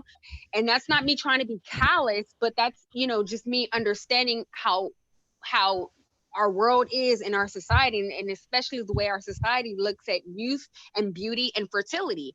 That's why I encourage women to definitely secure themselves at a young age. And I feel like the best way to secure yourself at a young age is to get married. Now, I know a lot of these new age women, what they like to do is they like to go and get jobs and careers, but I don't feel like that's the best way, because men don't care about your careers. They don't care about how much money you make. They care about reproducing with you and building a nice family life. And so if you want to secure that, I hate to say it because I don't want to be misogynistic, but generally that happens within a certain amount of years. And that's just my opinion, but I don't know. Oh, I agree with you. I mean, as far as me, at least, I have a more, I'll say, old school slash traditional viewpoint as far as like for women. I think women absolutely want to have a career, whatever I do. But to me, that never really came above my desire to get married and have a family and whatever. So I don't disagree with that. I think my point is, at least to me, and I'm not just referring to myself. I'm speaking about in general when I look at it. Now, there are obviously relationships can suck as well, but I will say when I see two people who are in a committed, loving relationship with each other, which is functional, which has both submission, leadership, plans, and goals for the future and whatever, I wouldn't see that woman who's choosing to have sex with this man who loves her, who she loves, and them choosing to have sex together. I wouldn't see that as her being a hoe, right? I would see her, some chick, who's on Tinder and swiping right and being like, okay, yeah, he's hot. I'm gonna go meet up with him tonight and have sex with him, no strings attached. I see that casual sex, that no strings attached thing as being hoish, which in that case, if that's what you're doing and every night you're finding a new Tinder, I actually agree with you. Be a smart hoe and get paid. Because what is the the only difference is you're gonna have the same body count. The only difference is the ones who are Right. getting paid, if they're smart with it, I mean, they could be multimillionaires by the time they're 25. So Right. Okay. Okay. Yeah, I can agree with that. Yeah, definitely. That's for sure. Um, yeah, I don't have nothing to say about that. But what I would say is that I feel like it's better for women to get married early because, for instance, like Crew was trying to like make it like demonize me in a way to where, because I'm on YouTube, I'm living out my fantasies and living out my artistic means or whatever. But the only reason why I'm able to do that and I don't have to work is because I have a loving man who decided to marry me, and he secured me early on. I don't have to worry about going to dinner or ordering from the left side of the menu or my bills. I live in the most expensive city in the world. Okay. I don't have to worry about any fucking thing. I travel all the time and it's all on the strength of my husband. And so for him to try to demonize that, it's cool. I understand that. But you said, oh, you're on YouTube with your titties out. I'm living out my dreams, my passions, my artistry. That's what I want to do. Do you think I'd be able to do that if I had to work or if I was paying 50-50 with a man? Hell nah. I'd be too busy worried, stressed out about paying bills. For whatever reason, I met a great husband who lets me do my thing and I still get my allowance every month. So, my thing is like for hold on. I'm saying. So, Crew, like I got you know, so much property I can't even, you know, keep count. I'm trying to hire Mexicans right now just to motherfucking tend the land. All on the strength of one man. Hello? Who's not even in the same country. So for you to compare my life and your life is ridiculous. Yeah, I let me talk to do you every day it. and you go to work every single day. I'm already retired. I'm only 25 years old, bruh. Yeah, let me jump in there real quick. Just want to give a good shout out to Nala Says is in the building. Hey, Nala, how you doing? Hoorah. What's up, Nala? See, you got to understand something. See, I don't like I hate personal attacks. Really, because if I go there, I'm going to go in. Everybody heard me go in before, and it's not nice. Jesus, it's almost like waking that demon. Or the angel with the flaming sword. Take heads off. See, if you're going to debunk a person, debunk somebody using your intellect, not juvenile shit. See, I don't care and see, that's what women have to do. If you're going to get a man with not just your beauty, but your personality, your charm, and what do you provide that man? Otherwise, you're wasting your time. If you're going to be on some casual shit, be casual. But realistically then, Charles, do you think that casual sex is a good strategy for women, period? I mean, given everything that we know in general about women, for example, I mean, we're not really made for casual sex in the same way that men are. You know, we know that whether it's no strings attached or not, we know that the way that oxytocin and other bonding chemicals flood our brains during sexual contact and orgasm makes us emotionally, mentally attached to a man right away. And then it's supposed to be no strings attached. So, you know, I think that impedes us from being able to actually look for a husband because we are constantly being emotionally taken by other men that we're casually having sex with. Sorry, go ahead. Yeah, I want to say something to that. Look, I mean, in my opinion, casual sex is not something women should really engage in. I mean, unless you just don't want to get married ever, period. Because men don't catch feelings during sex. You know, we're impervious to feelings. Men can have sex as many women as you want and never have one feeling at all. Women are different, you know, so I'm not sure if that's a route you want to take unless you plan on being single for the rest of your life. It could get emotionally dangerous for you, you know. So I think it's something you might want to really think about before you decide to engage in casual sex for long periods of time. You could catch feelings with the guy or one of those guys, or maybe more than one of those guys, and can end up in some really bad emotional state of mind because men just don't catch feelings having. So it just doesn't happen to us. It's like raindrops. We can have sex with 100 women and never catch one feeling. Hold on, I want to ask Charles a question. Charles, when you just said that personal attacks, do you think that I'm personally attacking Crew? Was that what? No. Well, so what did you start asking? When you start asking about people's kids and husbands, that's personal. So who are you referring to? Are you referring to Crew or are you referring to me? Nah, when that whole personal attack shit happened moments ago. I probably did. Hey, Trinity, I did personally attack you. I did that. What I don't understand, Crew, is why. You personally attacked Ruby. All right. How did I personally attack Ruby? All right. Can I break it down like this, right? Yeah, hold on for 1 second. On that, I want to get back to what Ruby was saying. You know, see, this game and I'm not blaming women, I'm not trying to talk down, but y'all have to stop trying to play this game with us, you know, trying to keep up with us. We're different. You know, we think differently, we feel differently. You know, you guys can't do everything we do. You know, like I said, you know, casual sex for you could be a problem for you. It's no problem for us, but it could be a problem for you. I recommend that's something you shouldn't engage in unless you can live with it. Hey, man, did I ask you to interrupt me, man? Max. I didn't ask you to interrupt, bro. I'm saying, and I worry about women who talk like this because you're not built like that. And I'm not being disrespectful. I'm just being honest with you. You're not built like that. So I think that casual sex is something you should really stay away from unless you really think you can swing like that.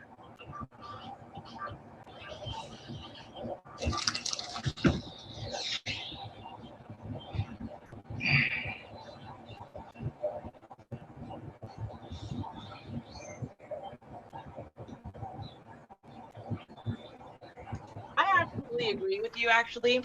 And see, that is why I guess to me, I do make a separation between committed relationship sex and casual sex, right? Because ultimately, I mean, unless you're doing it wrong, dating is supposed to be with the intention, if you are in the place where you are choosing right and whatever, dating is supposed to be with the intention of hopefully building towards marriage. Now, that doesn't always work out. You might think that y'all are on the right path until one day you're not, and it falls apart, and okay, that sucks. But you're on that intentional path, and so you emotionally, mentally, and physiologically bonding to this man, and him being able to bond to you in that way and be fulfilled by you in that way. To me, I don't see that as the same thing as casual sex for women, and I don't see it as the same counterproductive thing. Of course, it makes the breakup more painful when you've invested years in whatever, and of course, babies can come along within that deal and whatnot. I'm not saying it doesn't happen when people aren't planning for it. I know I was an oopsie, but I'm just saying overall, I don't think that committed relationship sex is really the problem and the thing that's kind of creating the problem. I do think that us thinking that casual sex and just being able to have sex with someone and swipe right and whatever, and thinking that's not creating a problem for us, I think that that's really where the issue lays. Um, I hey Ruby, understand. hey Ruby. This was the only thing about my argument, right? So say you have 4 niggas eat your pussy in 1 week, right? That is no penetration. You're not doing anything. You're enjoying yourself. Basically, you're pimping. But now if you go let 4 niggas hit you in 1 week or this, that, I don't have no dealings with you. I do not want anything to do with you. That would make you a hoe. That's what I'm saying. That is the difference. Well, listen, The it's the not that the I the, disagree the with you. four I'm niggas just saying eat I also accept they would be BGS's hoes. definition. Wow. What's up, gang gang? Chaos, Hey, gang, gang, gang, gang, gang, gang. What's up, everybody? I don't even how know how you doing, you. baby? Good, good. I actually was listening to your commentary, Trinity, and I really respect what you were saying. What about it? What about it? You respect, Mama? Just the authenticity, like the unapologetic about who you are and what you represent. I don't hear that too often from women. Mm-hmm. And you were kind of like, it is what it is with me. Take me or leave me, and I don't care if you leave me, kind of thing. I have my own life, and I respect women that come from that standpoint, regardless of if I agree with the other aspects of their life or whatever. You know what I mean? I like authenticity, and that's what I felt when you were speaking. So, um, I appreciate that is what I was trying to say. Okay, I appreciate you saying that.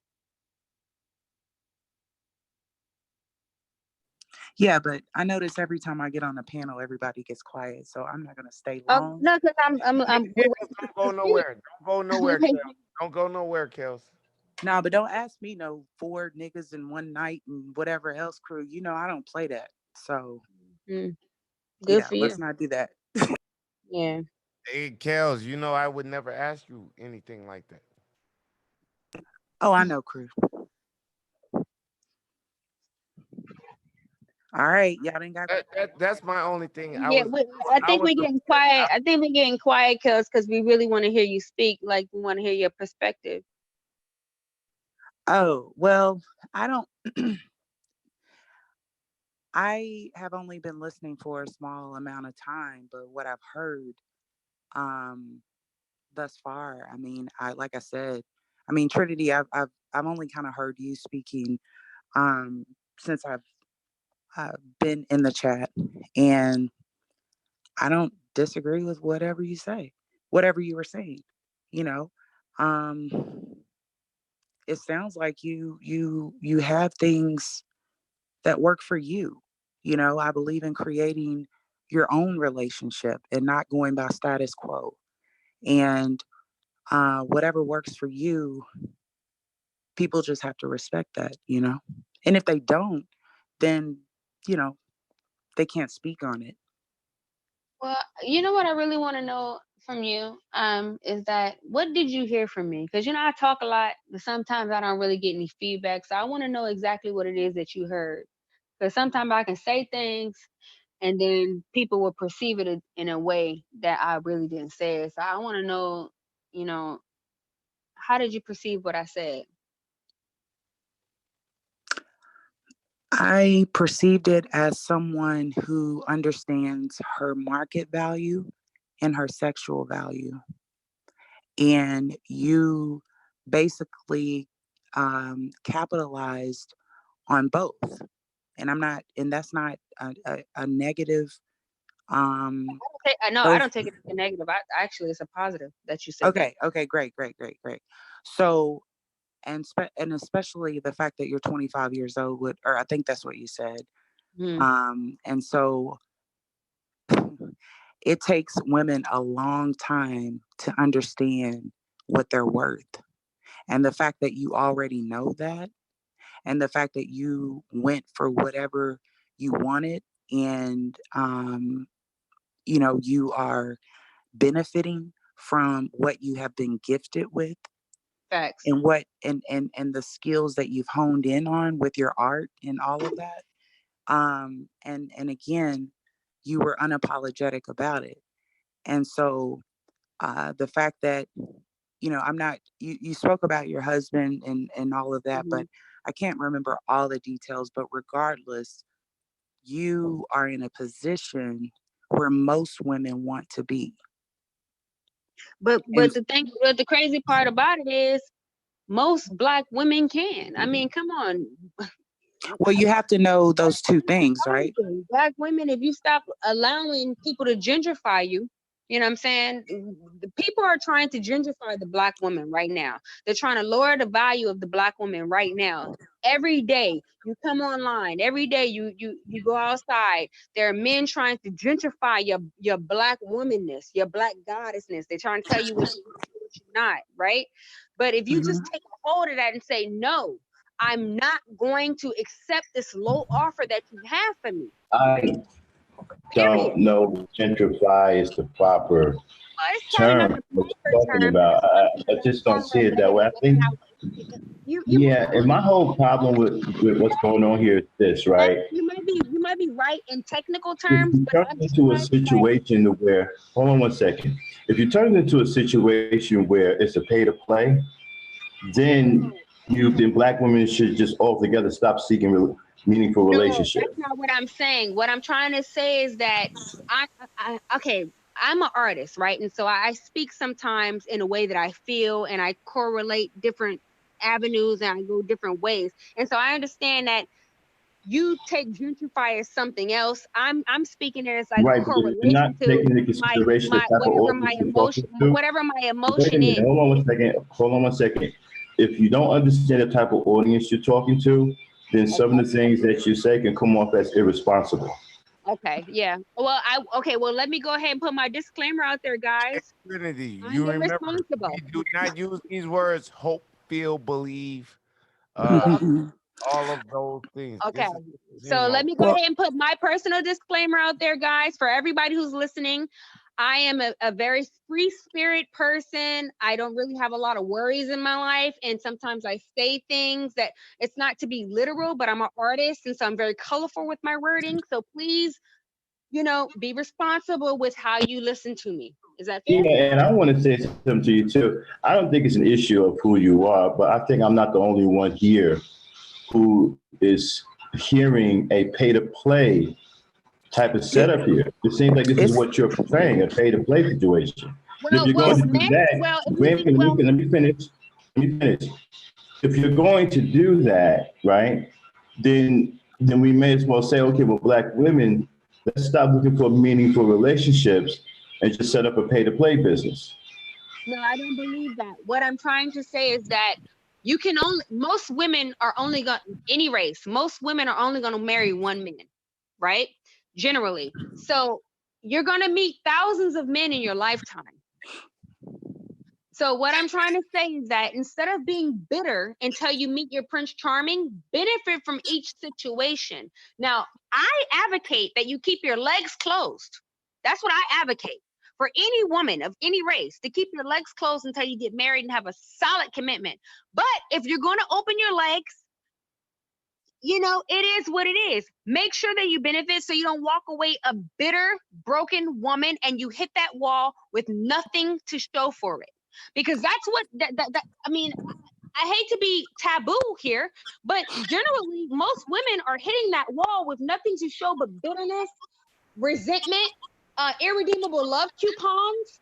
And I know that a lot of men probably don't want to hear me say this, but I think that women should up the value, up the ante. All right, okay.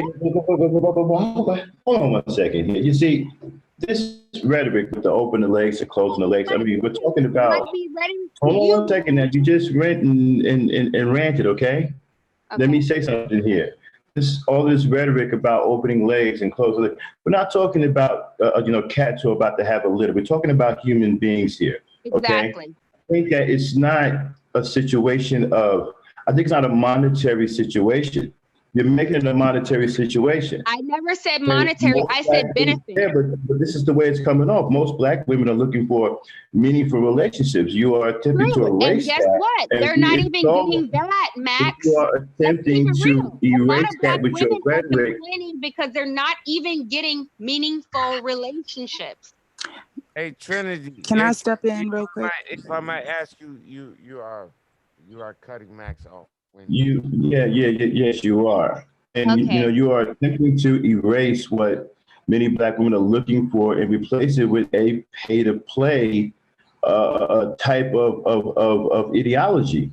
And I think that's dangerous. Absolutely wrong, Max. I think that you're taking what I'm saying out of context. What I'm trying to say is that women in general should be benefiting from whatever situation that they are in, because more than likely you're not going to marry the person that you meet today or tomorrow.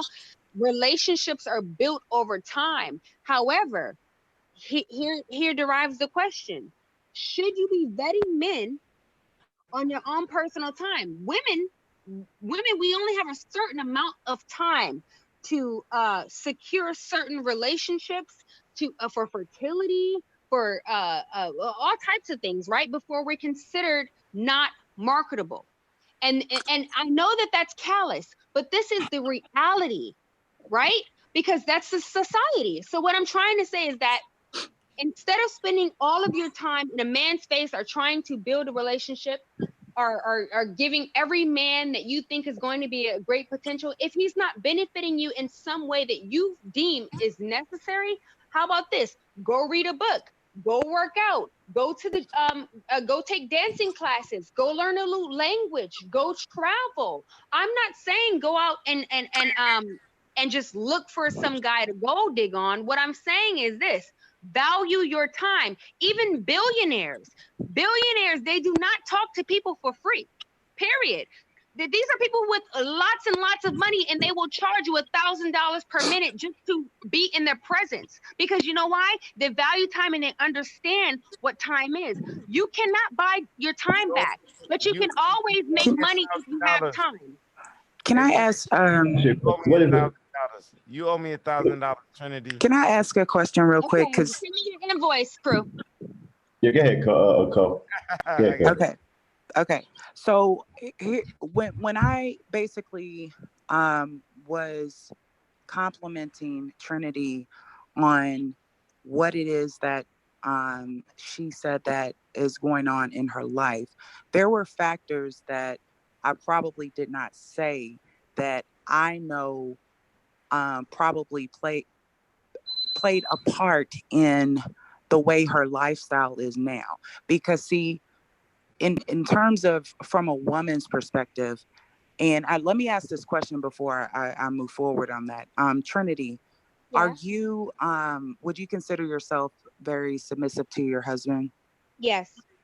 Okay. Do you consider yourself his property? I don't consider myself his property. I consider myself an individual, but I chose a good guy. I mean, I don't know if it was just the universe or whatever, but the guy that I have now is very supportive in what I want to do as Mm-hmm. far as my artistry, financially. We had some issues as far as protection, because Okay. he's not that thick, but but he does Mm-hmm. have the money to, like, actually Max was telling me about that. I can hire security or whatever, but that's a whole nother story. I'm not even talking about this Yeah, online, yeah, but no. I just anyway, here's the thing that I was getting at.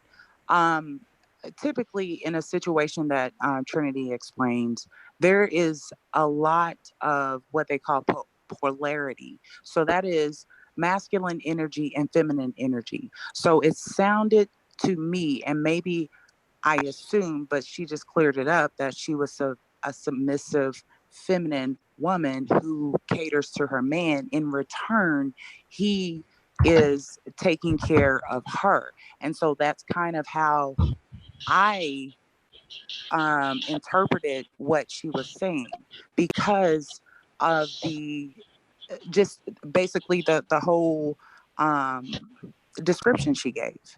this is true. This is true. Yeah, so I mean, I'm not saying, I definitely I never, and I hope that I did not say anything about, like, allude to any pay to play or anything like that. It's just No, that when you I think a lot of men take it that way because they're really not familiar with a woman with like my mindset, and so they really Mhm. don't get it, and especially with quote unquote "cancel culture" that's going on right now. Anytime you talk about any monetary advancement with any man, they automatically assume it has something to do with a sexual and money exchange. Mm, But okay. that has absolutely nothing with what I'm talking about. I'm talking about women in general as a collective, um, Mhm. requiring more for their time, for their energy, and requiring marriage rather than just being 5-year girlfriends and this and that, and settling for being baby mamas. That's what I'm talking about. Well, So the other I But thing if that don't get you it. are saying, but wait a minute, if you are blatantly saying that you are going to give intimate services in exchange I for never gifts, said that. then Your well, mind took you to that because that's what you're thinking about. I never actually said that. okay, but yeah, I'm not sure what that you is. just Mhm. said that. Okay, I I'm I confused. I He just never say that. He I did just never say said that. Actually, the exact words that I said was I advocate that women keep their legs closed until they have a committed relationship. But if you're going to be a hoe, then at the very least you can do is be a paid hoe and not trick yourself into being a free hoe because you think that that. you're I more can agree with moral, that. I can and agree with because you that. think that you're more moral than paid hoes. That's all I said. But I Just never the advocated hoes for a just need pay to to know play that they are situation. hoes. The Okay, hoes so need to know they are hoes. I'm from Chicago. I know how to deal with hoes. let me explain my situation, and then I can, and then it'll probably explain why I kind of went in the my statements about Trinity. I don't work either. So but from sun up to sundown, I am tending to the house, meaning cleaning, cooking, preparing, um, That's a job. six meals per day, Hmm. um, all of that. And I mean, it's kind of like a full-time job. It's not like I'm Yeah. just, whatever. So in my mind, when she was explaining her situation, it was similar to mine. Um, But I mean, you. It's very similar. The only difference between me and your situation is that I've been separated from my husband for a little more than 7 months, because I'm actually working on an album that he's actually paying for in its entirety, that I'm working to You're distribute separated. next year. Hey, wait, But other than that, but when wait. I'm in Italy, hold on, I'm crew, please. But when I'm in Italy, your job is my job. But because he believes in me, he's Mhm. decided to help me with this venture of mine, my dream, so I can do what I want to do before I'm, too old to do it. So Mhm. it's the same thing. When I'm in Italy, I'm cooking and I'm cleaning and I'm servicing my man. Period. Right. So that's kind of what I was assuming, because I'm in that supportive role, meaning I have a selfless lifestyle. So which means I put him and my daughter before myself. So when I'm listening to her and I'm listening about the allowance and I'm listening and the only thing I think you mentioned, he lived out of or you said he was out of the country or whatever.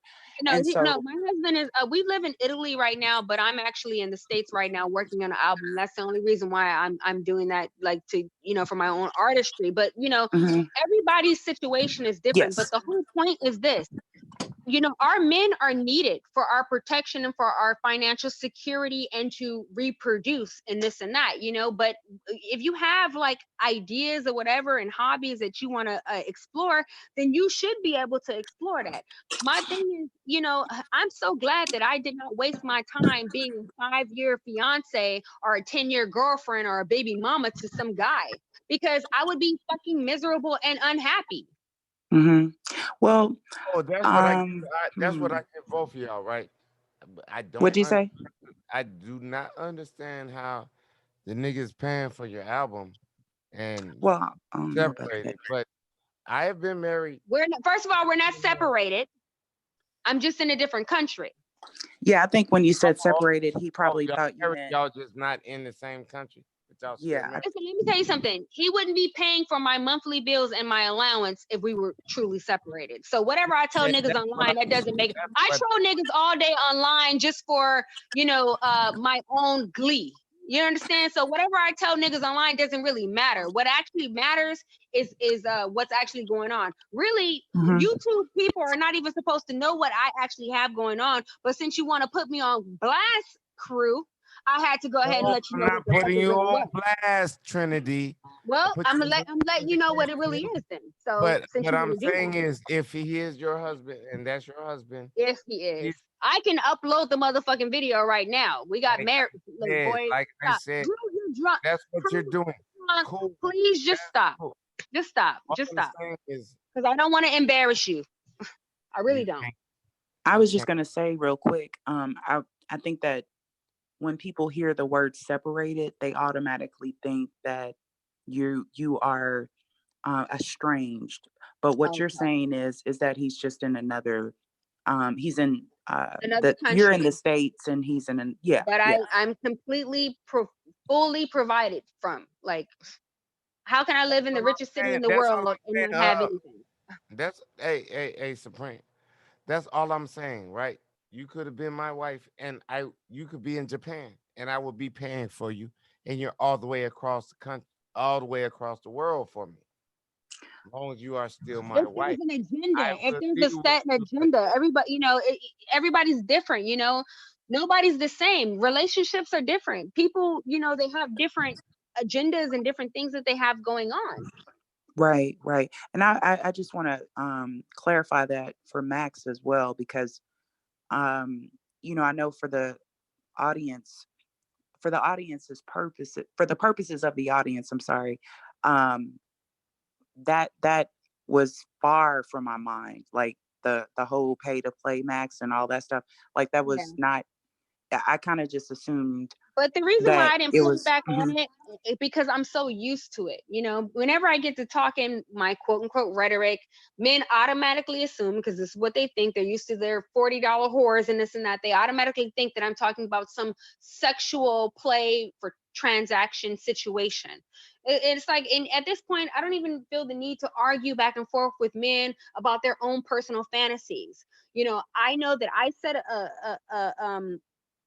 set a standard for myself and I go with that. I can't sit here every day and argue with different men about what standards that I hold and why I should be holding that, because at the end of the day, the only thing that they want to do is tell me why I'm not worth it. You know? Well, Max, did I answer? I mean, excuse me, did I clarify what I meant by my description or my analysis of what she was saying? Yeah. You know, I just you know, I'm just listening to her. She doesn't. I don't know if she can hear herself. She thinks that we're. She Go thinks ahead. that we're putting words in her mouth. That we're not. You know, we're actually listening to you. Okay. I mean, I'm we hear what listening you're to saying. her. If you only knew what it sounded like, maybe you would say something different. I mean, it sounds like a pay-to-play situation. Right. Well, You know, and I'm being honest with you. That's just what it sounds like. You're basically saying in so many words that If you're that's the willing to case, I'm exchange not. You intimate know what? actions for That's gifts. okay. Well then, let's say it's pay to play. Like, I'm not going to, like. I'm Okay, not fine. saying it is. I'm saying that's what it sounds like. There's a difference. I'm not saying that's what you're engaging in. I'm just saying that's what it sounds like.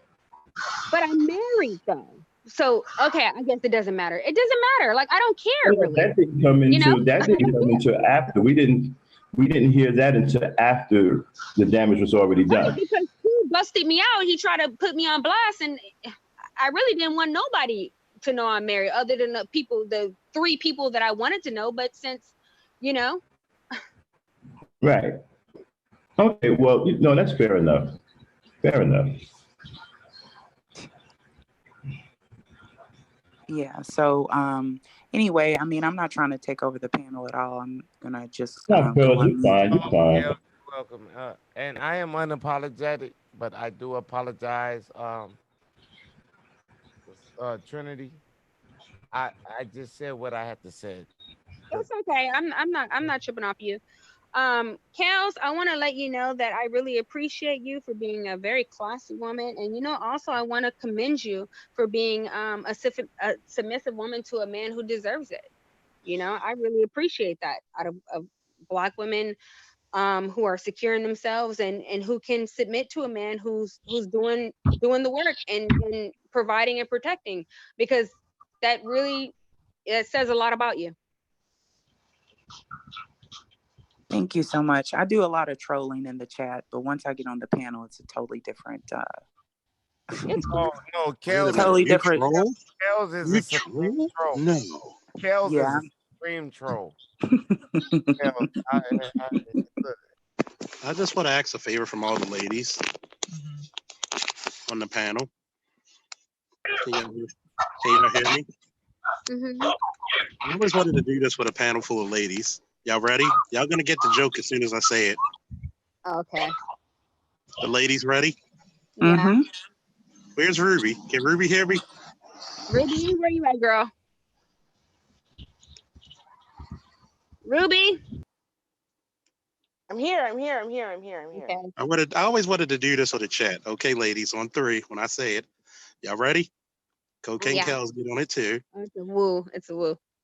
Hello, angels. Hello, Charlie. Hello, Charlie. Charlie. Always wanted to do that. oh, see, you ain't shit, Charles. Hey, you ain't shit, Charles. I never claimed to be. My partner's like dying over here. She's like, you flirtatious bastard.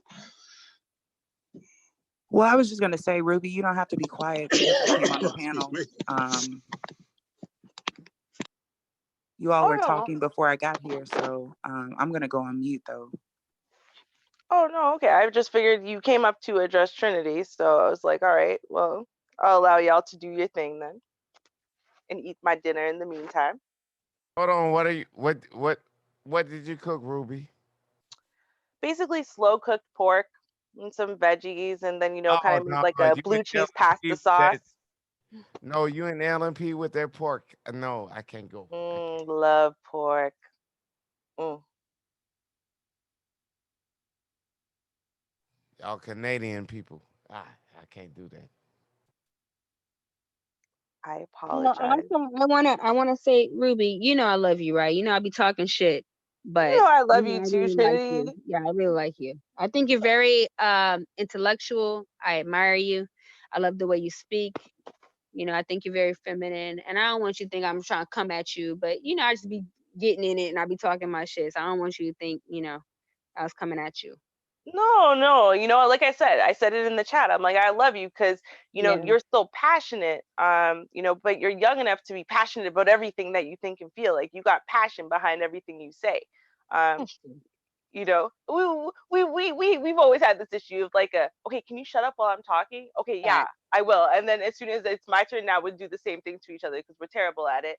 that's But right. yeah, no, I still love you. Like, Okay. that's why I'd like to see your perspective because I know like you are a decade younger than me, right? 10 years can make a big difference. And it's important for us to see the differences in perspectives, especially as, for example, you're a married woman, I'm a married woman. Hey, do Mhm. we have differences? In maybe we think exactly the same. Maybe we're still very different, even though we're both married, right? Like, Yeah. um, even like you were saying, like as far as like the specific amount of time you should be waiting, like I always had this thing in my head. It was 5 years. If we're together for 5 years and we're not married, I'm done. I'm out. I'm bouncing. um but then I stayed with my husband for 7.5 years before he proposed. So we got married actually at the 8.5 year mark. So, as much as in my head I thought for sure at 5 years, I mean I'd even say it out loud, 5 years, we're not married, I'm gone. But here I Yeah. was. So, it's like I had that perspective, but then I didn't do it. So, you know, um, Yeah.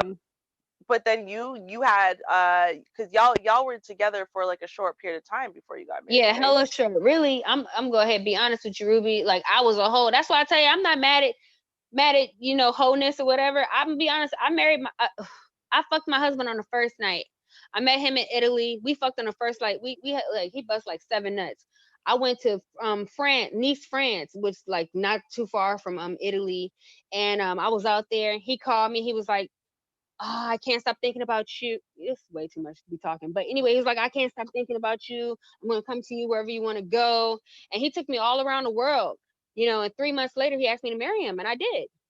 Well, number one, because Dick is big. He had the money and he was wooing me. That's just the fucking truth. Yeah.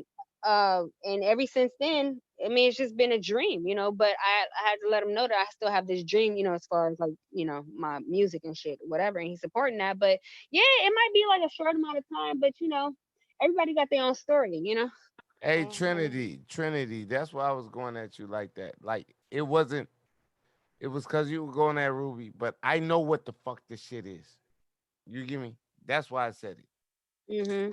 That's You all all. were arguing before I got here? Oh No, we yeah. wasn't arguing. We wasn't really Mm. arguing, crew. Come on now, we wasn't arguing. We were doing what we do. It's the same thing we always do. You know how it is. Yeah.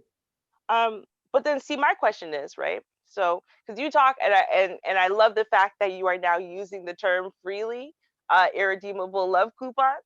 I remember when you invented that. Fact. No, that was a fact. No, that's a fact. Yeah, but that's what I was trying to tell you in the beginning. I'm not trying to judge you for like being a whore or just being loose, whatever. That's not even an issue. My only issue was like when you start demonizing other women, for doing the same shit just in a different way. That was my only thing. I thought I was clear about that, but that was No, no, my no, no, only no. Hold issue. on, no, no, You I know, get it, I get it. Hold on, my I question like is, I right? like horse. but I still God, advocate women keeping their legs closed until they're closed, until they're married. And the reason why is because I know that my situation don't happen all the time.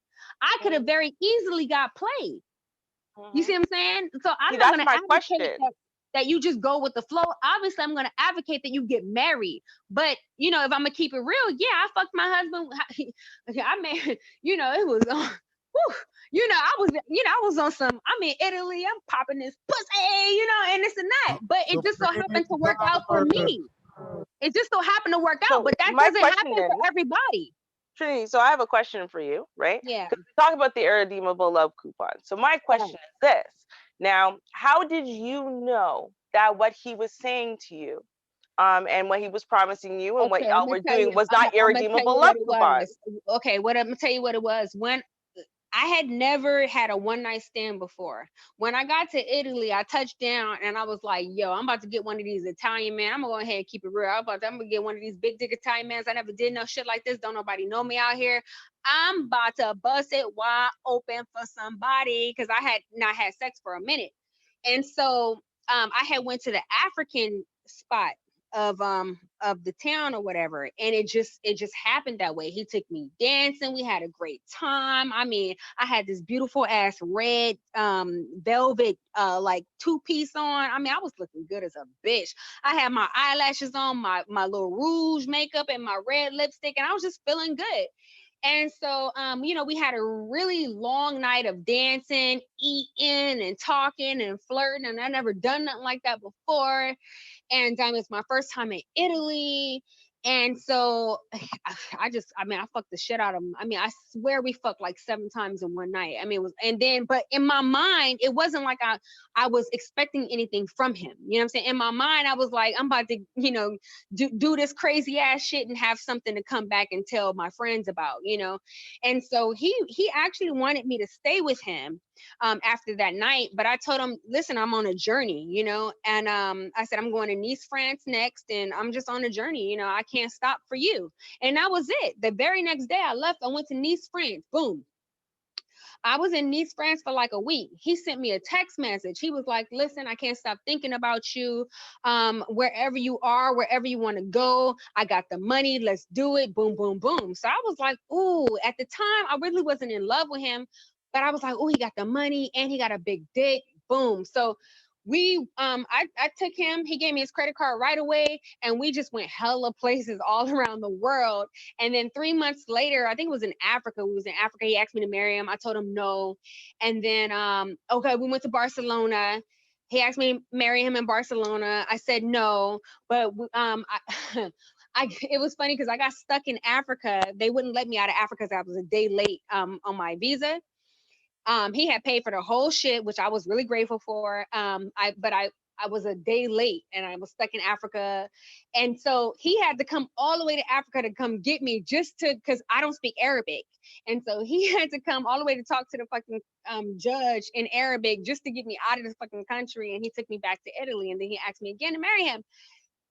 And I said, yeah, all of these things that he did for me, I'm saying, in such a short amount of time. And the fact that he was just so sweet, and I just did it. I was like, fuck it. And I don't have no regrets. That was it. But I don't encourage women to like go out and just be loose like that, because that honestly, it doesn't work out for many women. It worked out for me, but I'm not gonna say it works out for you. Women should definitely be more secure in what they're doing with their vagina. So, but that's how it worked out for me. Which I mean, and I think that was my argument with you, Trinity. What's with the echo? My bad. It's off. Obsidian. Like, what the hell is happening? No. That was my only argument with you. You know what I mean? Trinity, what was the argument though? I know how girls think. I know how girls think. I'm from Chicago. My mom even told me, shit, I know how to run girls. You know what I mean? Like my mom gave birth to me and said, oh God, I know how to run girls. Yeah. You know what I mean? But that's what I'm saying. That was my argument with you, Trinity. Like that is okay. But like you said, it doesn't work for everybody. Oh, okay. I see what you're saying. Yeah, because I thought I said it. I thought it was clear in the beginning. I don't have no problem, with it. It's just, I mean, I think Ruby at this point know what I was trying to say. Yeah, no, I get what you're saying, right? And that's why, like, I clarified, like, there's clearly a difference in perception, right? Because if we're looking at it, right, and I say, okay, well, to me, people who have sex in committed relationships, in general, who have sex in committed relationships only, they are not the same as people who have casual sex one way or the other. I don't really differentiate. Now, for me, I don't differentiate the girl who's gonna have sex with a new different guy every day on Tinder. I don't differentiate her from a prostitute. If you know that person, could you Silly give them hoe. my number? Oh Lord Jesus. No, but to me, As long as she's there are cute. smart hoes and silly hoes. If you're going to be giving it away like that, where everyone's running through you, you might as well Hey, get paid for it. But hey, I Ruby, yo, differentiate that. Hold on, man. But I differentiate that from people who have sex in committed relationships with significant others, right? Like the relationship might not pan out, just like marriages might not pan out. Fact. But I think it has to do with, to me, at least what was everyone's perception, not just yours but his and everyone around you. What was everyone's perception of you guys together in this relationship when you were spreading your legs for them? Do you know what I Right. mean? I do think that makes a difference, and I think psychologically and emotionally it makes a difference to a woman in the long run too. shut up, Ruby. Hey, Ruby, I'm finished laughing. You said smart hoes and silly hoes. Yeah. Yeah. Yeah. Gee, Christ, Fact. yeah, it's exactly the same thing. Mm-hmm. No, it is. It's absolutely true. Hold on, I gotta say to Candy and Blackie, y'all, you don't understand. It turned out so well. Oh my God, it's like delectable. Like, my husband's in a food coma. Like he passed out into a food coma. He didn't even like stay awake more than 5 minutes after eating that plate because he just had to shovel it down. It's so good. Like I'm feeling so extra full now. I ate that so fast. My God. Anyway, sorry, Ruby, just I don't talking trust. about my Hey, pork Ruby, I that don't prehates. trust your husband because you cook pork for him. I don't. I'll talk to you about that tomorrow. But Okay. Um, we'll talk about this tomorrow, you're right? Yeah, but no, I think, and I think it's important for us not to classify like every and all women to in the same panel, Mhm. but also everyone's behavior, because I do think it's important that we aren't sitting there and going back to like decades ago where we're gonna call women whores for having sex, period, or having intimate sexual relationships with people, period. I mean, there's a period of time where literally you were a whore if you enjoyed sex with your husband. I Wow. mean, Yeah. Oh, good point, Ruby. Good right? point. Like you got Wow. Cosmos and stuff like that. wait. Say Cosmos. that again, Ruby. Say that again, Ruby. Good Yeah, point. there was a time where literally, like in Cosmos, some magazine for women, you're a whore if you enjoy sex with your husband. They were trying to break that stereotype. Like, no, it's okay for you to enjoy sex too, if you happen to get pleasure. But that's not the point of sex. The point is for your husband to get pleasure through you. You're just like, you're basically a living blow up doll. Like, so, I don't think we need to go backwards, right? I just think that we stepped a little too many steps forward. um you know what I mean? And I'm not trying to put down or shame women, right? What I'm trying to do is look at it and say, listen, men are going, yeah, of course men are going to encourage culture. Of course they're going Mhm. to. Of course they're going to encourage every woman, the best looking women, spreading their legs really easily with no commitment, no effort, whatever. Of course they're going to encourage that, right? Just like the horny teenager's dream come true.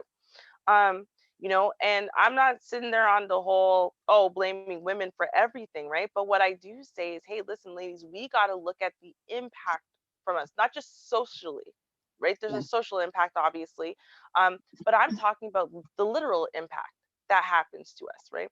And recognize that, because sex impacts us differently on a variety of levels, um as long as we're out there having casual sex with a bunch of men, we are likely not open mentally, emotionally, or physically to actually finding that husband who's going to settle down with us. And, we're going to finally be able to start that kind of dream, that family that we want.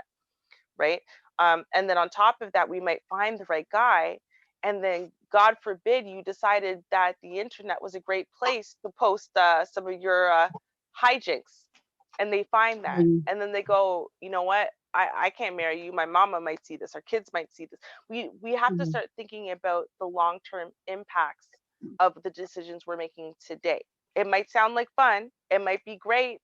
It might be really enjoyable in the moment, right? But do you want your kids able to find you in a Google search, and that's what they see is you That's a deep throating fact. someone? You know what I That's mean? a fact, Ruby, because I be acting a damn fool on the internet. I mean, I never thought about it because, I'm such a free spirit. But you know what? Maybe I would be embarrassed, like all the foolishness I do online. Like if my granddaughters or something one day when I have children, my Hey, grand hey, like hey, that's hey, not hey, my hey, granny. Supreme. Hey, Supreme. Mm-hmm. I have a 15-year-old daughter, right? I taught her too well, very too well. Angry man tried to expose me, read the email and shit. My daughter swam across the fucking Atlantic Ocean, snuck over here from Africa, right? That was my daughter. I taught her well, right? She's in where she is right now, right? Mm-hmm. I taught her that. Do you get me? I taught her that. Mm. She saw what I was doing. You know what I mean? And she learned from that, and she said, "Oh, this, you know what I mean?" She's doing what she does, and I cannot. God damn, that shit is bad. Okay. But I'm correcting her, and she knows so much. Like she won't do anything stupid. But just like you said, Supreme, uh, Trinity, all right, I was going at you about the whole shit because you were going at Ruby. But look, Yeah. if if you're gonna be what you're gonna be, get it correctly. Facts. You, That's you all I've been trying to say. That's all I've been trying to say, crew. but I'm For the ladies, saying don't don't trick yourself. Don't fool yourself into believing that you're not something that you are. you see that's where I was coming from. Mm-hmm. But that's what it is. Mm-hmm. All right. I think we get that. We've rehashed this argument 16 times. I think we're all Facts. right. Yeah. I think we all understand Yeah. about where we're at with that. And you know what? We're so off. Like we went on this crazy tangent for like an hour and a half, and we're not even talking about the topic. Like, Right. A like gentleman versus simps. yeah, like Well, that's where we're wouldn't supposed the to be at. gentleman? Hey, but wait a second. Wouldn't the gentleman be the guy that married you? I Uh, think so, and but a lot of and you people got probably that would call him a simp. that would be the gentleman, Hmm. the Yeah. guy that opens the door for you, the guy that married you, the guy that even if you hit him on the first night, he did marry you. Uh, Right. Me and my wife, Trinity, something is the same about that. Okay, I'm not gonna say it, but you know what I mean. Okay. And I Mm-hmm. was married, I was divorced. You know what I mean? Right. Hmm. I understand what men do, but you got these fucking derelict Negroes out here with brand new used cars talking stupid. Mm. Mm-hmm. Yeah. No. I. You know what? I think when we're talking about this conversation of gentlemen versus simps, I do think that what we do need to recognize is that people um, will act up or down towards the way you treat them as well, right? A woman who suddenly has a door open for her when she's not used to it and a chair pulled out for her will feel a little bit girly inside, even if she doesn't show it on the outside. It's going to impact the way she feels because she'll feel honored and special, and therefore it's going to impact the way she treats you. Facts. Um, right? Now, this is not to say that you need I need a simp so that way she acts right. Like, no, this is about just showing her a little bit of respect and a little bit of extra honor, almost. And she'll feel honorable, and people who feel honorable act honorably, right? And what is acting honorably? Well, she's your woman submitting to you, right? Showing you respect, wanting to go the extra mile with the way that she nurtures you and cares for you and takes care of house and home. So, I mean, when we look at it, right, and I talk about, submission and leadership and all of the intangibles within marriages and relationships as it's a cycle, and that cycle is reciprocal. So you get out of it what you put into it. It's like a feedback loop. So if you put in all of that respect and that great treatment, you're going to get it back tenfold oftentimes, right? And then it just keeps cycling back and builds things and makes them better and better. Sorry, go ahead. I mean, do we even in this generation? I haven't seen many gentlemen, especially on YouTube. So I'm not sure, if the gentleman is even welcome anymore in this generation, because it seems like I don't know. I don't know if the like, what do you guys say? Like, a man who was groomed from a different generation, who's groomed to be a husband. You don't have that in this generation. You don't have many men, or if you have them at all anymore, who are being groomed to be husbands. And so with that grooming came a certain set of standards, automatic respect for the woman, for the wife, a strong work ethic and things like that. We had a way of talking to women. We didn't curse. We didn't say lewd and sexual things. That was considered disrespectful and unbecoming of a gentleman. Okay? You didn't talk to women that way. And so if you come into this generation, that is frowned upon. Talking like that and behaving like that is frowned upon, and it's being looked at as this guy's a simp because he's respectful. He doesn't curse when he speaks to a woman. He doesn't make references to his phallus when he talks to a woman. And he shows women chivalry and things like that. Well, hey, Mac, if I can get in here before Ruby, I'm sorry, Ruby. Go ahead. If I can get in here. It's like he's being penalized for treating a woman with, it's almost like he's being penalized for valuing a woman, valuing her and treating her with respect and being a gentleman himself. Yeah, that's all I'm saying, right? That's not to rehash everything. That's why I was on what I was on. I don't like all this oversex talk from women at women. I'm drunk. Niggas get drunk. All right, we can do that. But don't go start talking reckless about the niggas you fucking and this, that.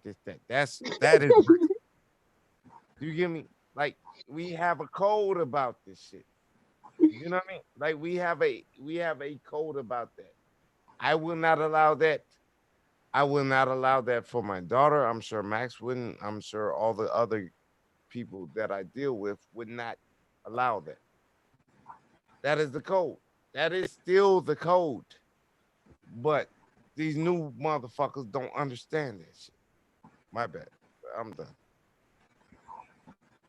Unapologetic, but my bad.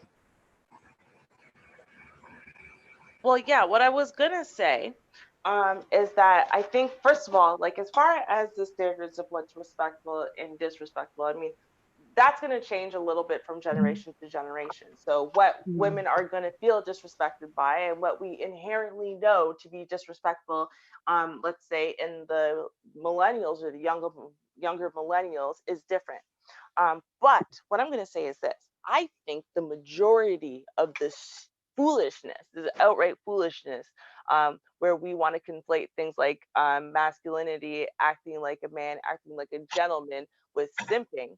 I don't think you're going to see that much outside of the circles of YouTube.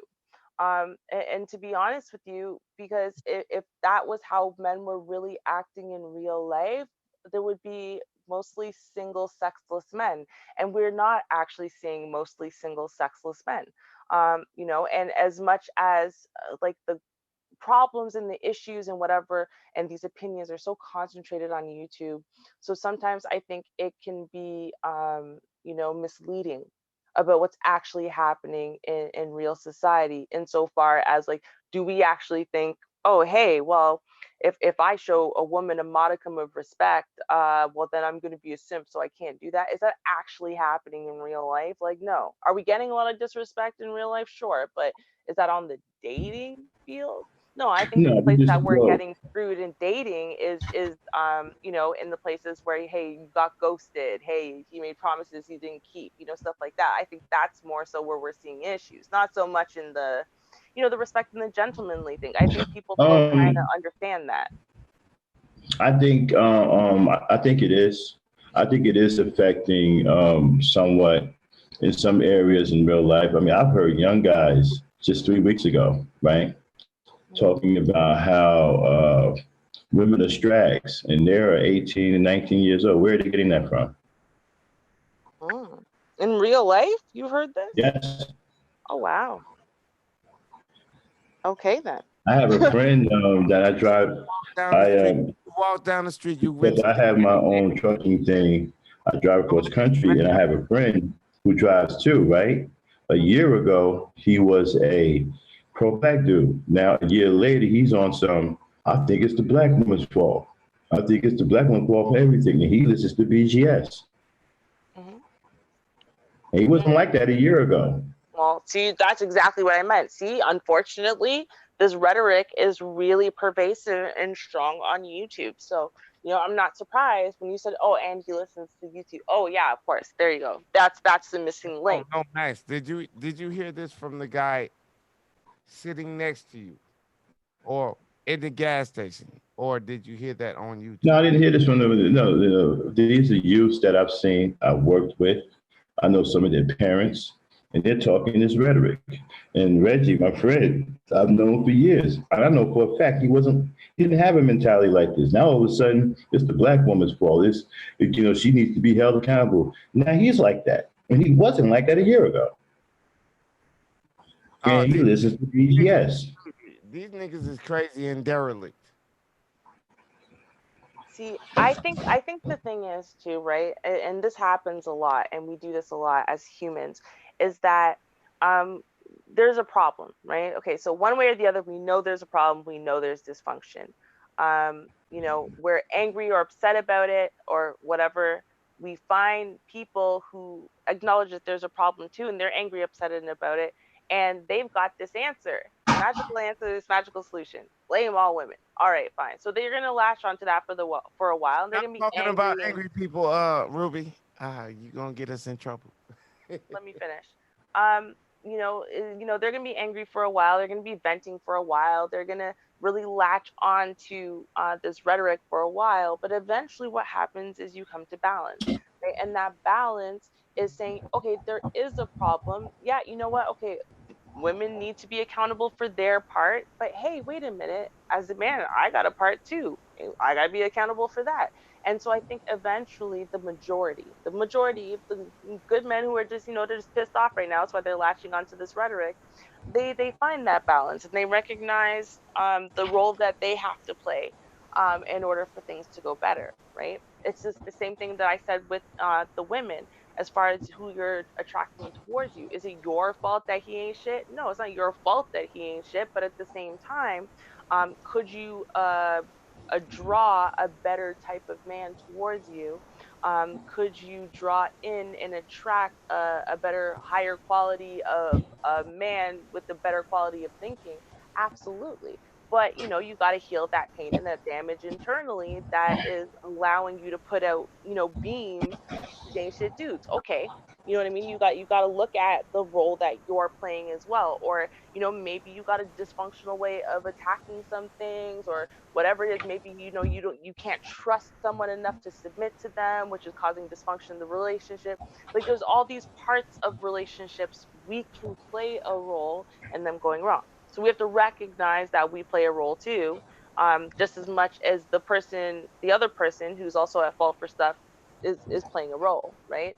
And until you can figure out your side, i.e., the accountability factor on both sides, there's no way you're really going to be able to have a successful relationship, right? So I don't think that they're wrong for saying, oh, well, women need to be accountable for this, and this, because I mean, I there's lots of points they make I think are true. I just think we can't forget the other side where, they also have to be accountable for the ways that they're fucking up, or the role that they're playing in things going wrong. Excuse my language.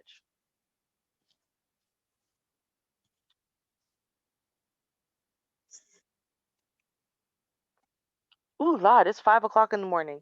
Okay, y'all, I am gonna call it a night. Good night. Night. Finally, woman. I know, right? Freaking 5 o'clock in the morning. You know why? It's because I fell asleep lying on my hubby's chest, And as long as he doesn't snore, I can keep myself unmuted. I'm nice and comfy. I'm like kind of like in the perfect balance. But I think I should probably actually go to sleep now. And plus, if you get Ruby started, she's not going to stop. What you talking about, Willis? Ruby. I'm going to hit y'all later. See ya. Ruby is more long-winded than the North Carolina, North Dakota breeze. But anyway, Hey. All right, y'all. Well, it has been a pleasure, truly. It's been a really great panel. I think we've discussed a lot of stuff, unpacked a lot of stuff that we're going to have to take down now, bit by bit. Probably many panels. But yeah, thank you all. Thank you, Trinity. It's nice to see you again. It's been a while. Yeah, I know. Okay. Right. Talk to you soon, honey. All right. Good night, y'all. Thanks for having me, Max, by the way. Thank you for coming. Great panel as always. Dude, you're doing your thing for real. I like the direction your panel and your channel is going, for real. Thank you. Well, you guys, y'all will make it great, man. These panels be addictive. And we can't keep a topic for nothing, man. We start off with one topic, man, we can't keep a topic for nothing. Hey Max, didn't you say you wasn't going live tonight because you were tired? Yeah. And now it's 5 a.m. Eastern Standard Time. Yeah, but it's addictive. A lot of interesting people. You guys are very interesting. The way you guys talk, your views, man, it's just it's fascinating. It's like a nonstop. I don't know. It's addictive. And lots of different minds come through, which is awesome. Like GK Sigma was here earlier too. Like, that's awesome. It's really awesome. But anyway, I'm gonna go to sleep before I start babbling, and God knows what will come out of my mouth. Did you say before you start, Ruby? Did you say before you start babbling? Ha ha ha ha ha. Yeah. I catch your joke. All right. Cheers, y'all. Okay. Yeah. Okay. Talk to you later. Ruby, I'm out. Hey, cool. You need to stop starting trouble, man. I can't start no trouble with Ruby and the rest of us. That's our squad, right? I can't start no trouble with them. Well, we just stay on topic as usual, so and good luck. I guess that's a normal thing here. Well, we did bring it roundabout, right? And brought what are the simps? What are the real men? And the real men actually open doors. You know what I mean? Pick up the girl. I don't know if that's the. I mean, that's the standard. I mean. No, I'm talking about old school, Max. I'm talking about old school. Yeah, that's old school. These dudes today. You're older than me, to where you're able to be my dad's age, right? So, hey, these dudes today, man, they don't want these crazy dudes. They don't want women for nothing, man. They're talking about women don't have any value, and there ain't nothing that they can do. That they can't. There's nothing a woman can do that they can't do themselves. I'm like, wow, really? These the niggas that want the girl to come rent the car and take. Wait a minute, you didn't hear what I said. Wait. What kind of man says there's nothing a woman can't do for me that I can't do for myself? What kind of man is that? Can you have a baby by yourself? No, I want you to think about what he just said. He said, and listen. It's not just one guy saying this, right? Several guys have said this, and several guys have backed up the guys who said it. That woman can't do anything for them. There's nothing she can do that they can't do for themselves. Think about that. That's gay. Exactly. Hold on. No, I can't say that, Max, because I don't want to. But it's more than an excuse. I would use the F word on that, because that would be an insult to gay people. They are the F word. Well, bottom to the top, apparently they can, because they said a woman can't do it. This is what I'm saying. You need to listen to what they're saying. Guys like MOT, AM1, Game Changer, right? They're saying these things. that a woman can't do anything for them that they can't do for themselves. The Think men about provide, that. the men provide and protect for the women, right? The women come in nest. Man, you Right? don't get it, do you? These niggas is acting derelict. They are being I derelict. even want more than derelict. They're asleep. They're asleep on watch. Max, what happens if you're asleep on watch? That's all. Yeah, I'll yeah, slap but the fuck it's out you, right? definitely weird. I agree with you. I agree with you. That's crazy, right? I mean, you think, Niggas is stop and think sleeping about on that watch. for a second. Max, You got watch men, to the north. Oh, you got men saying, sleep you on have watch. men saying, Fuck is you doing? hey man, will you cut it out, bro? You have men saying, right, that a woman can't do anything for them that they can't do for themselves. Y'all need to, come on, people. Y'all need to think about that. Think about that. Think about what they're saying.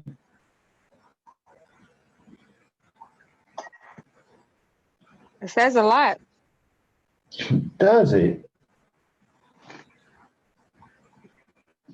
Excuse me.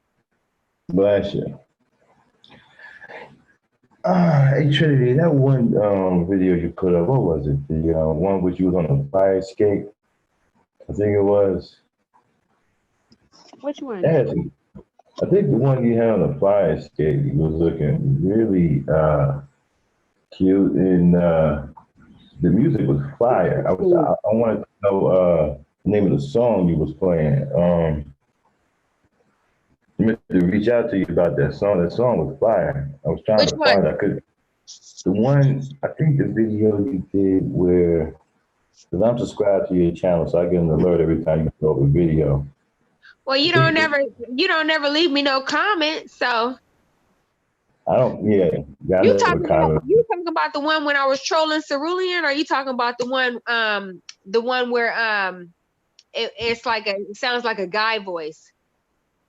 No, this was with, okay, you were on the, I believe you were on Fire Escape. Yeah, that's my fire escape. No, it was about oranges or something. I think it was. Was it an orange? I don't know. You was talking about something.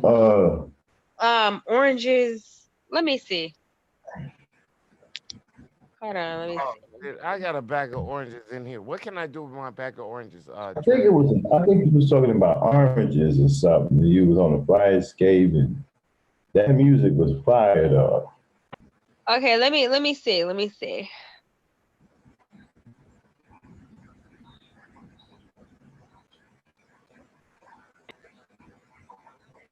Oh yeah, no, that was okay.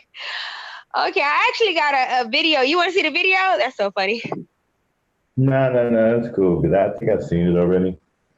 I've seen it already. Yeah, the music was fire on that though. Oh, thank you.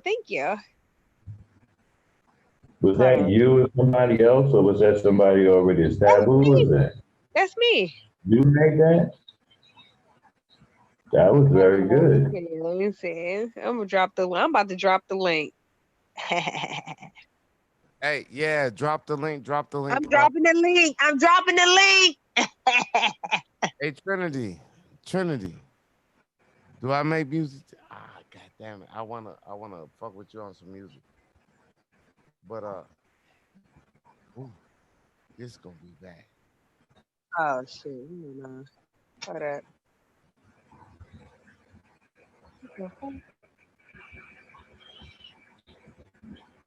Oh, what? Oh, hold on. They trying to play me out. They trying to play me out. Okay. Let's see. Is that the one about the oranges? No, that's not the one about the oranges.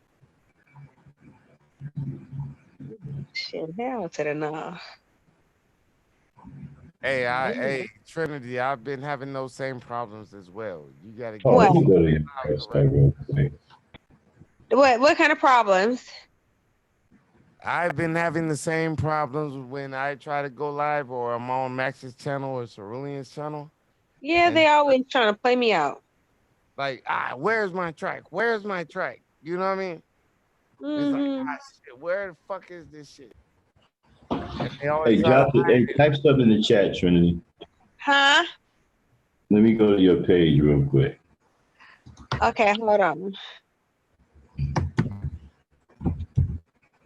Hey Max, I'll give you a commercial break. Oh, you're not popping up anymore in the chat. Yeah. Okay, hold on. Break gun. Huh? You know, we still get money. Me and my connected, so connected, it's like telekinesis. I don't have to tell him what I need, he just brings it. Let me know when you get it, Trinity. I'll stop it. Y'all niggas ain't living it. I'm in the studio dropping shit. My laboratory's my lavatory when I drop this hit. Richest bitches and the glory is mandatory. I guess I'm something like a pimp, cause I'ma make you bitches understand my story. I went from nothing to something. Yeah, I was getting fronted quarters. Now I can front you your neck, this whole order. Went from nothing to something, cause I put in work. Mama told me you can't get something for nothing. So I got a pack and I started hustling. Started out with old hustlers, then I started out hustling them. As the bags got bigger, the cash came quicker. They started looking at me like, that's that nigga. Now your connect is my customer. Your connect is my customer. Custom car. Okay, you got another channel or something? I went from Huh? nothing. What you say? You have another channel or something? Nuh-uh. Well, what happened to your videos? Oh, I deleted a lot of them. The song you want to hear is called Lately though. It's on there. It's Lately. It has the gray cat. Oh, okay, that one. Okay, let me see. I'll go pull it up. Yeah, I'm like, where's all your videos at? Like,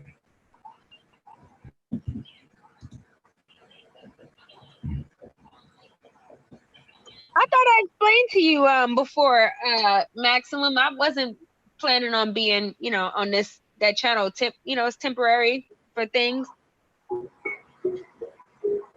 Let me see. I got it for you.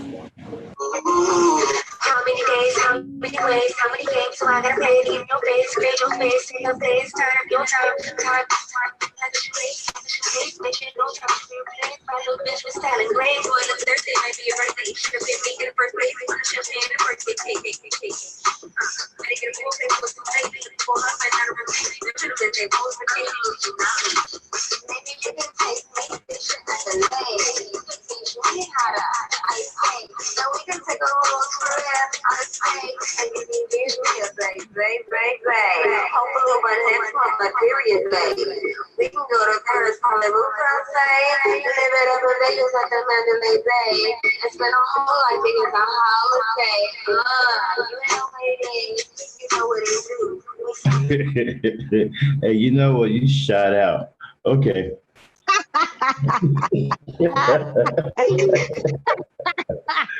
Okay. One concept thoroughly, you can make full-time income working from home. Don't stop it now. You actually skeptical, because you should be whenever you're watching a guy on YouTube. But you'll see on the side, the music is hot. students who were where you are, wherever you are right now. Who is that? What the hell is that? Let's go to point A. They were not. Oh, I'm sorry, that's me. What the fuck? Yeah, what's that? That was a commercial on your channel, on your video. They already put a commercial on there? Get the fuck out of here. They actually got more than one crap out of it. Commercials. You don't have YouTube Premium? Why the fuck are there commercials on there? Anyway. I know. I never even knew okay, so I guess I gotta get YouTube Premium. That's some bullshit. Who did it? Who shot the video? Me. That's very creative. That silver silhouette type fade in and out thing. with the outliner and the silhouette there in the middle. That was awesome. Thank you. Mhm. I gotta get YouTube Premium. I never knew that was a thing because I never looked at my own videos. But okay. Yeah, you pay like 10. You can Oh, share it you with your family. did that? You Huh? can pay like $9.99 YouTube a did month, that? and you can pay like 15 and share it with all the rest of your family. So So you don't YouTube made pay you any look money. like that? Huh? What'd you say? YouTube made your video look like that? What the premium? Oh, that's what it is. Oh, okay. So it's different. No, I don't I didn't know. know. How do I can buy the premium I'm, right now, so there's no more. I'm trying to explain it. I'm trying to explain it. If you pay $9.99 a month, you get no commercials. If you Okay, pay so that's the 15, paid if you membership. pay the $15.99 a month, you can share it with your family, so you can give your son, your They daughter. gonna still find a way to put commercials on it. I don't ever have commercials on my shit, Max. I play the videos and they play straight, right? What Right. does that mean, though? I mean, Okay, it's even worth it. wait It's a minute. Okay, YouTube. so do anybody else need this? Because if not, I'm just gonna do the individual. I Don't don't charge understand what does that this mean video that you don't do. $10 a month. That's Yeah, very but much. here's the That's thing, though. nothing. Here's the thing, though. Why are you wasting money, man? Who cares if you get commercials on a YouTube video or not? It's Because it YouTube. sells. Hey, It's because selling. Max, here's why, Max. Because if you go live, I do not want to wait 30 seconds behind the commercial to hear I'm what not the hell you are paying talking 10 about. bucks for that. That's I no. per I'm month, not doing that. your It's money. a That's waste of nothing. time. That's nothing. It's It's a like waste of paying for time and money.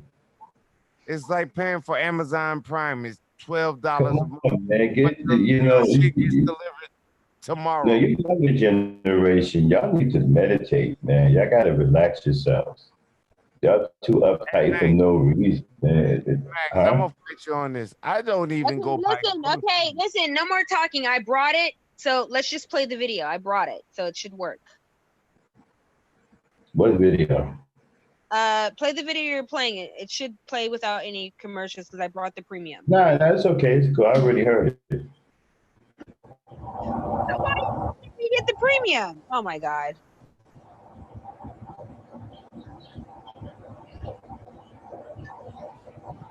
No, I didn't say anything about the premium or anything. That was crew talking. That I didn't say nothing. Okay. Yeah, I don't have a problem with it Right. being monitored. I don't care. All I said was Trinity, get that so you can play it better. I'll Oh, so play the video right you now. make her be Here. impatient.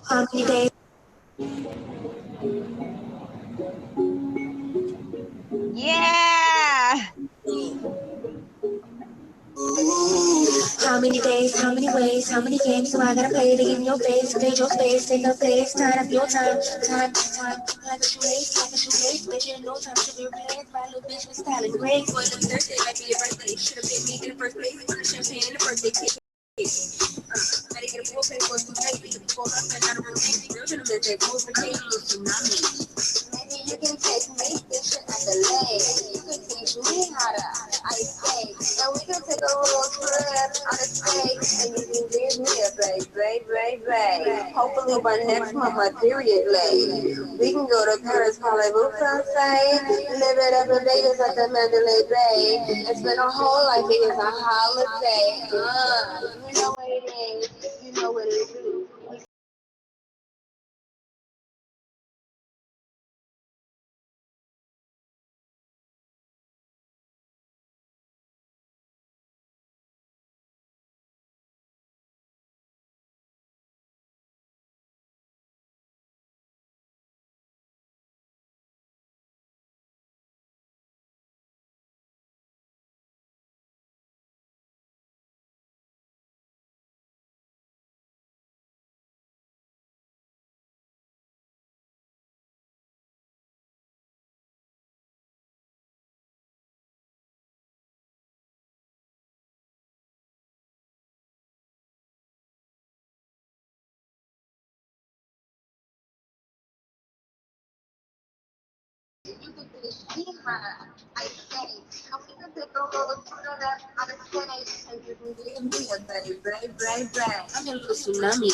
What y'all think? That was decent.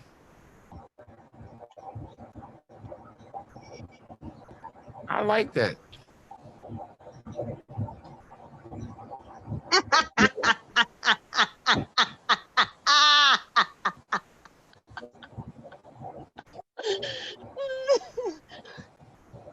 Shout out to Poetic Kel in the building. Yeah, that's pretty cool. I told you, Trinity, what I did not like on that, right? I don't care what you don't like.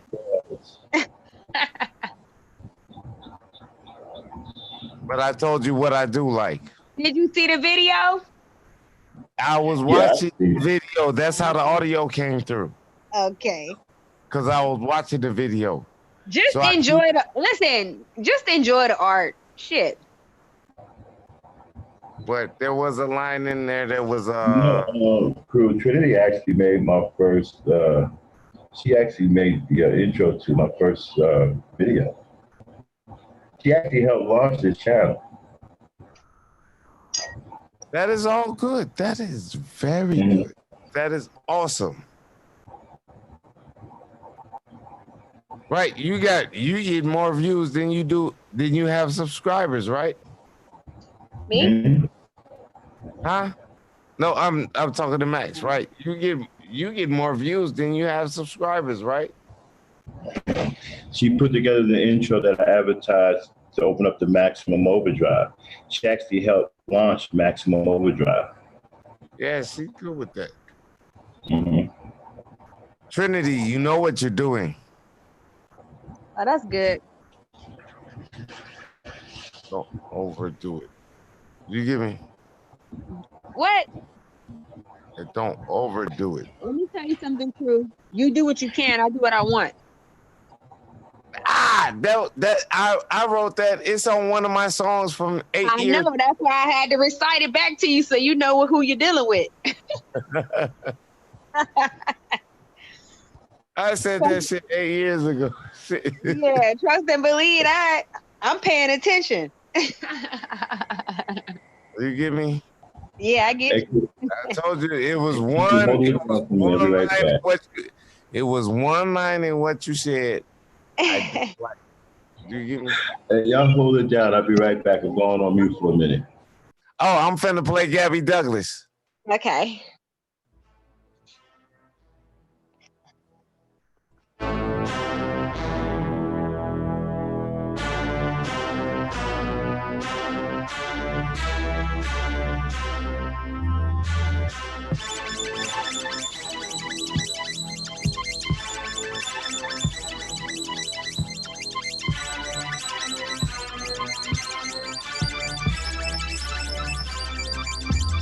Come up short with the dough. Guess what? I know how to handle it. I send a lawn service to your crib like savages. You don't want to see the crew. Everybody trained to treat you like Kane and Lee, you're disabled. Oh, I had my little nigga murk you like Kennard did Omar on the wire. It put the heat to your head like a hair dryer. That's a perm. Now you permanently retired. Off to the great beyond when that iron fire. Let me tell you something about me. I'm a gangster but not a G. A hustler but not a foe. Not Latin but I'm a king. When they call me BG, it's cause I got the best cream. That's I'm a OG smoking so much OG Kush, my breath green. I started out with a pack, have niggas saying I run it. Fuck around with the 30 crew, you'll be ducking and running. I got this gold around my neck and respect. Guess how I done it? How I put that work on the beam at 50. Gabby Douglas, Gabby Douglas, Gabby Douglas. I'm on my Gabby Douglas. I put that work on the beam at 50. Gabby Douglas, Gabby Douglas. I'm on my Gabby Douglas. Got this gold around my neck and respect. Gabby Douglas. Gabby Douglas, I'm on my Gabby Douglas. I put that work on the beam and flipped it. Gabby Douglas, Gabby Douglas. I'm on my Gabby Douglas. Got this gold around my neck and respect. Gabby Douglas. I'm true, nigga, what about you? About you. I hustle, nigga, what about you? About you. Got a plug on the motherfucker white. That white. I tell her quick, bring that through. That dog. That must stay on my hip. Nana, I steady be smoking that strong. Flip it like I Gabby. Short, whip it, near, long. Get the work in on that bang. Stick it when it hit that mat. Just right when I'm on the scene. Flip it like an acrobat. Backhand like Ike though, total no hands, slow mo. I'm running for that bag. People with swag on them, flow Joe. I warm up, get my stretch on, then I post up to get the work off. I got stars and stripes with my plug. See the gang got so not told. I left the hood with nothing. Knocking came back with that gold. Same clothes today, how we get it in on that road. Why they hating? See, I'm on that Gabby Douglas. Hundreds in my gym bag, them haters on some other shit.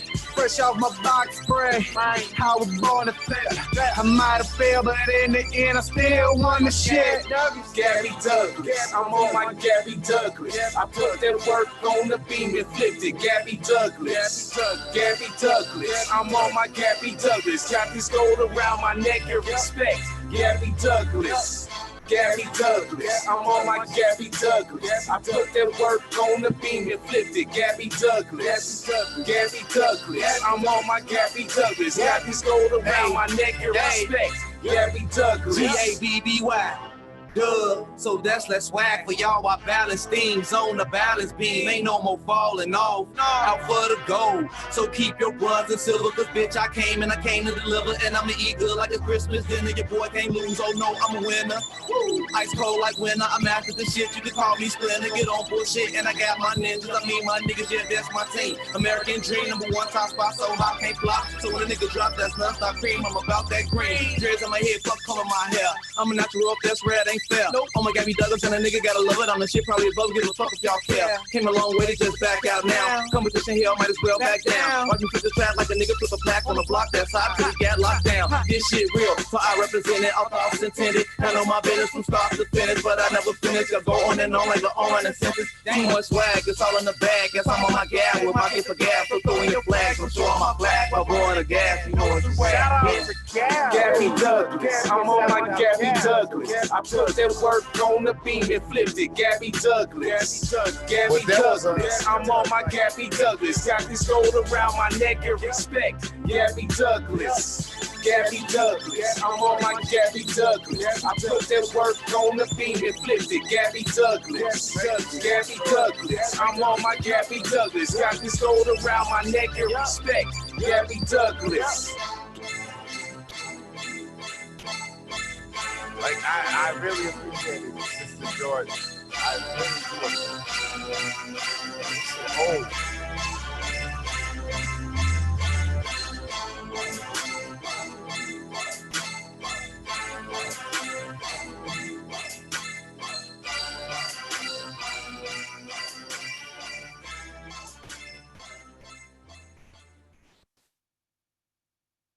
Hello? Yep. Yo. That was dope. I appreciate it. That's old shit. Remember when Gabby Douglas came out? No. In the Olympics, the gymnastics girl. I don't know how long ago was I. Let me look it up. I'm in my computer because I'm looking at my computer. Okay, Maximum Black. I only played it because Max had to take a break. Oh. Let me see which 95. I can play something. You want to hear it? Gabby Douglas is the first Black gymnast, you know, the one that won all the medals. Mm-hmm. I put that work No, on. no. You flip it, Gabby Douglas. Okay. I can play something if you want to. I can't put it in the chat because I'm on punishment. They took my wrench away. You know I've been a bad girl. Hey. I know I'm always bad. I always getting in trouble. I still have issues with you, don't I? Everybody got issues with me. It ain't nothing new. Okay, so how am I gonna give you this link? Shit. Do you have my link? Are you still with me in Discord? I don't think so. Let me see. I don't know. You might not be in the whatchamacallit, but you're still my friend, aren't you?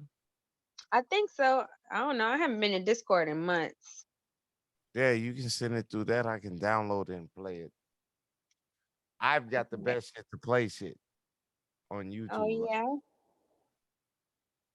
Like I do have the whole setup. I'm good. Oh, okay. Okay, is there any way I can send you this link through Zoom? Or can I share it? Oh, I'll send it in the chat. Is that cool? Yep. Okay. All right, that's what I'll do. Boom. Got you. Now I gotta find the chat because I'm drunk. So shut up. Oh shit. Maybe I'll just share it. Hold on. No, I got it. It's gonna play and it's gonna play good. Do the people able to see the videos or are they only able to hear the music?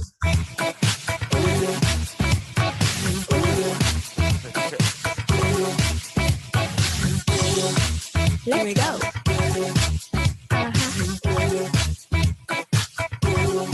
But no, Trinity, Been around the block a couple times, and one thing I know for sure, you ain't got that many years to go, so you better be about that dough. Expensive jewels, purses, shoes, and whatever else you choose. Follow my rules and you won't lose. Girl, don't be no fool. You better take his money. You better spend it, honey. I know you don't trust me, but you ain't saying nothing. I got your number. You wanna be my lover until you find another. But that ain't how it goes. You know I'm worth it. You know I'm worth every cent. Boy, you know I'm worth it. You know I'm worth all of it. Boy, you know I'm worth it. You know I'm worth all you spent. And you know I'm looking way too good to start paying my own rent. All I wanna do is take you out and brag in front of his boys. Treat you like a whore as if you're just one of his toys. Well, not anymore. I'ma close that door and open one to a store. Such as Gucci Prada. Yes, I gotta get all of that and more. I'ma take your money. Give it here. I'ma spend it, honey. I know you don't trust me. I don't care. But you ain't saying nothing. I got your number. You wanna be my lover. You wanna be my lover until you find another. But that ain't how it goes. You know I'm worth it. You know I'm worth every cent. Boy, you know I'm worth it. You know I'm worth all of it. Boy, you know I'm worth it. You know I'm worth all you spent. And you know I'm looking way too good to start paying my own rent. My rent overdue and so. Yeah, but that's what shit, Trinity.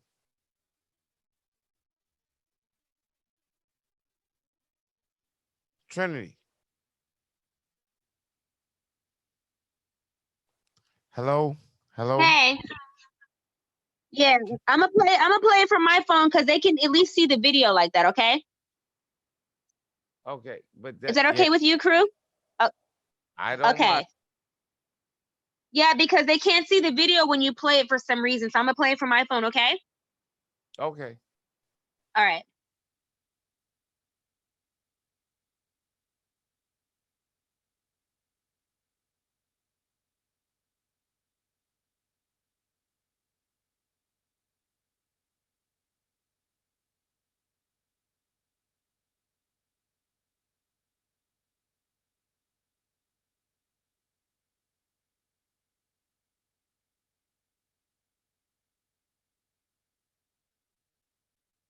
Don't hear no sound, Trinity, though.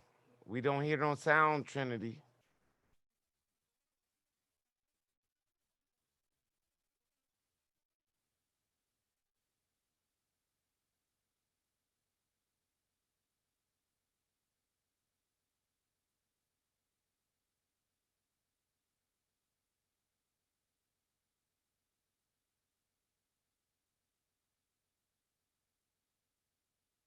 Trinity, no sound, no sound, no sound. Oh, you don't hear any sounds? Yeah, we see how you got your husband, but we don't hear how you got your husband. That was good. Okay, let me see. Let me see if I can edit it. In color, pen, stop, share. Okay. So I don't know what to do. Trinity, I know. Look, I understand everything. Like, goddamn, I understand everything. Yeah, use what you got. Do it. Do the best you can. What are you talking about? I just don't know how to put the sound with the fucking video. Turn the sound on. How?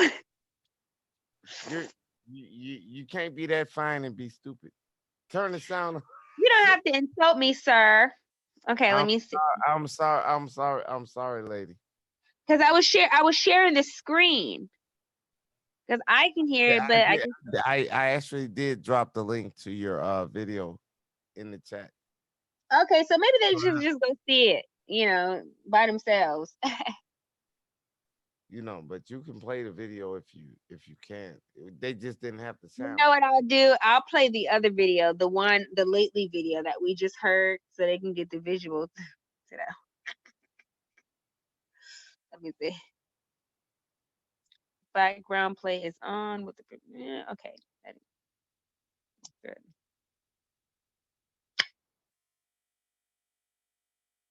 Good.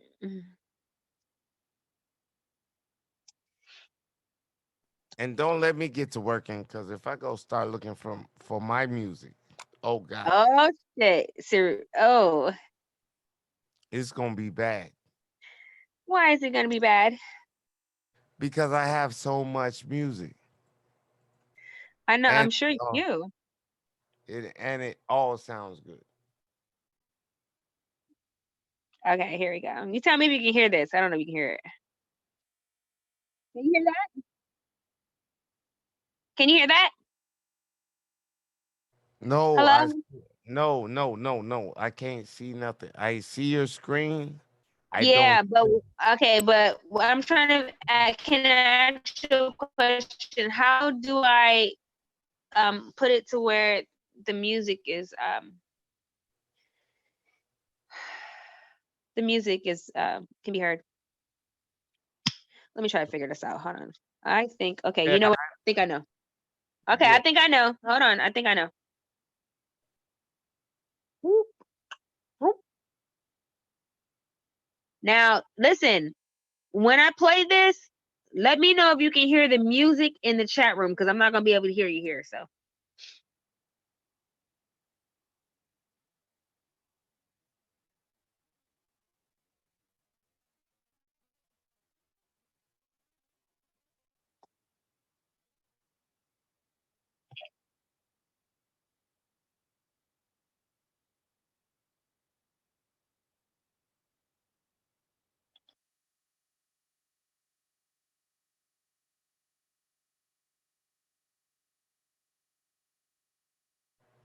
Trinity, no sound. Nope. No sound. No sound. No sound. No. Nope.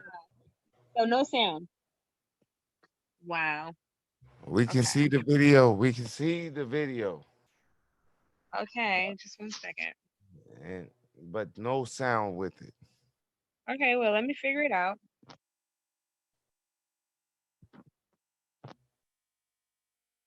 This is ridiculous.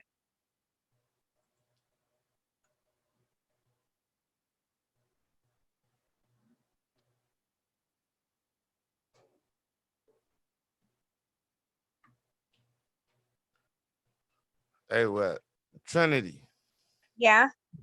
While you're doing that and figuring that out, would you mind if I played another sound? Another beat? Another song? Would you mind if I did that while you're figuring that out?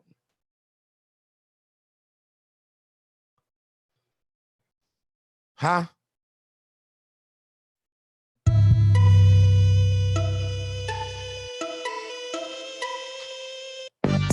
Yeah, we finna have a little fun tonight. I'm ready. Are you? Come on. Oh, you ain't know? It's going down tonight. Yeah, that's right. Tonight is going down. It is going down. It is going down. It is going down. Tonight is going down. I am so fly. All right, hey, listen, wait a minute, man. Who is showing it on the screen? Who's showing it on the screen? You gotta be, hey. I don't want to get copyrighted. Copyrighted. Already got jacked twice.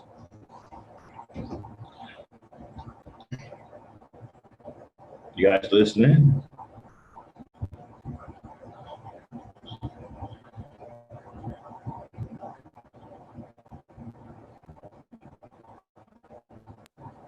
Max, stop muting me. You can't ask me a Let's see. We're done with the topic. We're just in the final stage of the show. We're just hanging out right now. What I'm saying is all of this shit is ours. Yeah, it's all original, so you don't have to worry about. No. What freaked me out is when you showed you all the YouTube. Oh, you know, that's, I can't. Yeah, don't do that. I don't mind y'all showing y'all stuff. I don't want to see others because people want to hit me with a copyright strike saying I was broadcasting. Max, that was Trinity. That was Trinity. Hey man, why you always get into conversations you don't have nothing to do with? Didn't you ask whose music was playing? Yeah, but what was it to you though? Because I'm talking to Trinity about the music. No, I'm talking to her about something else, dude. You be complicating shit for no reason. My bad, Max. I'll leave it alone.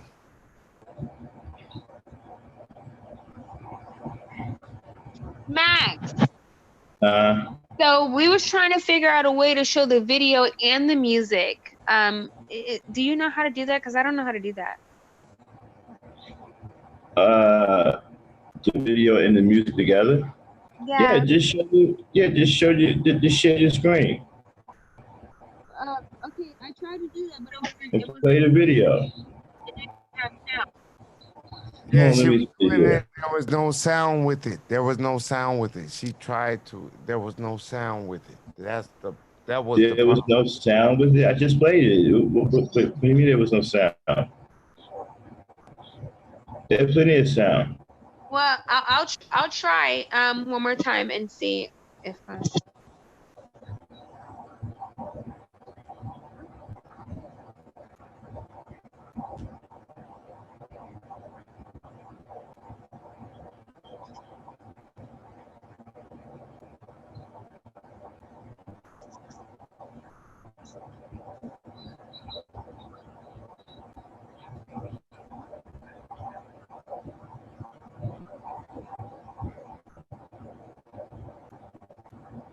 Okay. Can you see it and hear it? Can you hear it? No. Yeah, I can see everything, but I can't hear it. That's what I'm saying. Yeah, that's the problem. We can see it, but we can't hear it. I can see everything, but I can't hear it. And I'm even listening to the YouTube replay. I can hear my voice, but I cannot hear. Right. Do you know what's wrong, Max? The sound is turned. Do you have the YouTube thing muted? Oh yeah, take your YouTube off mute. Okay, hold on. You probably had your YouTube on mute since you jumped on the panel. Okay, just 1 second. Max, stop trying to be smart as me.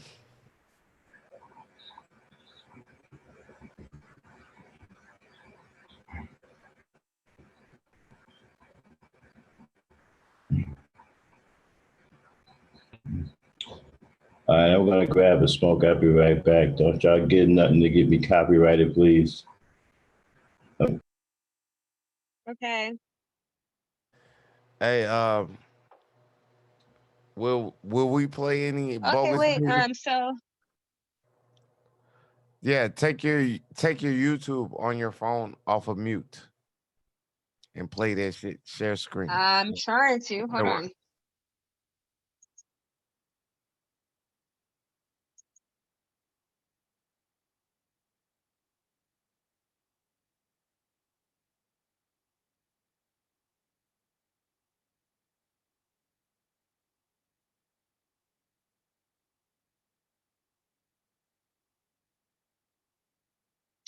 This bullshit. It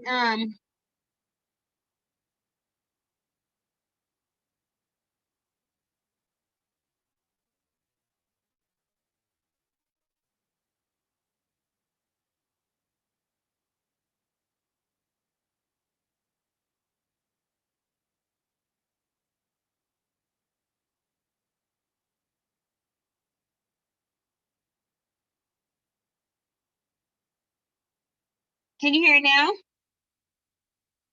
Still can't hear it, Trinity. God damn it. I don't know what to do. I tried to turn down. Let me go to my settings. Hold on.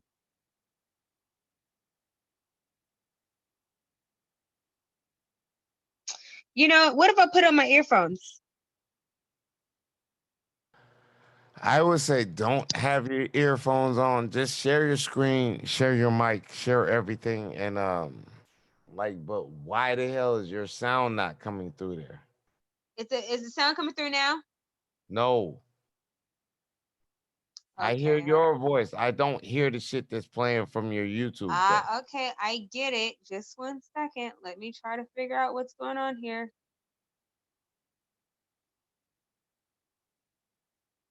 Sound. Okay. Um.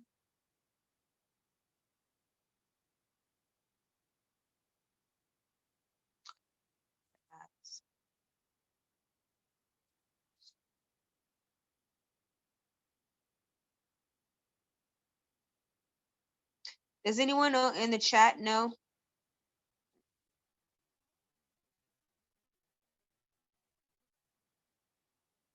Trinity, do you hear me? I do not hear anything. Okay, just 1 second. Here, just 1 second. All right. What about now? What about now? What about now? Nothing at all. Okay. Click the left button on your phone and turn your phone up. There is nothing. There is nothing. Okay. I got the left button on my phone. It's not. Is the volume turned up on your YouTube?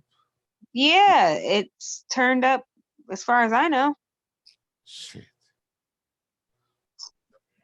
Okay. On YouTube.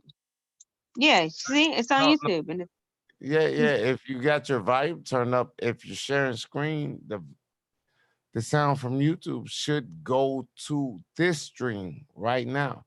But the right. sound is not coming. The sound is not coming. It's not working. Exactly. So there's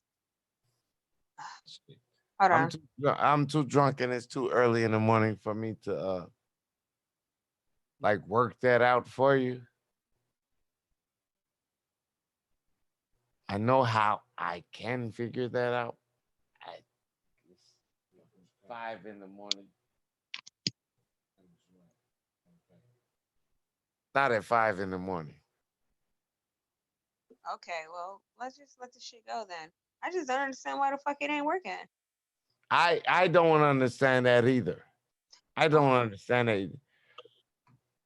Now I can play it from my side. Okay, but you're not going to be able to see the No, you just sent me the link, didn't you? I can play it the video. and share my screen Oh, you can put the link? with the entire audio.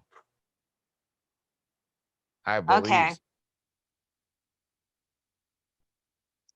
Okay, you know where you got to put it in? You have to put it in the screen share. You know? Yep, I'm trying to now. I might have talked too fast because I don't have my OBS open yet. But yeah, I know how to do all of this shit. You know what I mean? Like you send me the link. I can just play the video right here. Okay, with the screen share, but hopefully it works from your phone because I'm not on a phone. oh well, hopefully it works from your computer, the audio and stuff.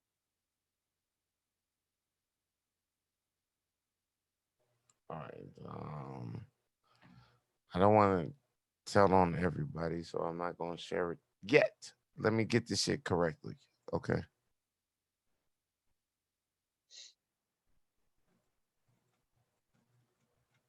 Let me just get it correct because I don't want to share too much information. That will be your music, right? Yeah. All right, let me get the link. But it's the video. Let me get the link real quick, okay? Okay. I got you. But let me do it like this. Okay. Yeah. Yo, they's going ham in the shot. That's funny. No, I don't want to share too much shit off of my computer and show too much information. You know what I mean? Mm-hmm. That's what I'm saying. Like, let me just get the link real quick. And I got the link, but let me set it up. You know what I mean? Mm-hmm.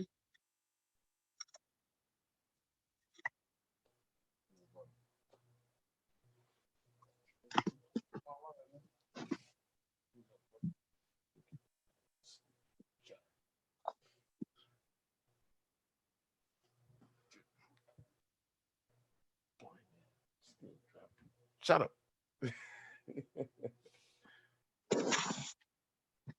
All right, I think I got it. 1 second. King, this shit fuego. How many days, how many ways, how many games do I gotta play to get in your base? Invade your space, take up place, turn up your time, like a charade, but you know time should be replaced. No, crew, no. Should have been me in the first place, on the champagne in the birthday cake. Better get a full face, what's too late, the people up and out of remain, real gentlemen, they pose for taking a tsunami. Maybe you can take me. You can teach me how to ice skate. So we can take Is that the wrong shit? Was that the wrong shit? Yeah, it's the wrong shit. You gotta put it on the video. But do you see how I had the video going?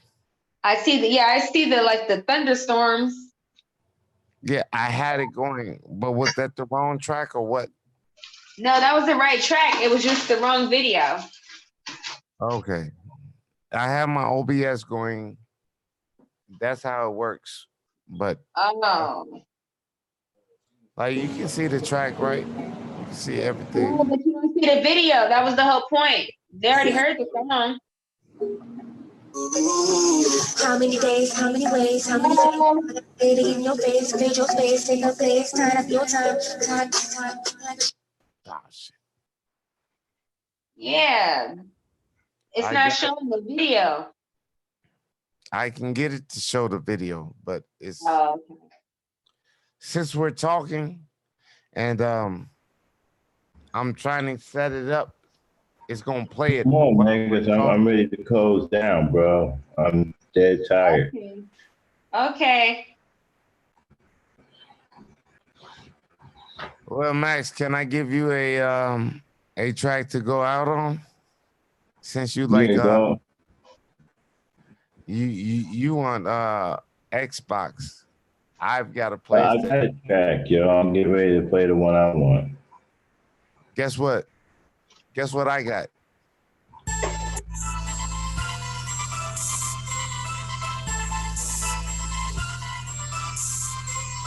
Nintendo, nigga. All right, look, man. I press it on retro.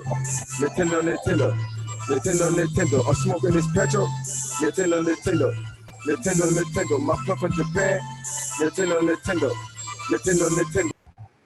All right, I don't want to close out on that. All right, everybody, listen. Thanks for tuning in. Trinity, I appreciate you coming on the panel. Thank you for having me. Shout out to everybody who came and tuned in, support the channel, appreciate it. Might be back tonight. I've been kind of tired, so these streams are taking a lot out of me, so may or may not be back tonight. You know, it depends on how I feel, but you know, we'll see. I might take a break tonight. All right. I want to thank everybody for coming through. Good night, everybody in the chat. Black Beauty, bottom to the top. Black Sea Supreme. See y'all next time when we go live. Not sure what's going to be later on tonight, though, because I am kind of busted. Hey, if I get some rest today, I'll go live. Hey, man, what? Hey, crew. Why are you interrupting me and trying to close down the show, dude? Because I wouldn't be crew if I didn't interrupt you. Yeah, we like to thank crew, too, for just continuously interrupting everybody all night. Okay? So, peace, everybody. Remember, power's in the black is people, and that is your power. Good night and peace. What's wrong? Fuck with niggas now. Niggas straight clown. Fuck is wrong? What's wrong with these niggas? What's wrong with these niggas? People recognize the symptoms and seek medical care if necessary. If you live in an area where these niggas reported, and if what's wrong with these niggas? you may want to contact your healthcare provider. What's wrong with these niggas? Talking to the pig. What's wrong with these niggas? Shit on their kid. What's wrong with these niggas? Love this bitch for 2 weeks, think she won't cheat. What's wrong with these niggas? False flag. What's wrong with these niggas? Speak this. What's wrong with these niggas? Acting like bitches, they on their way period. What's wrong with these niggas these days? These niggas got too many different ways. I don't get along with these niggas. There's something wrong with these niggas. Niggas say they trapping, but they ain't stacking they cash up. No loyalty when the people come and snatch it. They get Instagram pictures, drop snitches, so bitches like your swine flu. Got them dropping down when the pigs fly through. If you become ill, experience any of the following symptoms. Get what's wrong with these niggas? Shit on their key. What's wrong with these niggas? Love this bitch for 2 weeks, think she won't cheat. What's wrong with these niggas? False flag. What's wrong with these niggas? Speak this. What's wrong with these niggas? Acting like bitches, they on their way period. What's wrong with these dudes? We are not cool. What's wrong with these bitches? I am not a fool. Understand the rules, pigs play a dirty game. In the streets all my life, can't keep my hands on cane. Keep my head up, nigga. I'll be alright. Ain't shit to be touching and smoking all night. What's wrong with you niggas going to earn stripes? What's wrong with you niggas going to earn stripes? My trust is low, I fucked on the first night. My trust him again, he ain't even doing it right. Better on my own, jumping off the phone. What's wrong with these niggas? You gotta trust yourself. What's wrong with these niggas? Talking to the pigs. What's wrong with these niggas? Shit on their kids. What's wrong with these niggas? Love this bitch for 2 weeks, think she won't cheat. What's wrong with these niggas? False flag. What's wrong with these niggas? Sleep dissing. What's wrong with these niggas? Acting like bitches, they on their way period.